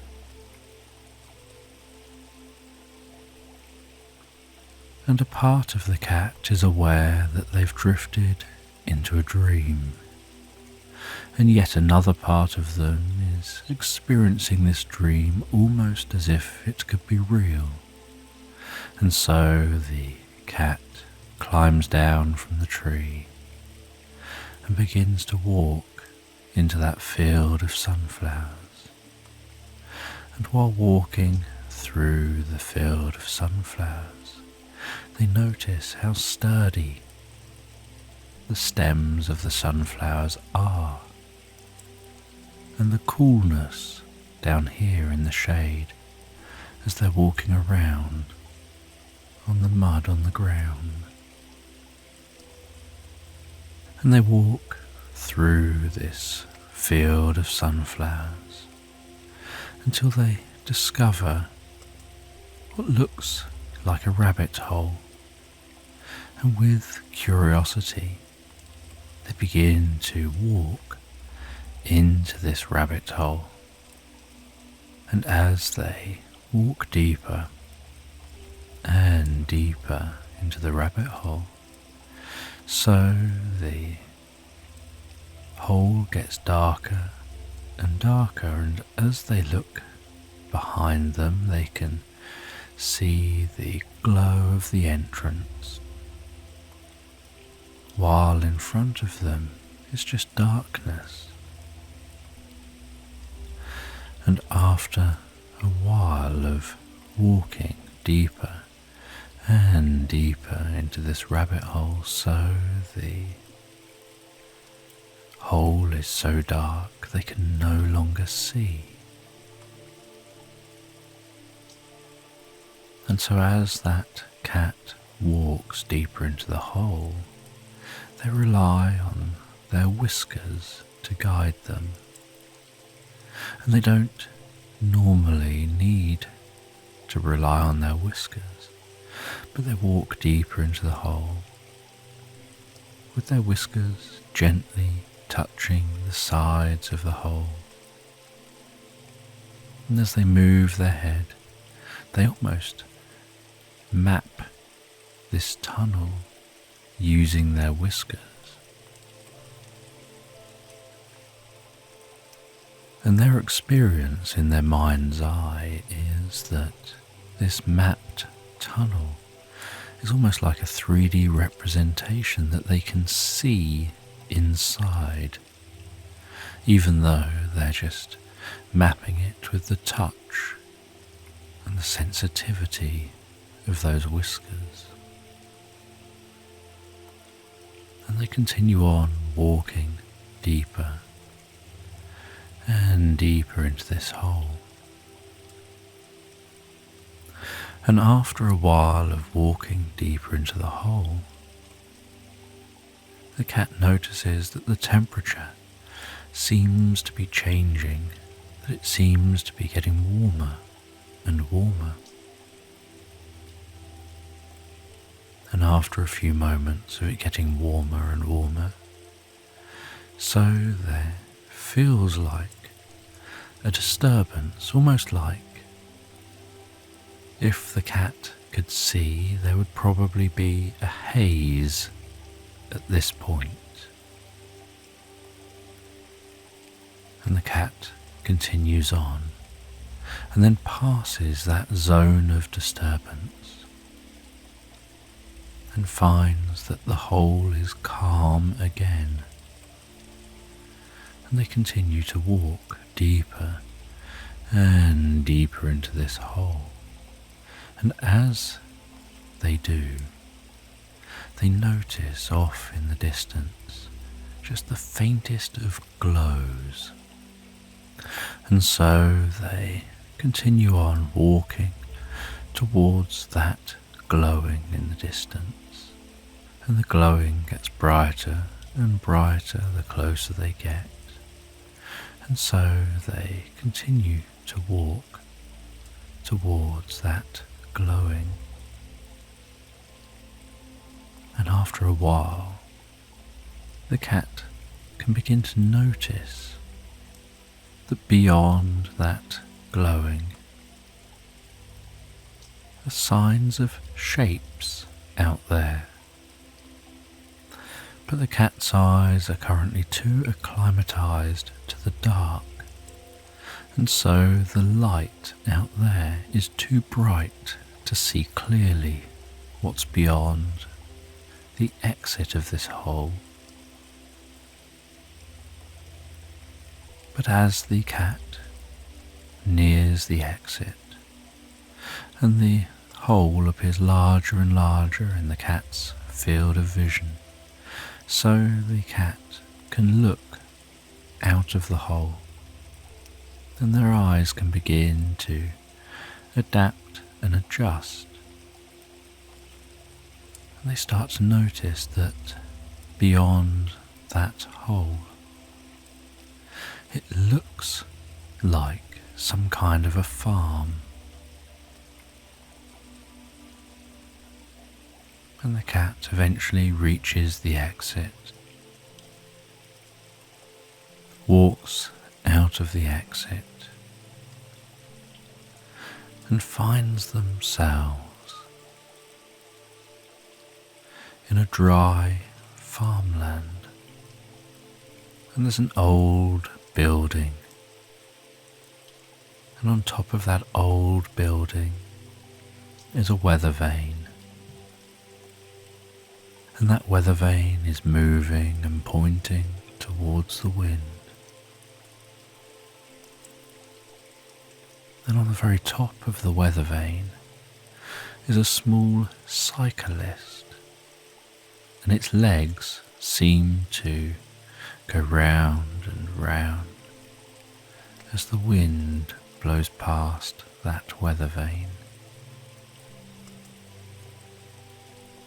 And on a large tree outside that house is a swing, and on that rope swing the cat notices a young boy, and the young boy seems to be in their own world, just swinging softly backwards and forwards on that swing attached to the tree.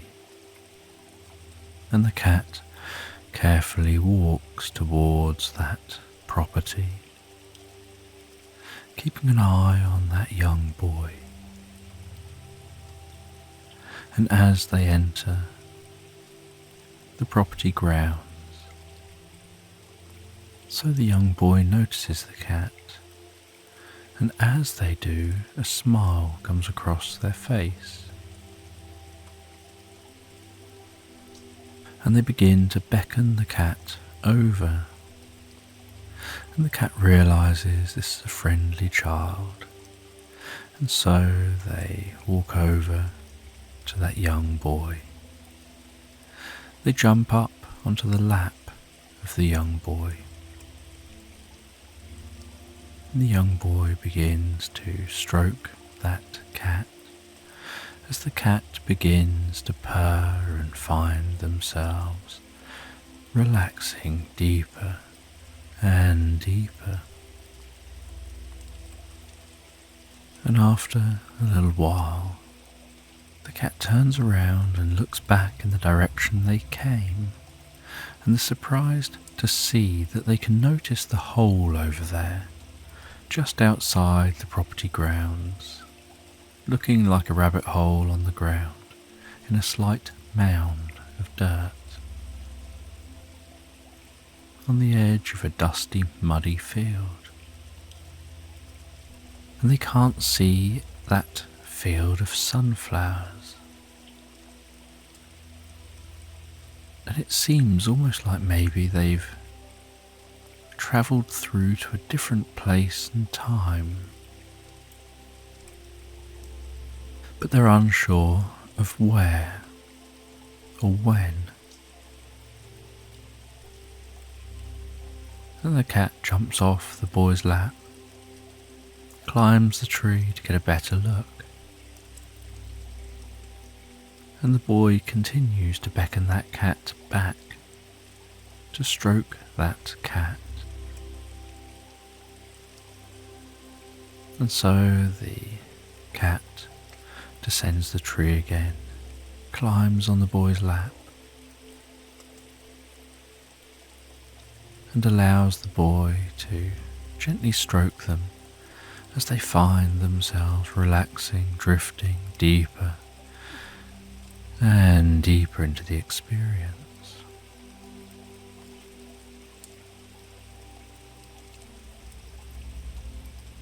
And after a while of relaxing, floating, drifting deeper into the experience,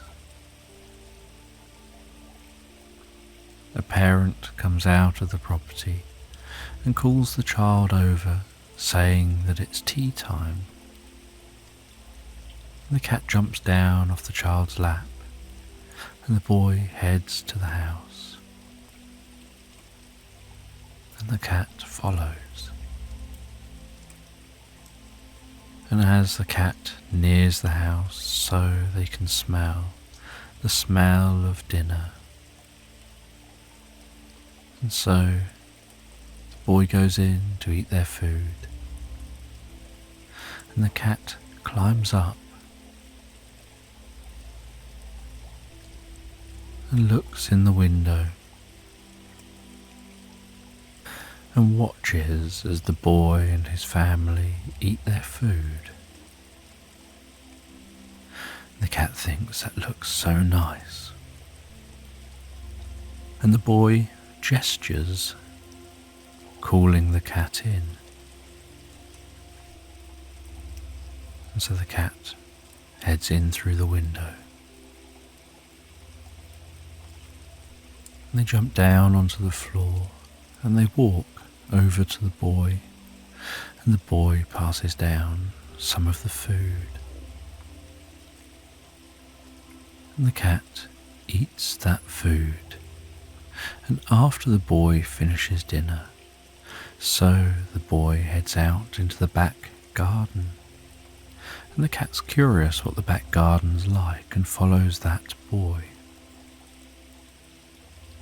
And the back garden's very different to the front. The back garden is well kept, has rows of beautiful plants and flowers, has rows of trees,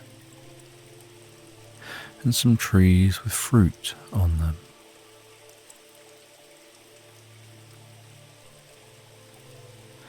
And in the middle of the garden appears to be a water feature.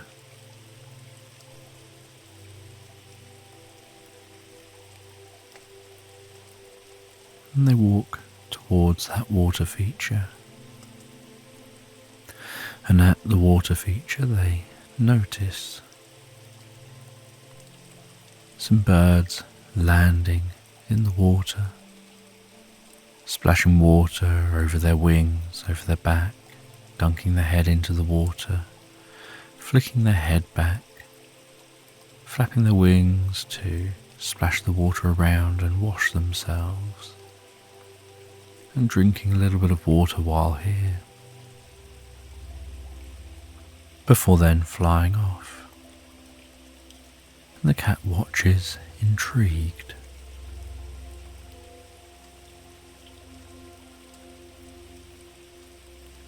After a while, the cat notices the boy has walked down the side of the garden a little bit,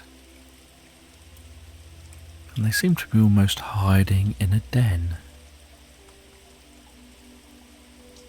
And they beckon the cat into that den, and the cat heads in and climbs up next to the boy. And the boy says, "Shh," as they look out of this den towards some flowers, and the cat almost holds their breath with trying to be so quiet. And as they quietly watch, they see the most incredible looking tiny hummingbird fly over to the plant. And the hummingbird seems to almost buzz as it flies, as its wings move so fast. As it lines itself up with that plant and moves very slowly and carefully towards that plant, having a drink from the plant, managing to hover so perfectly before reversing and popping its head into another plant and reversing. And the boy watches this for a while, and the cat watches, intrigued, curious, having never seen such a small bird or a bird with such skill. And after the experience, the bird flies away. The boy turns around and just sits in his den. He's carving himself some wood with a knife. And while he is, he's just talking with the cat. And the cat's just sitting there listening. Then the cat heads over to the boy, and the boy stops carving and just sits there still talking with the cat softly, while now stroking that cat. And the cat finds themselves as the back of their neck is being stroked, drifting, floating so peacefully, so comfortably asleep. And as they drift asleep, they twitch a little, begin to dream, and they dream of walking through some fog. And as the fog clears, they see a grandfather clock standing there, its hands slowly moving around the face. And then on the strike of the next hour, the grandfather clock begins to sound, marking the time. And something about this dream awakens the cat to resting on the lap of that boy. And the cat notices it's beginning to get dark, so they leave the den, head through the garden. They walk around the outside of the property to the front, and the boy follows. The boy asks, "Where are you going?" And the cat comes over to the boy, knocks the boy with its head, rubs the side of its head on the boy's leg, rolls on its back, weaves between the boy's legs, and walks away a little, as if to say, "It's time for me to now go."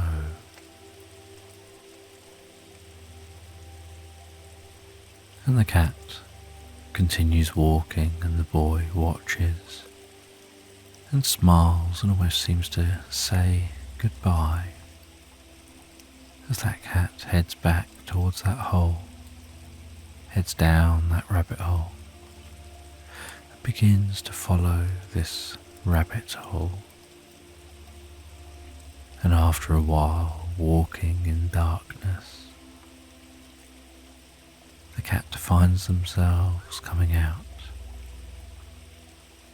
in that sunflower field.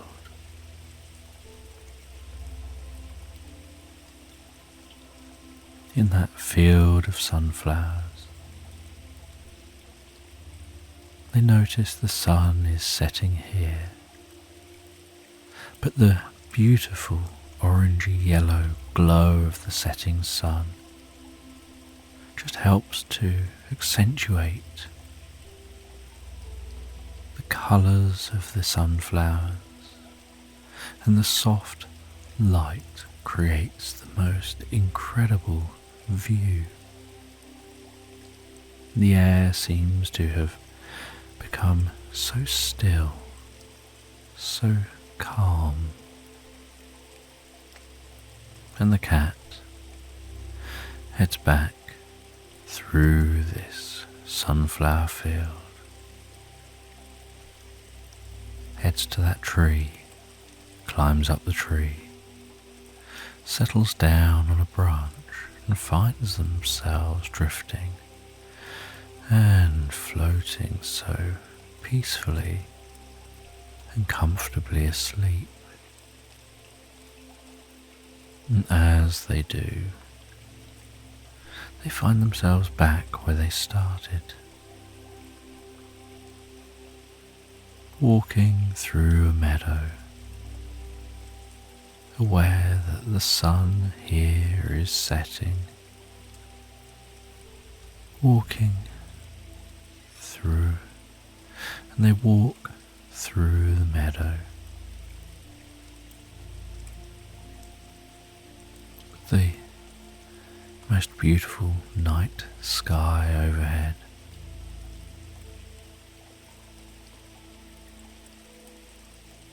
They find their way back to their home.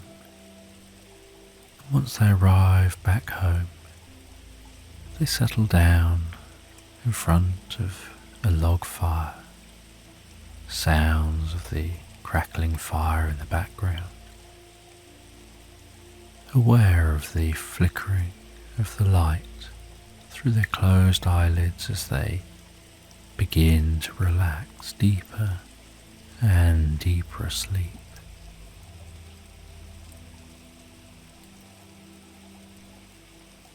And they think about the unusual dream that they had, meeting that boy, exploring the sunflower field, getting to take a look in that boy's back garden, seeing the hummingbird,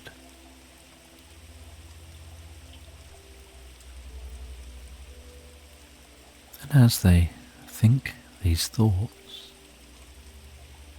they find that they begin to drift and float, peacefully, comfortably asleep.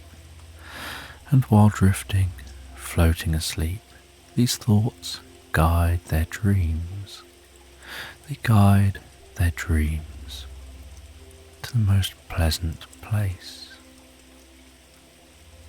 to an amalgamation of both previous places, to the most beautiful farmhouse surrounded by fields of sunflowers at sunset, where they see that boy playing in the garden, and in this lucid dream they head over to the boy.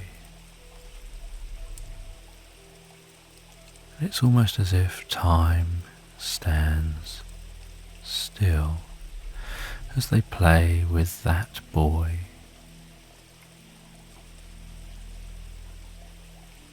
And where hours of play just seem to pass in minutes of dream time here, so they can really enjoy this lucid dream. And once they've enjoyed the lucid dream for a while, So they find themselves drifting from a dreaming state into a deep, healing, recuperative sleep. And from time to time during the night, they become aware of their mind drifting back to that dream, being absorbed in that dream, as if they're spending hours and hours in that dream,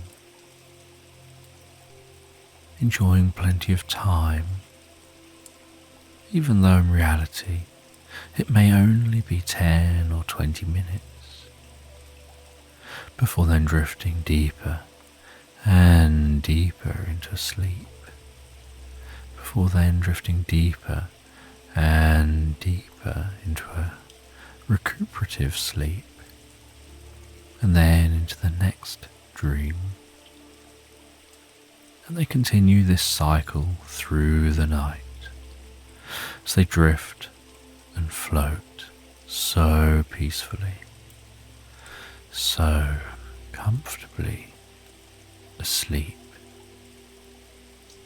awakening the next day feeling so incredibly refreshed, like their mind has processed all their worries and concerns, starting the day with a positive mindset, knowing that they can crack on and have plans for the day, and curious about what will happen through the day, awakening in front of that fireplace, feeling so alert and full of energy. But for now, they just continue to drift, float, and dream deeper and deeper asleep now. Just take a moment to allow your eyes to close and allow yourself to begin to relax. And as you begin to comfortably drift asleep, I'm just going to tell this sleep story in the background.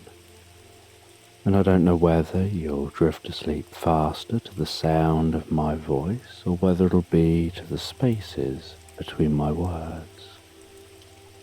And as you begin to comfortably drift asleep, you can have a sense of a woman who is pruning an elderberry bush. And as she prunes her elderberry bush, she gazes over towards an amphitheatre. She can hear the commotion in that amphitheatre, and she wonders what's going on.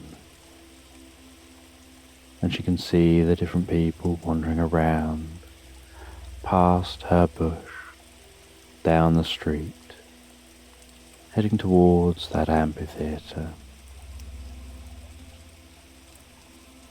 And she's curious whether to go and investigate. There hasn't been a lot going on there for a while. But as she's gazing over towards that amphitheatre, you can hear the distant, almost relaxing sound of cheering, where it's at a volume that's like a gentle background hum. She notices the strangest thing. Just in the field over the other side of a hedge, she sees movement, almost like diamond-shaped glass moving in the sky, distorting the view behind that moving glass shape. And then it starts to glow and get brighter and brighter, and the edges of the diamonds begin to sparkle, before all of a sudden a portal appears in the field. and a strange being of light glides out of that portal, and the portal closes behind them, and this being of light almost blends in with the sunlight, making them very hard to see. But this woman keeps her eye on that being and tries to watch that being, seeing where they're going. And they seem to be gliding down the street in the opposite direction to the town centre. They're heading up towards the woodland. And as they're heading up towards the woodland, the woman begins to follow, curious to learn more.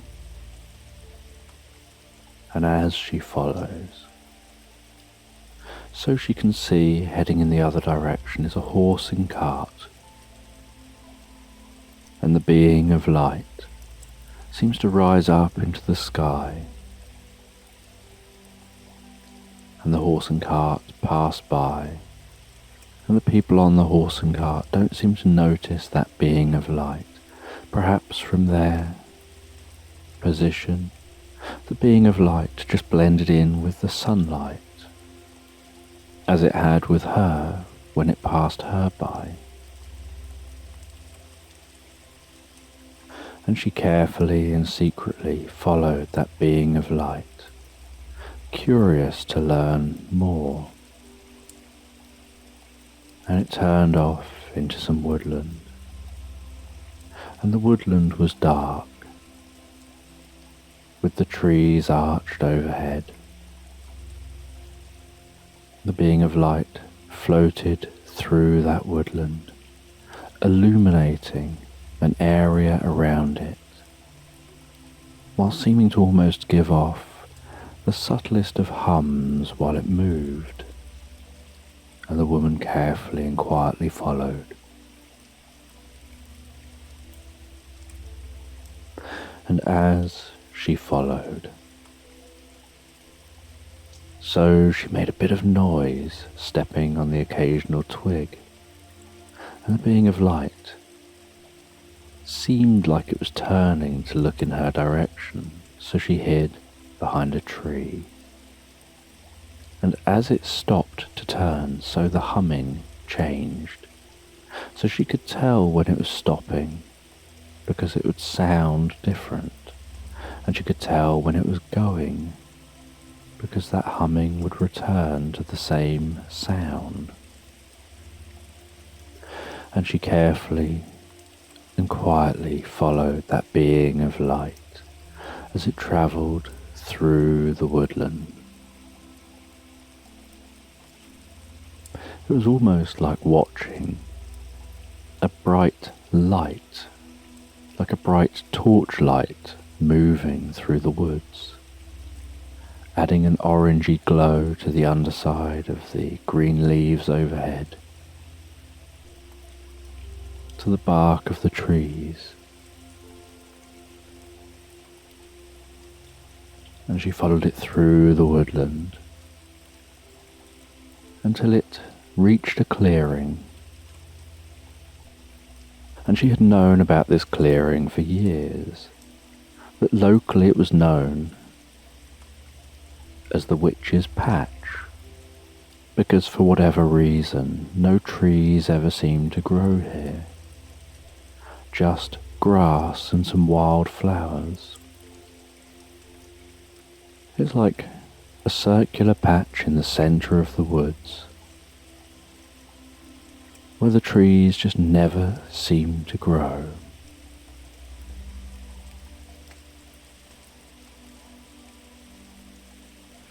And as she watched, she saw that being head to the centre of this clearing. She saw as it then seemed to increase the intensity of its glow, and as it increased its intensity of its glow, so the humming got higher pitch, and the reverberating increased. And then the ground started shaking ever so slightly, and as the ground shook, she could notice stone pillars pushing through the grass, the mud parting around those stone pillars, the roots of the grass ripping and breaking as the stone pillars raised up, forming a stone circle with larger stones around the inside, and then about 3 times as many stones, but small stones around the outside.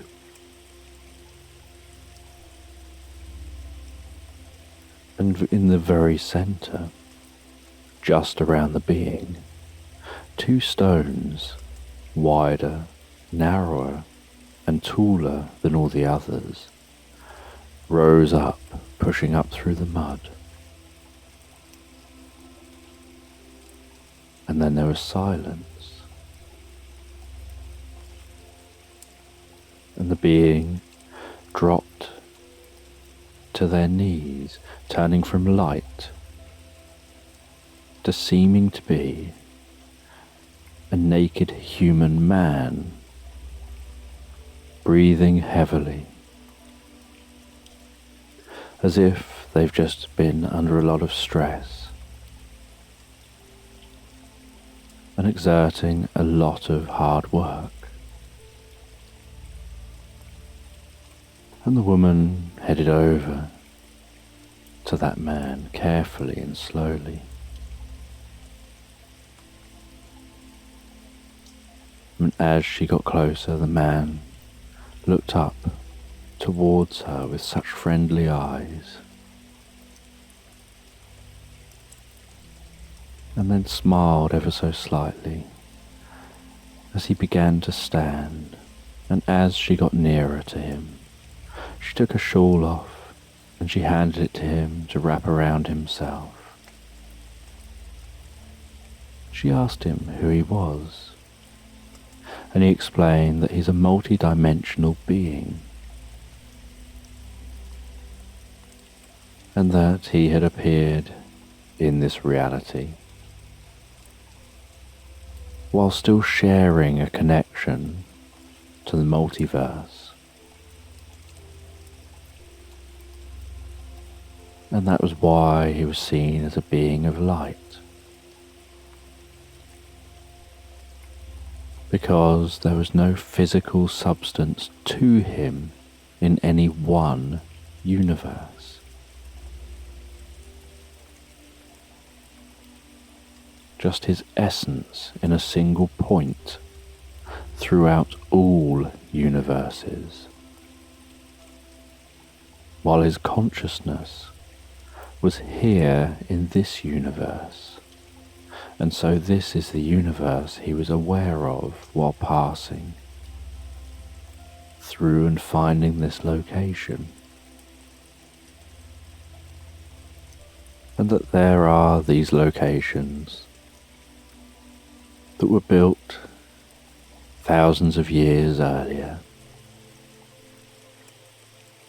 which are built on the energy lines of reality, and once transmitting consciousness to a specific reality, you then have to find one of these portals, one of these locations. You have to enter that location, and you almost become the golden key which unlocks that portal and then rises up around you, almost cutting you free from all of the other realities, so that you're just a physical being in that one reality. But it's exhausting to separate and to go through that process of detaching from all those realities to being in just one. And the woman asks, why the effort to do all that just to be here? And they said that they have to track down a mythical animal. And the mythical animal is in this reality, is in this dimension, that they need to obtain something from that mythical animal, that they've evolved to a point where they're multidimensional beings, that they need to obtain something from this mythical animal that will prevent the rupture of the multiverse. And the only place this mythical animal is left within the multiverse is this one reality. And the woman asks if there's anything they can do to help. And the man says that they probably know the reality better than they could navigate it. So perhaps they could join them on their journey, help to make sure that they interact correctly with people in this reality, and find where they're going. And the woman's excited about this break in her routine, about doing something unusual, something a bit different for a change. And the two of them walk out of the circle as those stones rumble and lower back down into the ground, leaving patches of mud on the surface. And the man still seems to lack some energy, and he asks if there's any quick way around, because while he was a being of light, he could travel around at the speed of light. But now he has to walk around at the speed of a human. And the woman explains that you could always get a horse, and that would get you around faster. And so they obtain some horses. They make their journey off on the horses, with the woman asking every question she can think of, as they enjoy the blue sky, the warm weather, the green land, the rustling leaves of trees, sounds of birds overhead, and the sound of a bubbling stream just alongside them. And they continue their journey, and the woman asks, why here? If you can appear near any of the stone circles and use any of the stone circles, why this one? And the man says that it appears that the animal was closest to this stone circle, and she wants to know how they're going to find this mythical animal. And he said, first we have to find the mermaids. The mermaids will know where the animal is.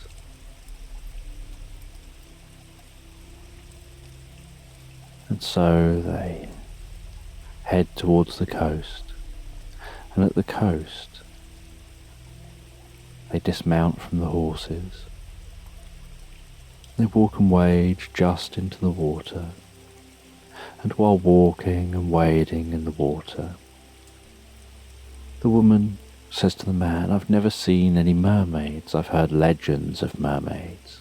Sailors occasionally come back, saying that they had encountered mermaids, but I've never seen a mermaid. How do you know you're going to find one near the shore? And the man explains that he's the golden key. There's no one else like him here. If he stands in the water, they'll pick up on the hum given off by his body, and they'll want to investigate that noise that's reverberating through the ocean. So he stands in the water, his feet giving off that hum.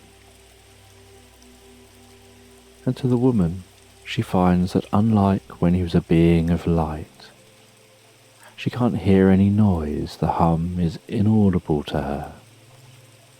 So she wonders whether there is any hum. And then, after a while, they see something moving out to sea, and a mermaid appears near the shore. The mermaid jumps out onto a rock, and as it begins to dry off in the sun, so its tail turns to legs. And then this mermaid, with long flowing hair, almost glides, so gracefully and so light, towards them, and looks upon this man with a sense of curiosity and intrigue, and looks around the back of him, the front of him, almost seems to be looking in his ears and behind his ears, as if he's got something to hide there. And he doesn't say anything, he just stands there, until eventually she speaks and asks who he is, and he then explains who he is, where he's from, and that he's searching for a mythical creature, and that this mythical creature lives within the ocean,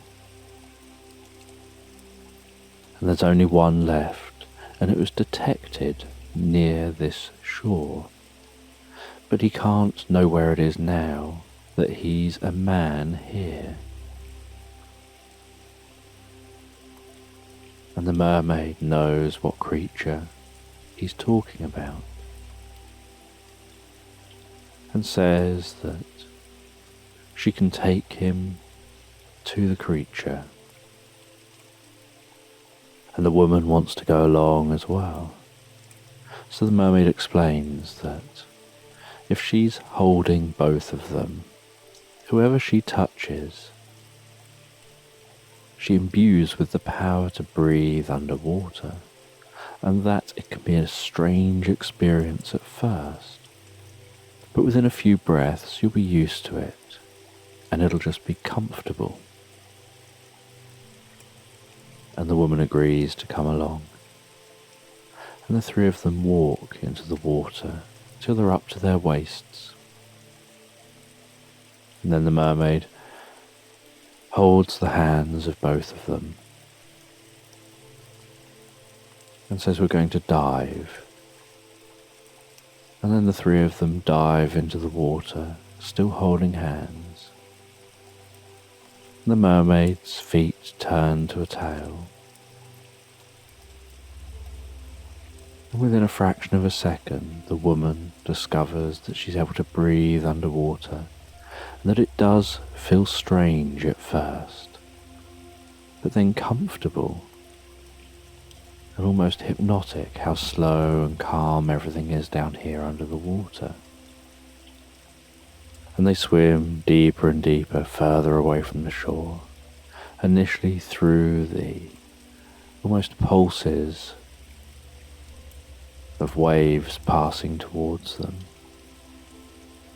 and then under those pulses of waves to stillness. And then they head into a cave, turning back towards the land. And this cave opens up into a glowing large cavern, and in the cavern they see what looks like a four-legged whale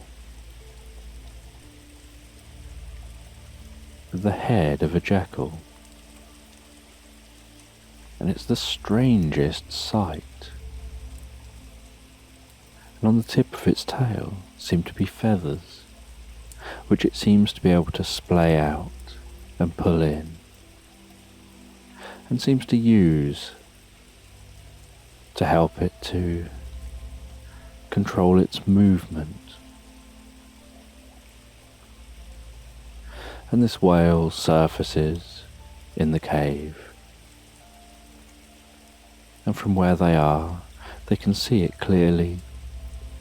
Breathed out and then took a deep breath in as some spray landed and twinkled on the surface of the water above, and the whale swam over to them. And as it did, each beat of its tail seemed to almost create rainbow colours within the water, and it hovered just in front of them. And the man and this whale creature seemed to have a moment, as if they were able to communicate with each other, almost telepathically. And then the whale swam alongside the man. And on the side of the whale, there was something glowing and sparkling. The man reached forward and picked it off of the whale. And the whale swam back into the cave. And then the mermaid said, "Have you got what you came here for?" And the man nodded. And the three of them swam back to the shore. And back on the shore, the mermaid saw the woman and the man out of the water, before turning around, letting go of their hands, diving back into the water alone and swimming off. The man opened up his hand to reveal a sparkling, twinkling button. At least that's what it looked like. And the man said, "This button is the button that holds the fabric of space and time together." That the fabric of space and time had become ruptured and needs repairing. And that it may seem strange, but the way that the multiverse works is that things are often not as they seem, that often things are metaphors for other things. So you can find a repair to a rip in space and time that turns out to be finding a button, and it just looks like a button, because that fits the human narrative. It fits the construct of what it is that you imagine would take place. And that this is just the way things work.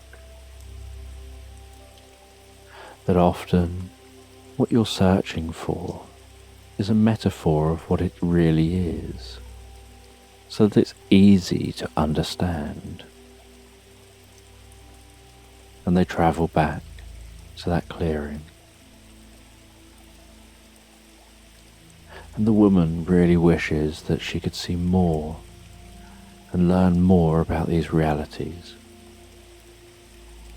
But the man says that no one else can travel backwards and forwards in this way other than multidimensional beings.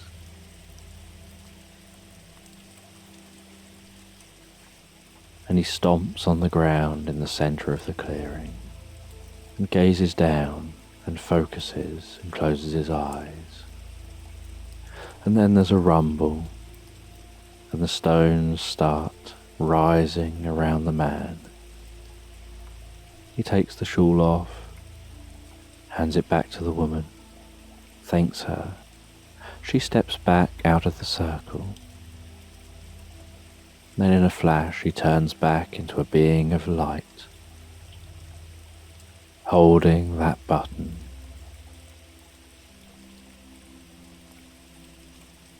And then heads out from the circle as the stones lower back down again, heads back through that woodland. The woman walks along with him, although she can no longer communicate with him in the same way. And she heads with him all the way back to that elderberry bush.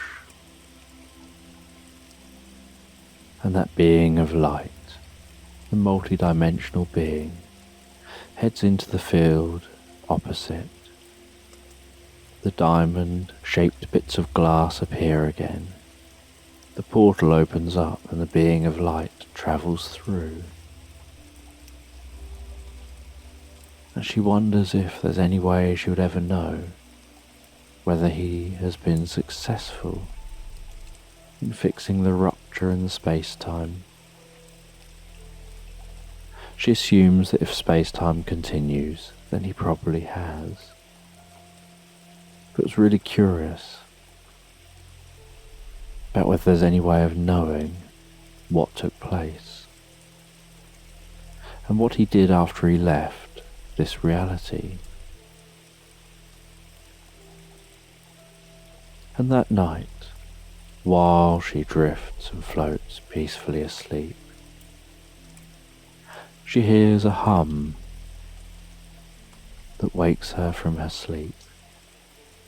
And as she gently wakes from that slumber and gazes around her dark room, she sees a tiny crystal cube sitting beside her bed. She picks that cube up, curious what it is and where it came from. And as it moves into the path of the moonlight shining through the bedroom,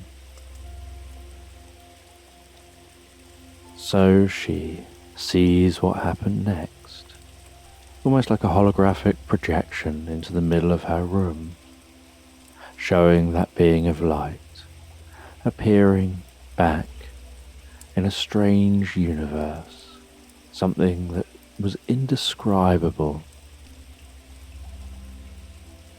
She sees the being traversing that universe and attaching that button to a rip, almost as if that being has attached the button to one side of a rip, pulled the other side of the rip over, and popped the button through a hole in the other side of the rip, linking both sides of the rip. And then, with some other multidimensional beings, they appear to be almost sewing up the rip down towards the button, and then from the button back out a little bit. And then after they've sewed up that rip, so the rip appeared to totally disappear, including the button, like there was no rip there at all in the first place. The woman found this really strange. And then she heard a voice just saying thank you for your help, coming from the projection. And the projection went dark. And the crystal just seemed to be a crystal cube that was inert, didn't seem to do anything at all. And she put that down beside her, thinking to herself that as a memento of her experience, she'll place that somewhere special in the morning. But for now, knowing multiverses are safe, she's going to drift and float asleep. And so she relaxes and drifts so peacefully, so comfortably asleep.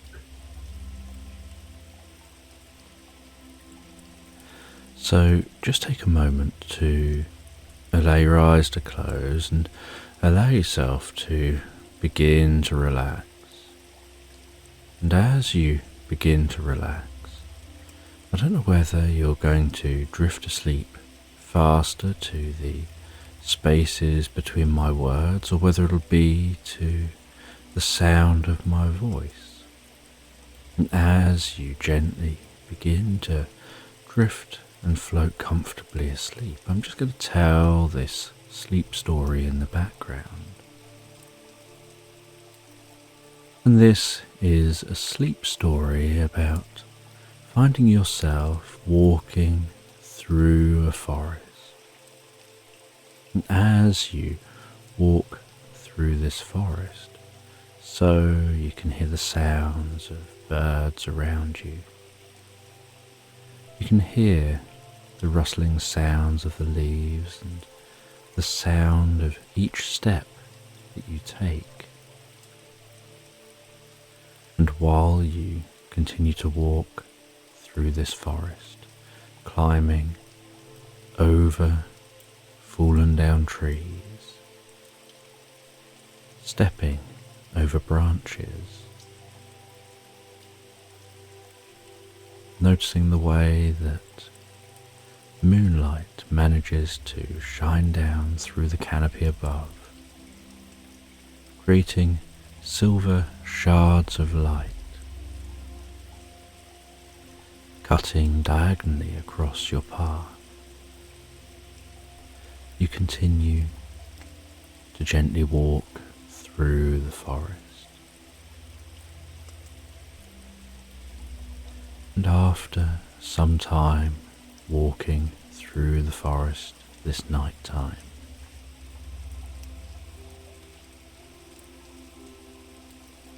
you find a clearing, and as you carefully walk out into that clearing, you hear the sound of a wolf howling in the distance.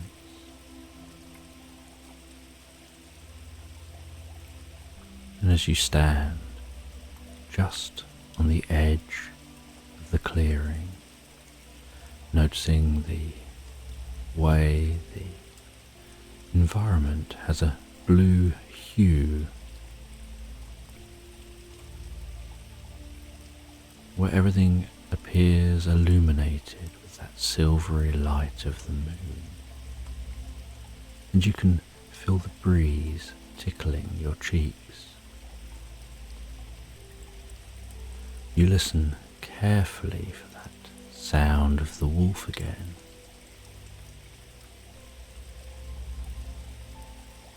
And you hear that howl of the wolf a second time. The distant sound of movement within the forest off beyond the clearing.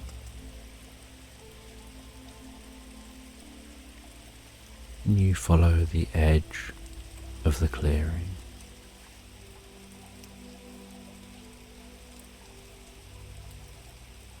You head down towards the sound of gently running water, and you arrive at the calmly flowing stream. You walk into that water, splashing through that stream, following that stream along between the forest and the clearing.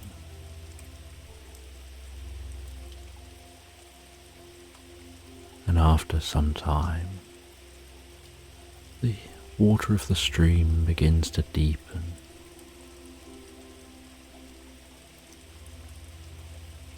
And as that water from the stream deepens, so it flows calmer.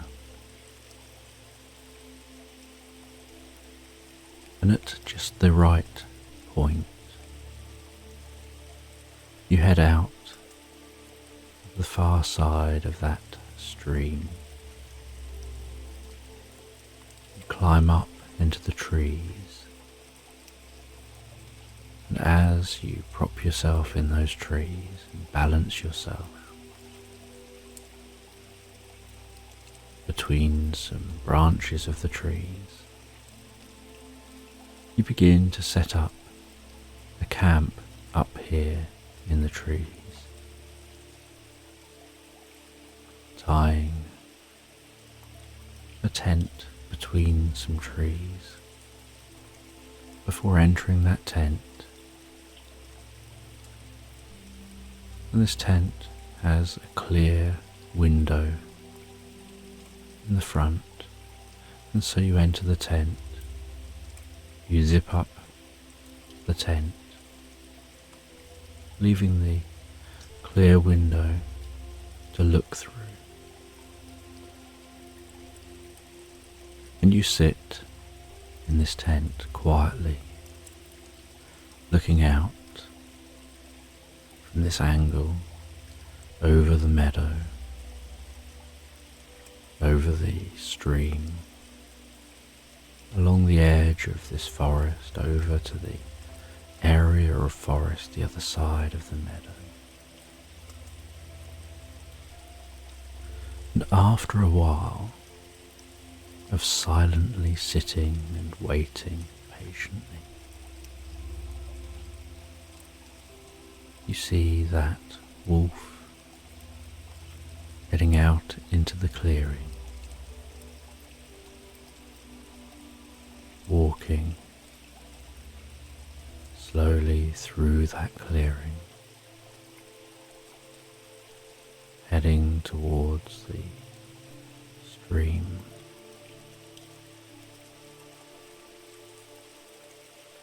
Seeming to sniff around the area of the stream where you entered the water.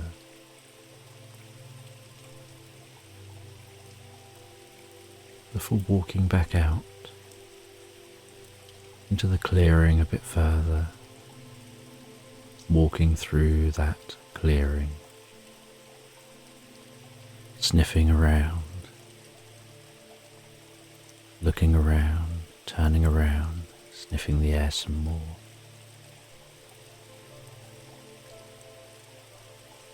Continuing to walk through that clearing, and you continue to watch that shadowy wolf under the moonlight walking through the clearing, until all of a sudden you see that wolf burst into a run, leaping off the ground, and in what looked almost like a flash of smoke, turning into an eagle, flapping its wings and launching higher up into the sky. As you continue watching as it flaps its wings, rising higher and higher, until you can barely notice its silhouette against the night's sky, only being able to see it due to the occasional recognition of its shadow, of its figure passing across stars, watching closely for other stars blinking out and then back again as it circles and crosses those stars, and then seeing it circling in front of the moon, circling overhead, until you watch as it seems to fly in a straight line, following the stream and heading off from this area. And as it heads away from this area, so you settle down in the tent, you allow yourself to just drift and float deeply, peacefully and comfortably asleep. And the next morning, You awaken in your tent. You look out from the tent. You can see the meadow illuminated by the morning light. The green of the trees. That water flowing along the stream. You exit the tent. You pack the tent away and continue to follow that stream. From time to time you take a look at a map to make sure that it seems like you're on the right path still. You continue to follow this stream until you arrive at a lake. And when you arrive at this lake, you take a look left and right, noticing how large the lake is, how dense the forest is around the lake. You think to yourself about whether you're going to trek around the left or the right side, noticing how far and how long that'll take through such dense forest. And you decide that the best course of action would be to try to go straight ahead across the lake. And so you head just into the edge of the forest beside you. You chop some wood, chopping some large branches off of the trees in this forest. You scrape the smaller branches off the large branch. You begin to shape that wood, choosing branches that require as minimal shaping as possible. And then, using some vines, you begin to bind the branches together, creating yourself a raft.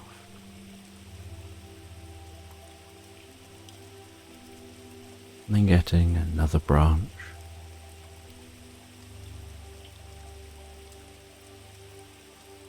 and chopping and slicing into that branch to shape one end of it into a paddle with a flat surface. And then pushing that raft onto the lake water, walking into the water and climbing onto the raft and kneeling on the raft.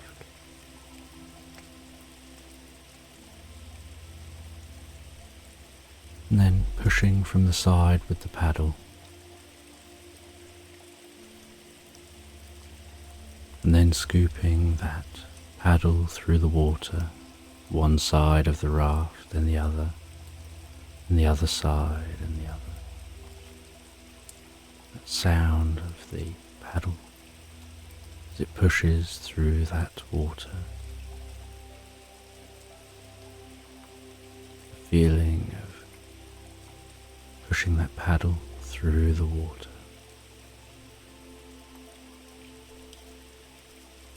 As you traverse this lake,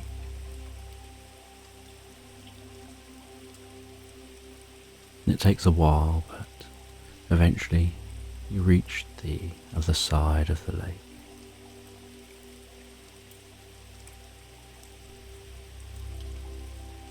And glide the raft a little way up onto the shore. Climb off the raft. Continue walking on into the forest.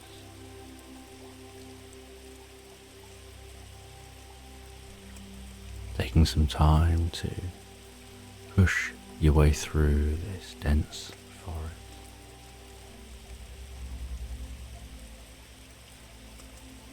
Until, after some time of travelling, you begin to notice that the forest floor seems to perhaps have rubble that's been grown over and mounds.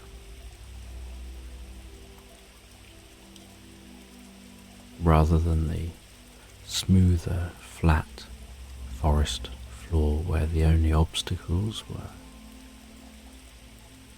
protruding roots, branches and fallen down trees. You continue through the forest till eventually you notice through the trees what at first looks very similar to the trees, but you recognize that it's not circular like the trees. It's tall, but it's got edges and flat surfaces. And as you get closer, you realize that it's a giant obelisk. It's got vines and roots wrapped around it. It's got cracks in it. The top of it is lying on the ground on its side,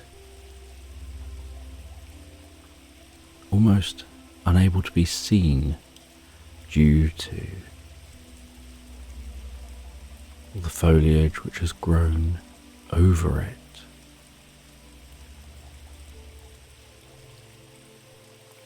And you go up to that obelisk.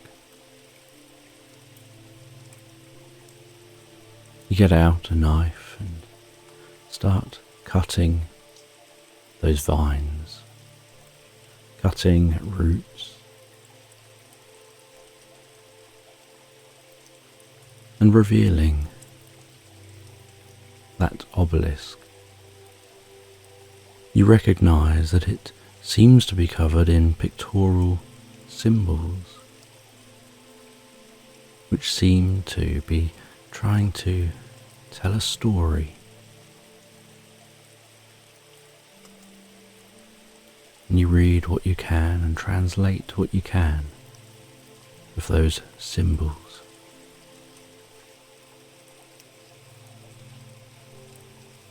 And you try and uncover more of that obelisk, pulling on vines and roots, clearing branches that are blocking higher up the obelisk,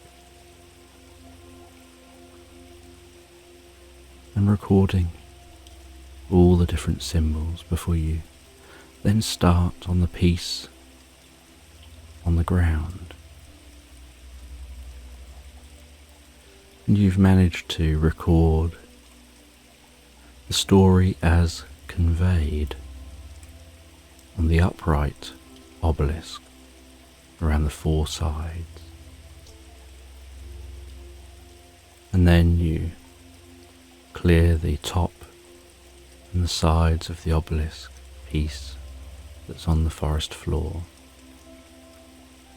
You manage to transcribe the pictorial symbols,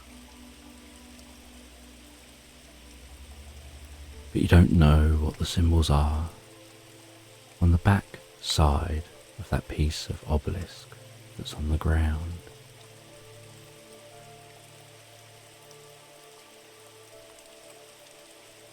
You get some large branches.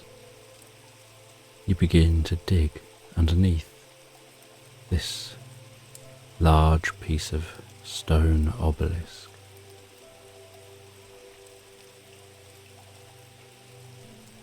And you manage to wedge those large sticks underneath the stone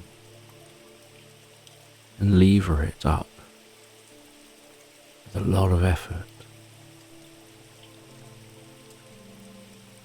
until it reaches tipping point and tips onto its side, revealing the underside of the obelisk. You clear off the mud from that side and record the message on that side. And then you sit down on the fallen down piece of obelisk. As you go through everything you've recorded, you begin to place it in order.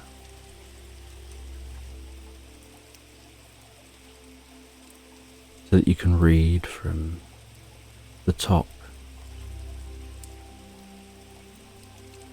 all the way to the bottom. And you realise the way it has been recorded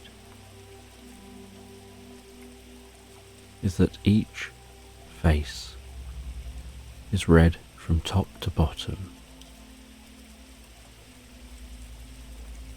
and it's written almost like 4 chapters.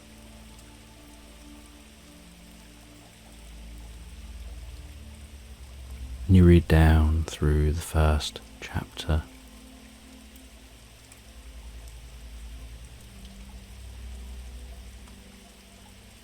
and it talks about the beginning times, the creation of humanity.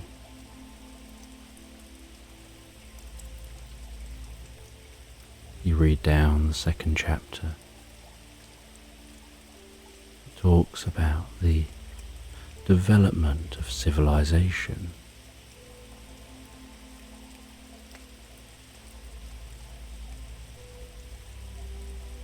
You read down the third chapter. It talks about a shape-shifting protector that oversees the civilization in this land.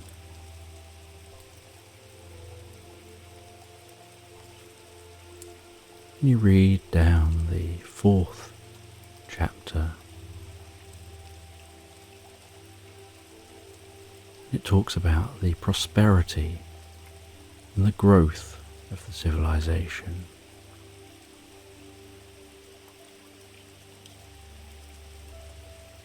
And you assume that these are the ruins of that civilization.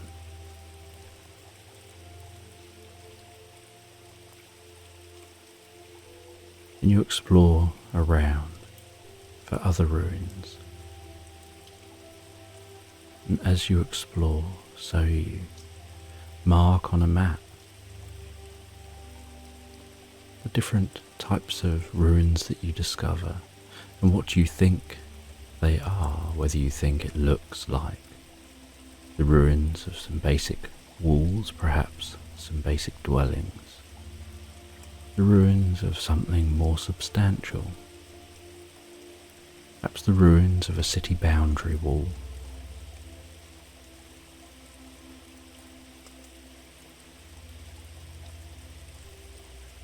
Do you think about where the most important building is likely to be? You suspect that it would probably be in the centre.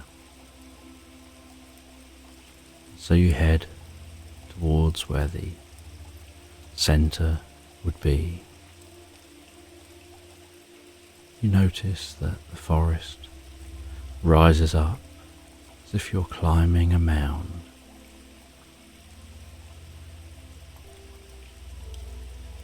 Then near the top, it dips down. You wonder whether this was a large building whose roof had caved in, perhaps from the reclamation by the forest. of this long-lost city. So you head around looking to see if there's any way into this building.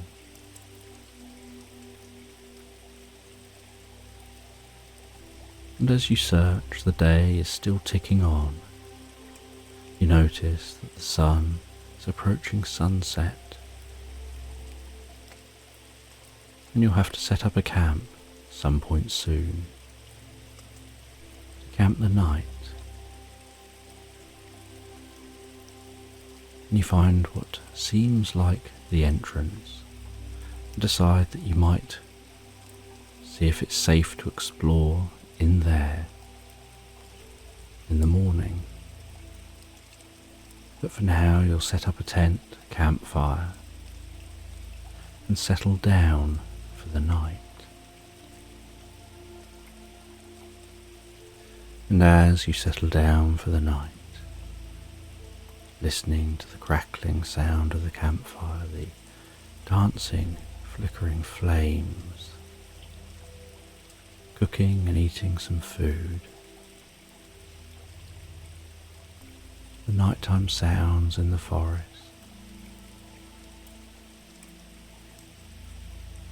just rest there, enjoying the environment. And then you get your notes and review your notes again before settling down. And as you're reviewing those notes, so you notice a light coming from in front of you. And from that light seems to be small balls of light, like fireflies, spreading out, moving around the forest, around this area.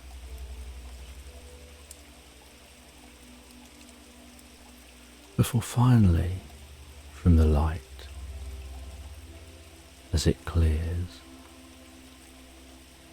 you see a wolf walking towards you.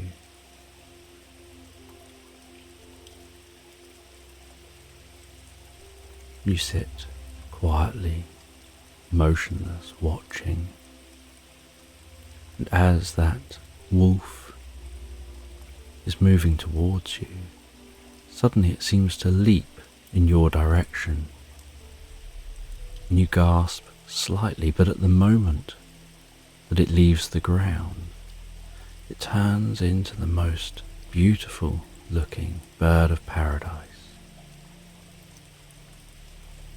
It flies and hovers over to you.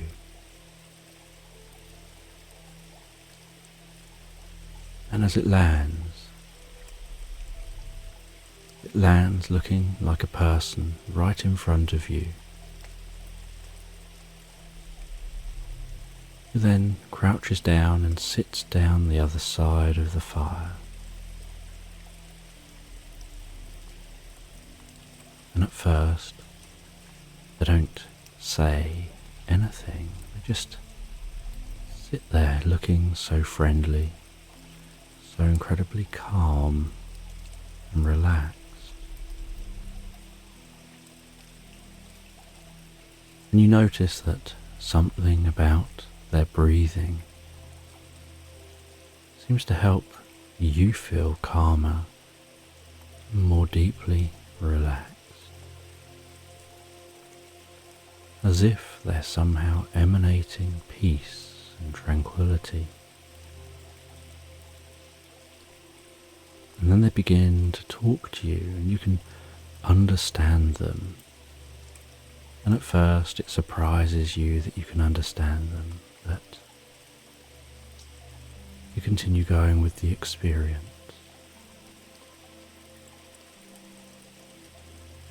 They explain that they're a shape-shifting being that protected this community.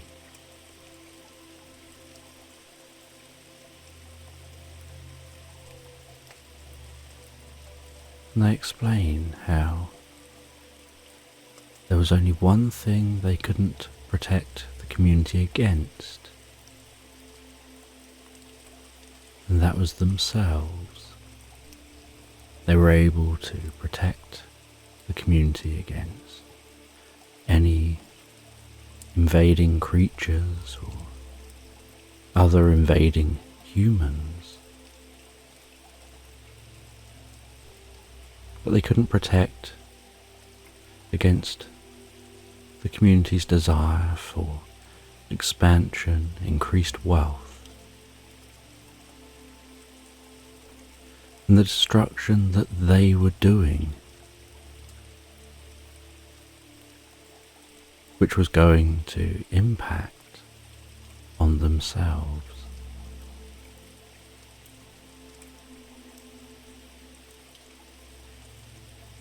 Their expansion led to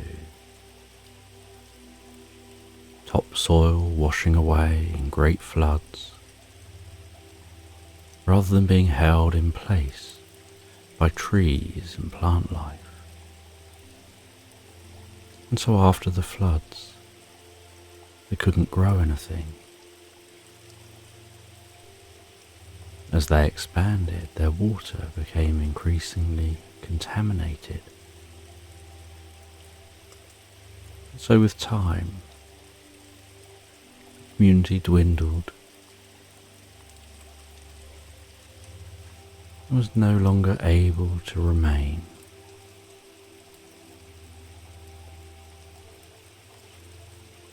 And over a period of time,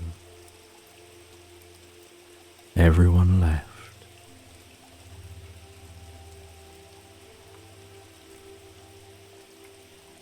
But they've remained in this area. They continue to protect this land, even though there are no humans here anymore.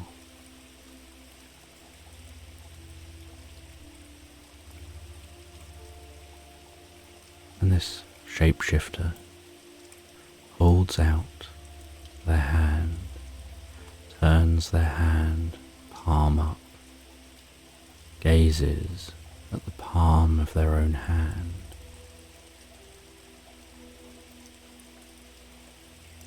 and you watch, and they gaze up and make eye contact with you, and then gaze back at the palm of their hand. You feel this compulsion to reach forward and touch the palm of their hand, and so you reach, leaning slightly forward. You place the palm of your hand onto the palm of their hand. And as you do, there's a flash of light, like suddenly turning on a light switch, brightly illuminating a room.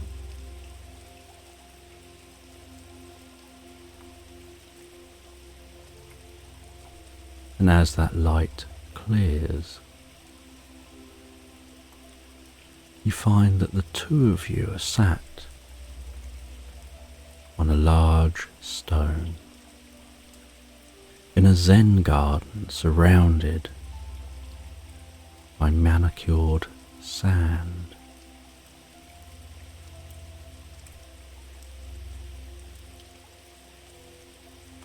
They move their hand from beneath yours, and for a moment, your hand just seems to remain floating there in space, as if you haven't yet realized the hand has moved.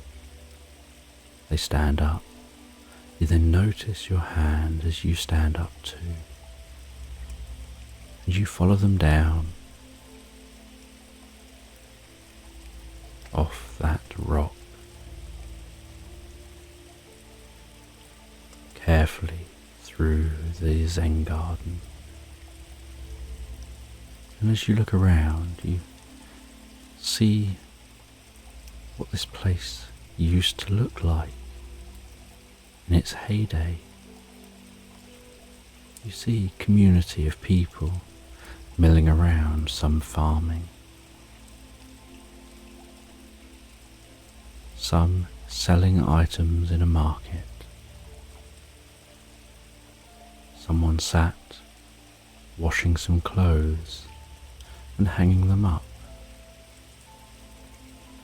Someone else appearing to be making clothes. The sight of some children playing and running around.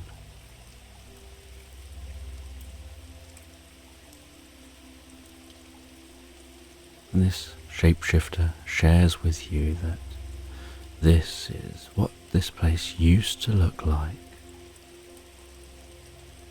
But this is just an experience of what has been.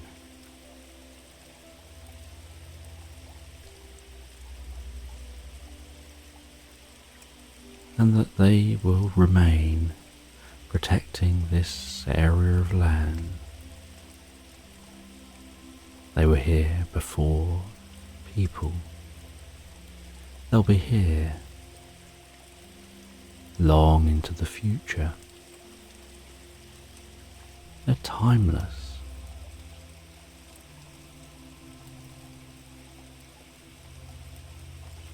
And they just absorb knowledge of how things are and how things have been.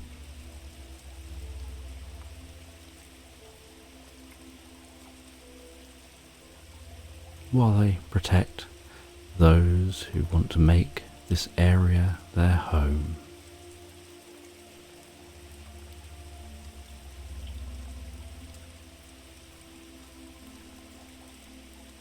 And the two of you walk through this land.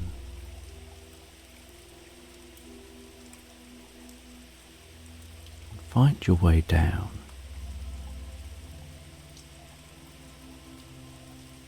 To the river which comes off this side of the lake. And it's a wide and deep river. It weaves for hundreds of miles until it reaches the ocean.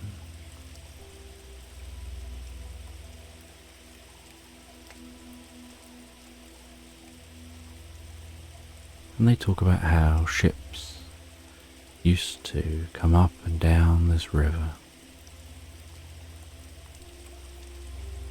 bringing items here and taking items away, connecting this place with other locations. And as they talk about this, so you notice a sailboat appearing on the river, mooring up. The two of you watch as people begin to load items onto the boat.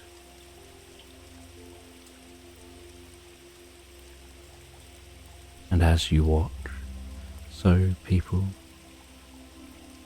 someone walks straight through you.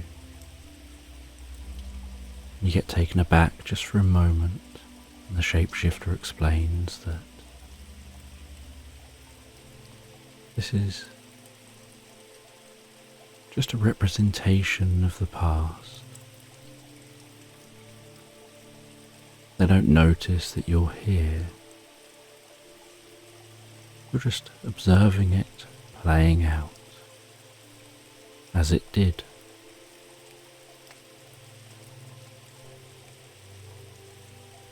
And once that sailboat is loaded,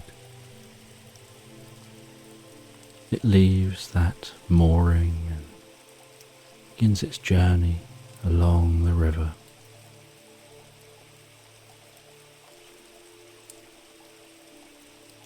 And you ask about this place.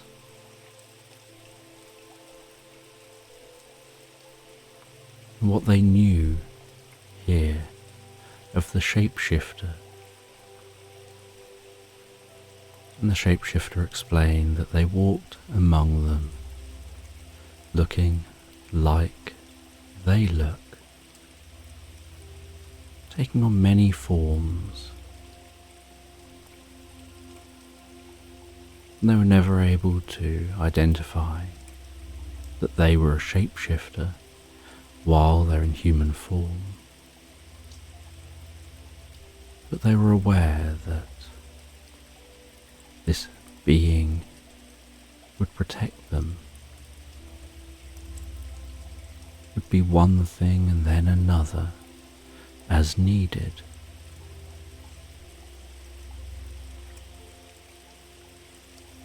That sometimes what people need isn't what they are, and so they have to be something else. Almost like playing a role.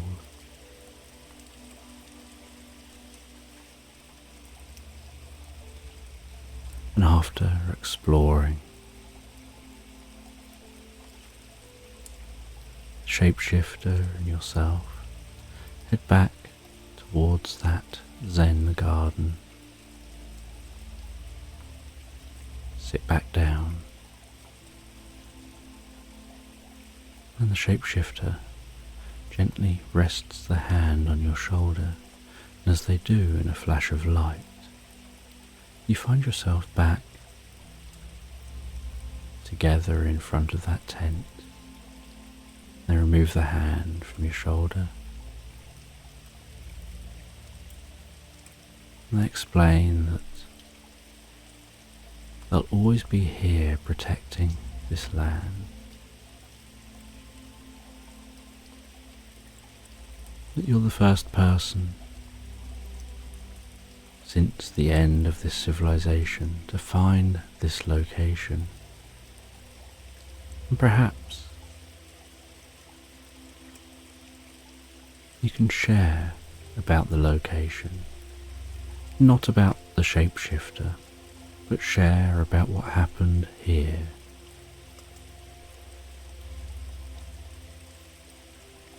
They explained that inside the building behind you, there still exists some scrolls that explain something of the life of those here, all the way through to when there was only a handful of people left, including the scroll that was placed in a chest.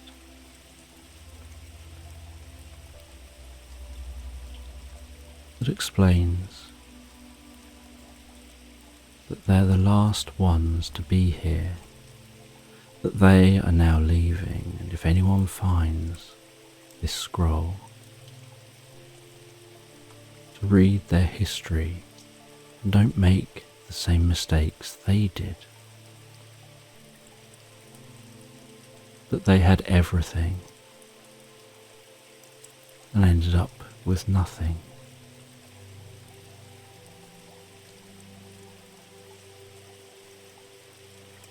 And then the shapeshifter stands up, turns around, leaps in the air and seems to become a firefly, as other fireflies swarm around it, and then they all fly off, spreading out in different directions.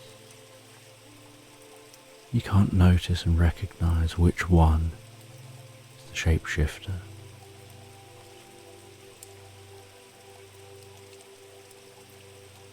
You settle down in the tent.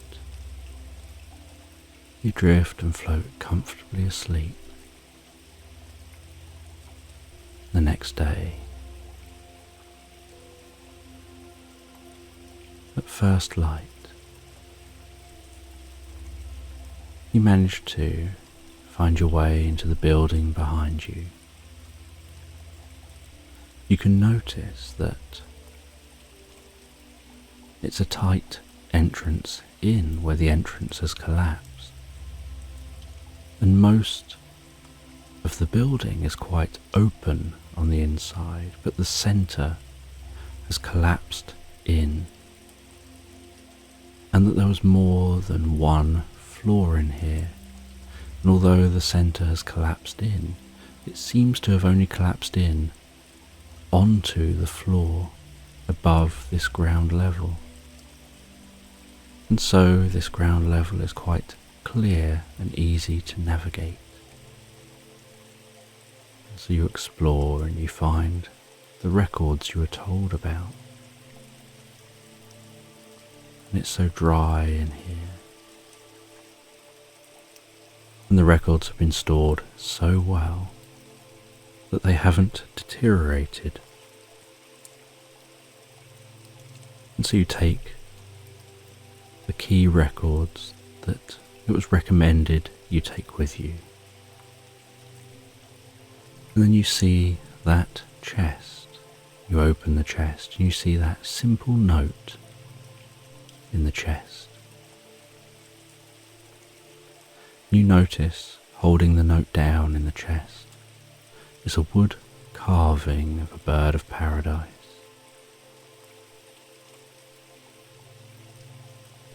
And you stand that wood carving of the bird of paradise on top of the closed chest, having taken the note, before heading back out of this location, finding your way all the way back through to that meadow, finding your way back all the way back to the lake, crossing back across the lake on your raft,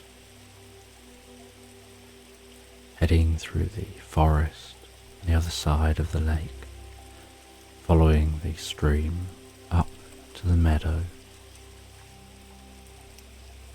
heading across the meadow into the forest and finding your way all the way back, eventually arriving after a few days of hiking through the forest at the nearest town.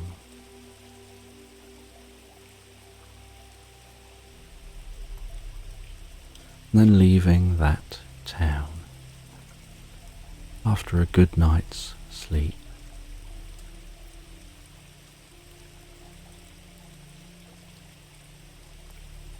And on arrival at home, beginning to type up what you learned about that old civilization,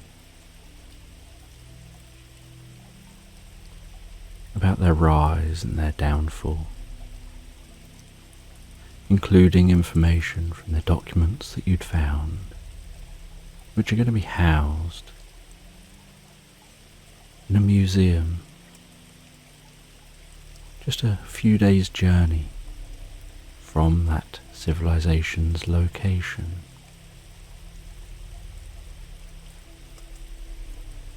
And as you finish typing the last of the document, and you press in that final full stop,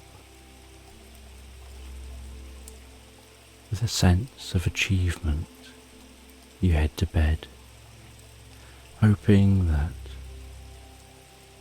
your story about that place will intrigue others, interest people, and help people to learn from the mistakes of the past. And you settle down, and you drift and float so peacefully, so comfortably, asleep, sleeping so soundly all night long.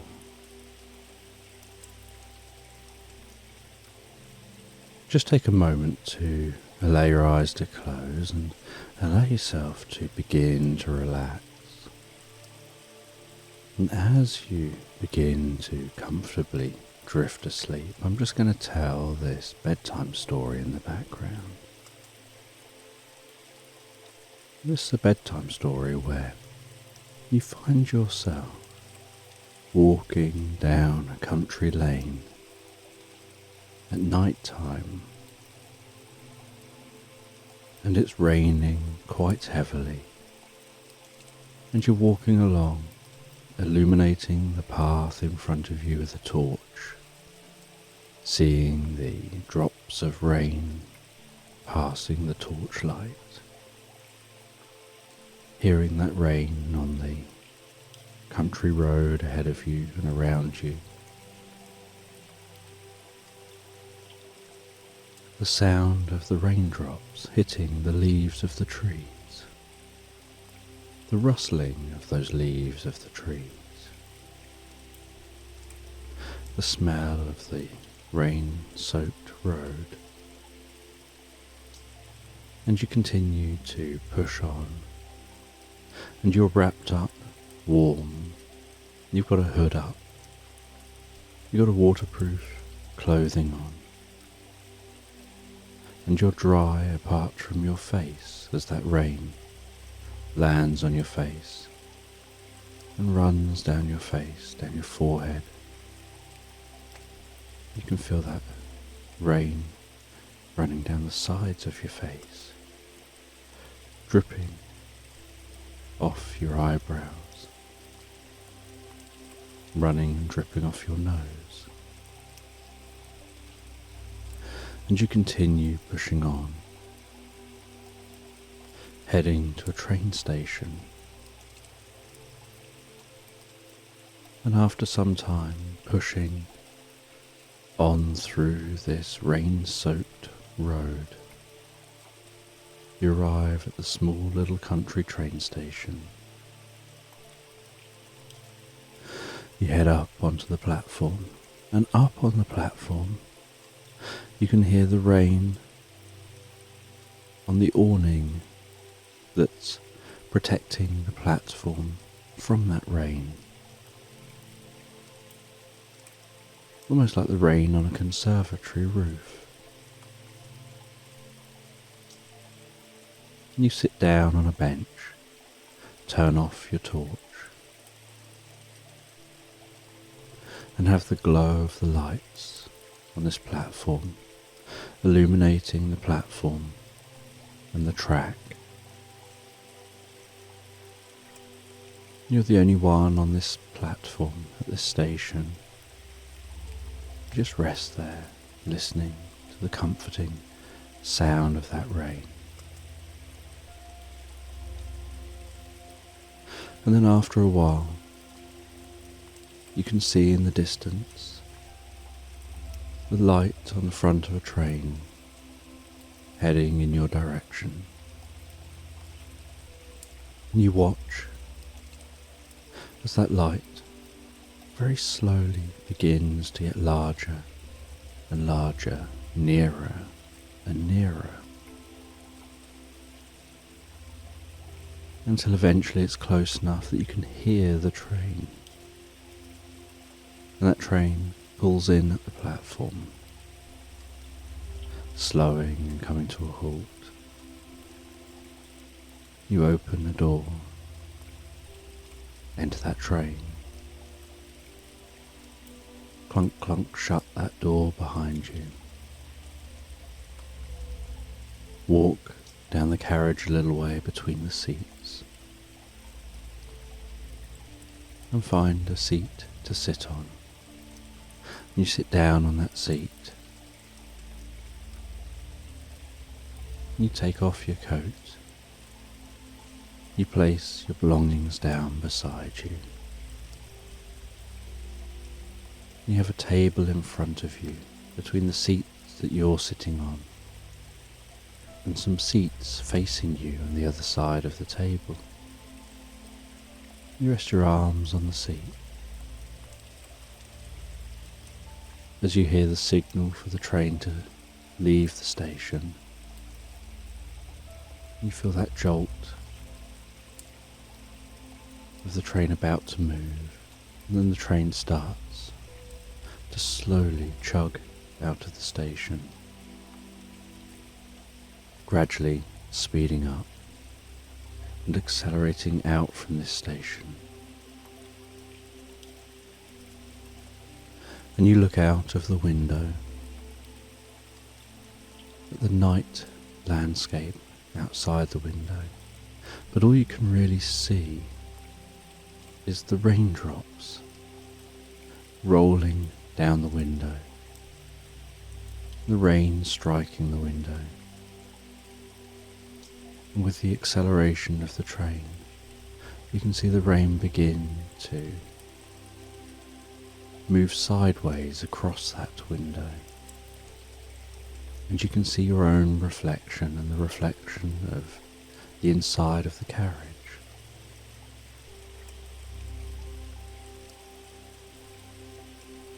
It's too bright on the inside of the carriage and too dark outside the carriage to really be able to see the countryside outside. And that train rocks and moves as it speeds up and continues the journey. And so you rest back into the seat, make yourself comfortable, and allow your eyes to close. And with your eyes closed, you can feel that rocking, swaying movement of the train hurtling along the tracks at a comfortable speed. And you know you have quite a while until you arrive at your destination. And so you decide to just settle down, relax, and make the most of being relaxed for this journey. And while you rest there, you begin to drift and float peacefully asleep. And as you drift and float so peacefully asleep, you have a sense of being on a farm truck, bounding along a dry country road through farmland. The truck bouncing over bumps in the road. And a cloud of dust spewed out behind the truck.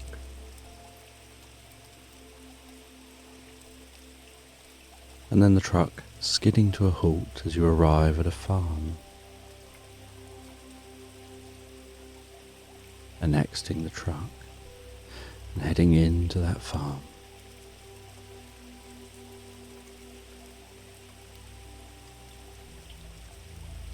And you head in to the farmhouse.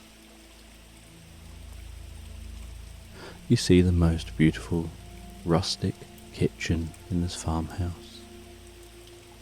You walk through the farmhouse out into the back garden. And there's a garden set of furniture out in the back garden. You settle down on a seat. You have a glass of drink. You drink that cool drink as you gaze out over the garden.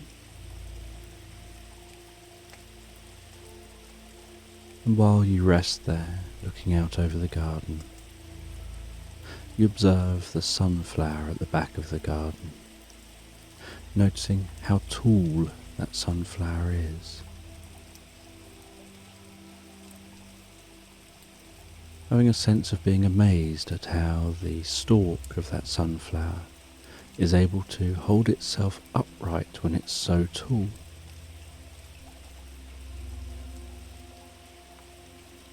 And you can see some bees land on that sunflower, moving around on the sunflower before they fly away. Butterflies visiting the sunflower. And after your drink, you take a little wander around the garden, enjoying the smells of the flowers. Taking a closer look at the bees and the butterflies, flying from plant to plant.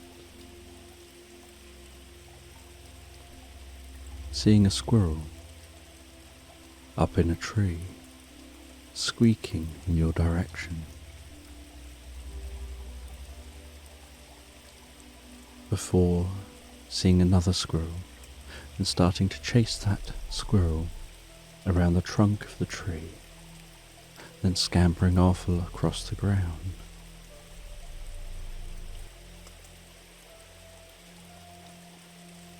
And you walk from the garden through a gate into the main area of the farm.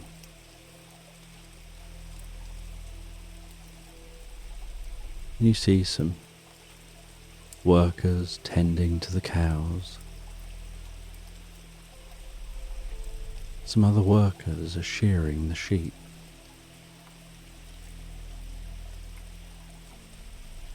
You can see a giant combine harvester out in one of the distant fields, with the dust behind that combine harvester as it harvests the grain in that field.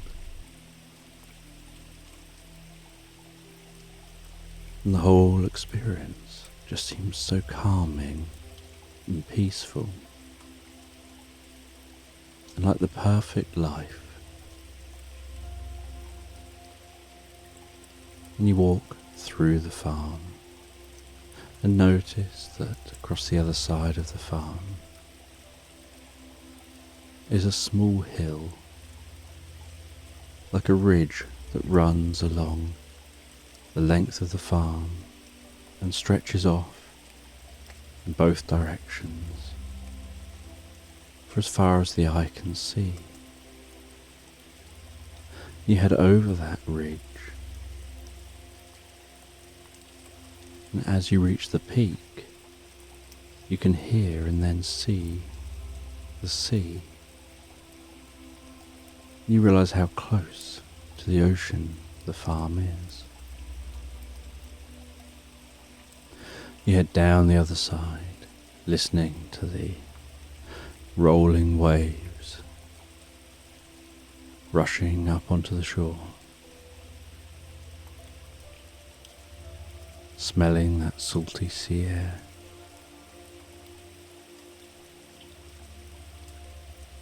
Enjoying the warmth of the day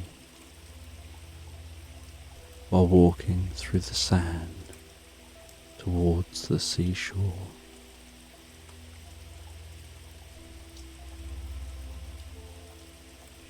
And noticing a small turtle clumsily seeming to edge its way closer to the water.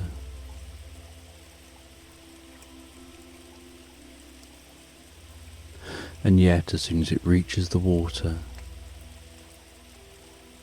that's deep enough for it to swim in, it immediately becomes so graceful and disappears from view.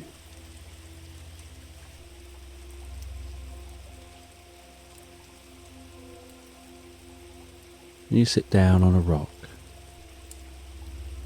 right on the water's edge,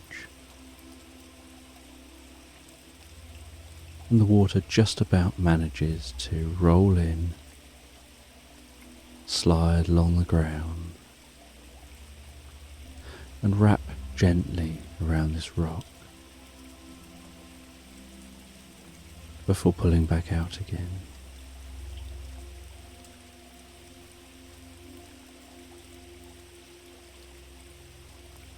And you rest there a little bit, enjoying the relaxing atmosphere, the warmth of the sun, the sound of the ocean, the sight of the blue sky and the blue water.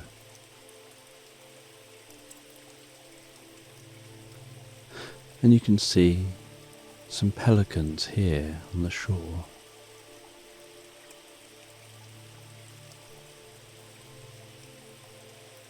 Seeing them occasionally scooping down into the water and walking around in the water, just at the edge of the water, in the shallows of the water.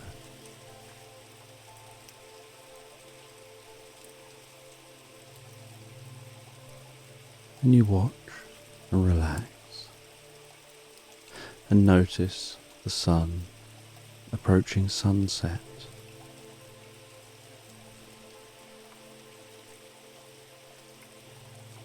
And as that sun is setting, you see that there's a sailboat out on the sea, and watch as that sailboat moves in front of the setting sun,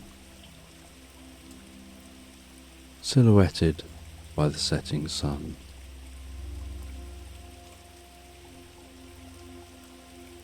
You wonder what it must be like to be on that sailboat, enjoying, just drifting and relaxing along on the water's surface. How quiet that must be.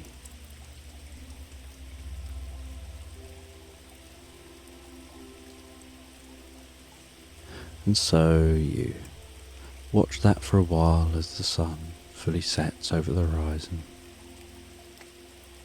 The moon starts rising in the sky and you see those first few stars. The sky changes colour, darkening, going from reds and oranges to blues and black.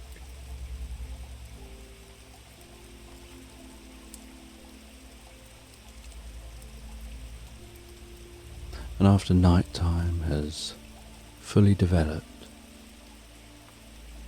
you can see some shooting stars in the sky.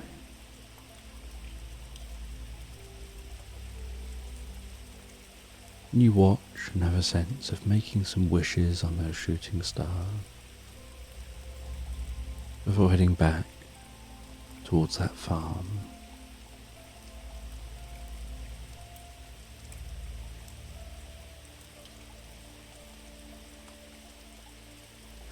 Heading up over that ridge, down the other side, surprised at how good this ridge is at blocking out the sound of the ocean.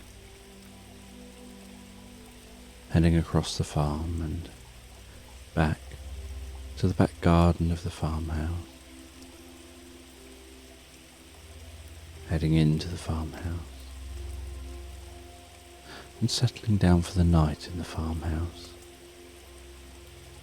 Drifting, floating so peacefully, so relaxed asleep.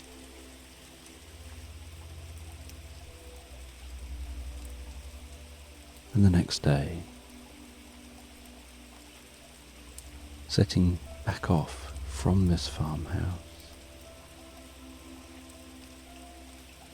aware that this is all one long dream,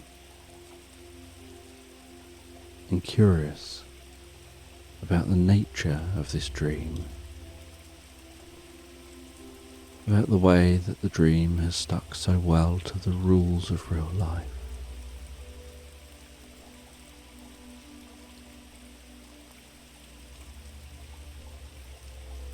And as you wonder this, it's a bit of a jolt, and you find yourself aware of being on that train. Your awareness moves back to the train. You open your eyes on the train, and it's still dark. And although much longer feels like it's passed, not a very long time has really passed.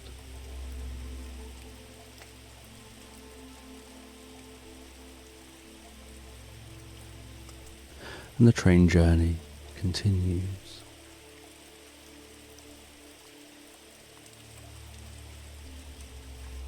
And after some time on this train journey, which is due to be a long train journey, you head to a cabin which is allocated to you, and let yourself into that cabin.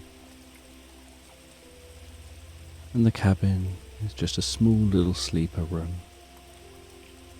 very narrow, but just enough for a couple of beds. as you rest down on one of those beds and drift asleep, sleeping soundly through the night. And when you awaken in the morning, you realize that it's now daytime outside. You leave the cabin. You grab something to eat before heading to the seat you were sat on the night before. Now you can see the landscape. The weather's improved, the sun's shining. The landscape has improved.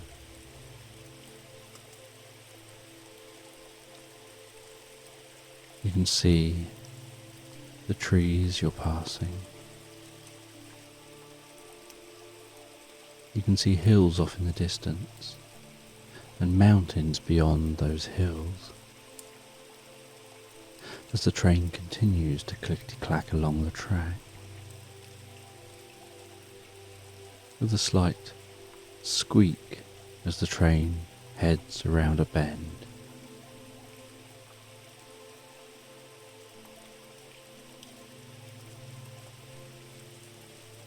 Just enjoying that view from the train.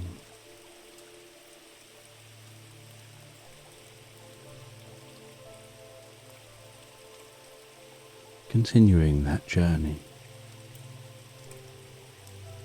And the train turns to be facing the mountains, and so from this point you can see those mountains getting closer and closer.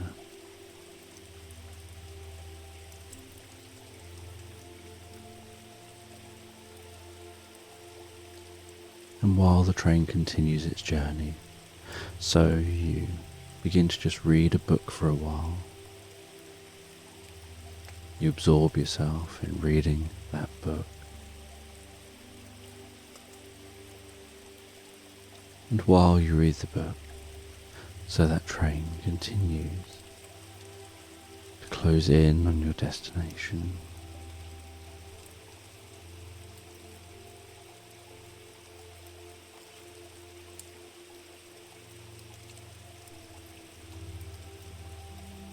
It only feels like you've been reading a short while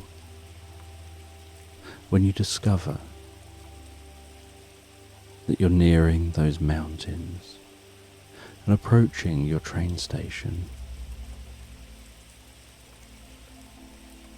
And the train pulls in at the station.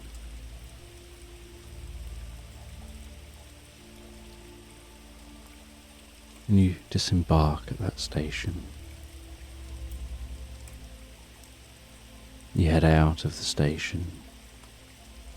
You follow a path around towards the foot of the mountains. And you begin to ascend this mountain.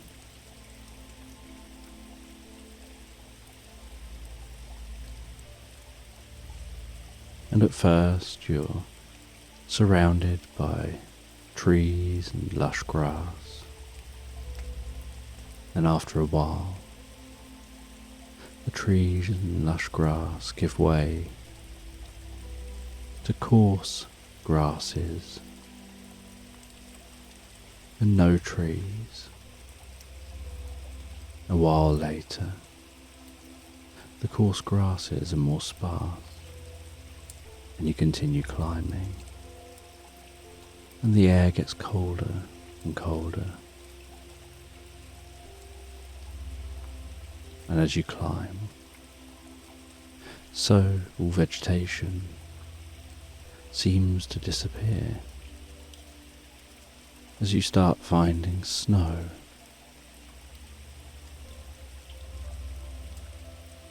And you continue on until you reach a location where you can see an archway. You head through that archway and follow this path to a door in a wall. You knock on the door, and a monk answers the door and invites you in.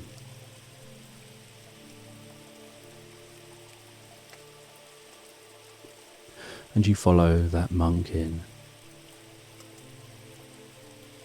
and they show you to a room to place your bag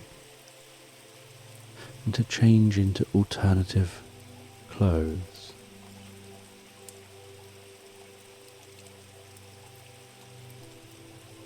And you head back out to that monk.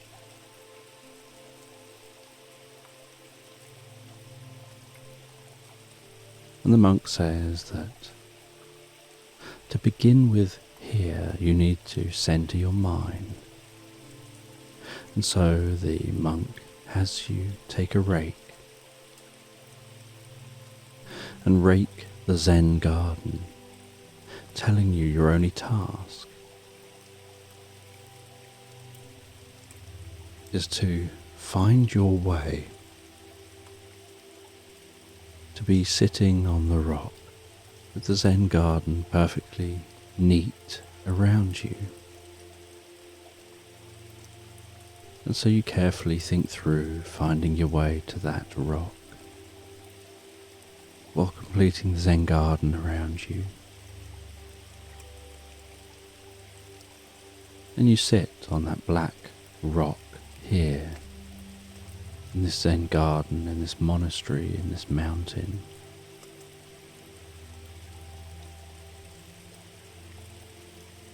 And you're proud to have been able to achieve this.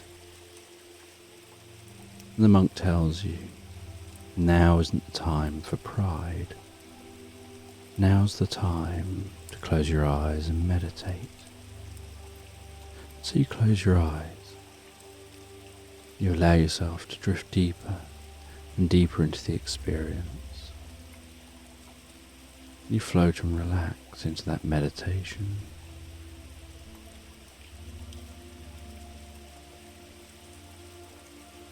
And then, after a while, the monk tells you to descend from that stone, to head back through the Zen garden, but to make sure you complete the Zen garden as you go, so that the Zen garden is completed once you've exited it.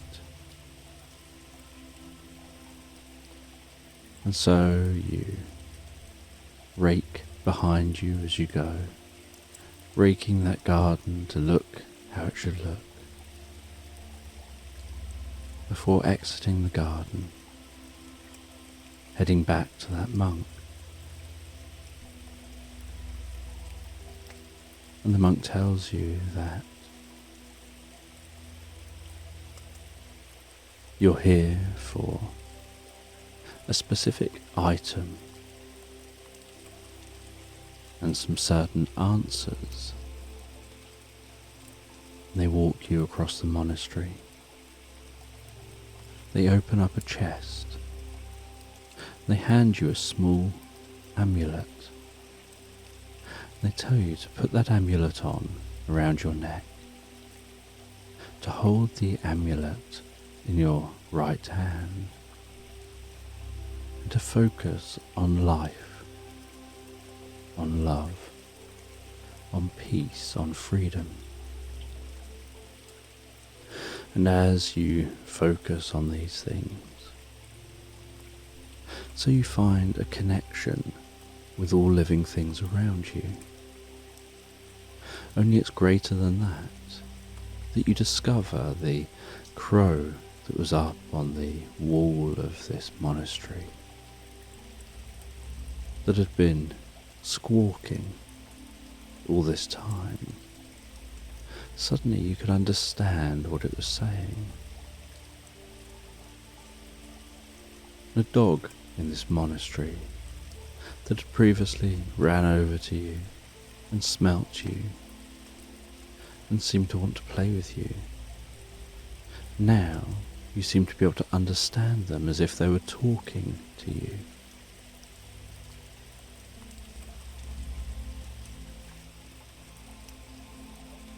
And you realize that with this amulet and that focus, you're able to communicate with animals, and you find this fascinating. It's exactly what you'd heard the rumours of that you came here for.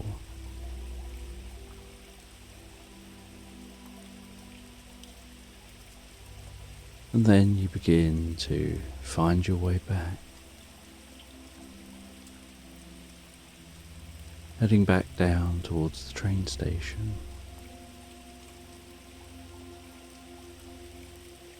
And back at the train station,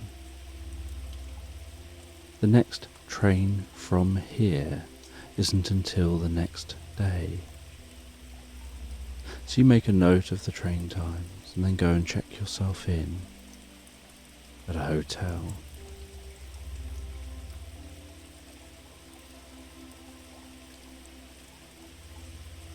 And so you drift asleep in that hotel, in the bed in the room, sleeping so soundly, so peacefully.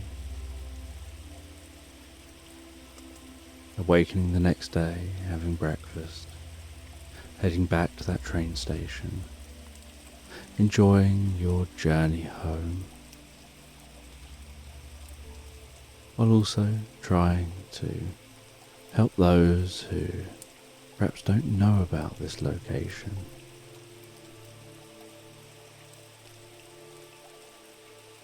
And when you arrive back in your hometown, it's not raining this time and it's not night time this time, and so you're able to walk from that station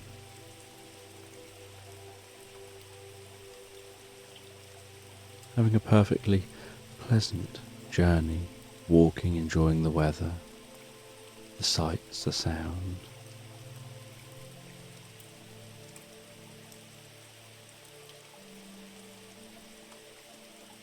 And then you head home, where you settle down into bed. You look forward to encountering more animals, to exploring the connection with animals, seeing what you can learn. As you relax and drift and float, so peacefully, so comfortably, so deeply asleep, drifting and floating asleep all night long.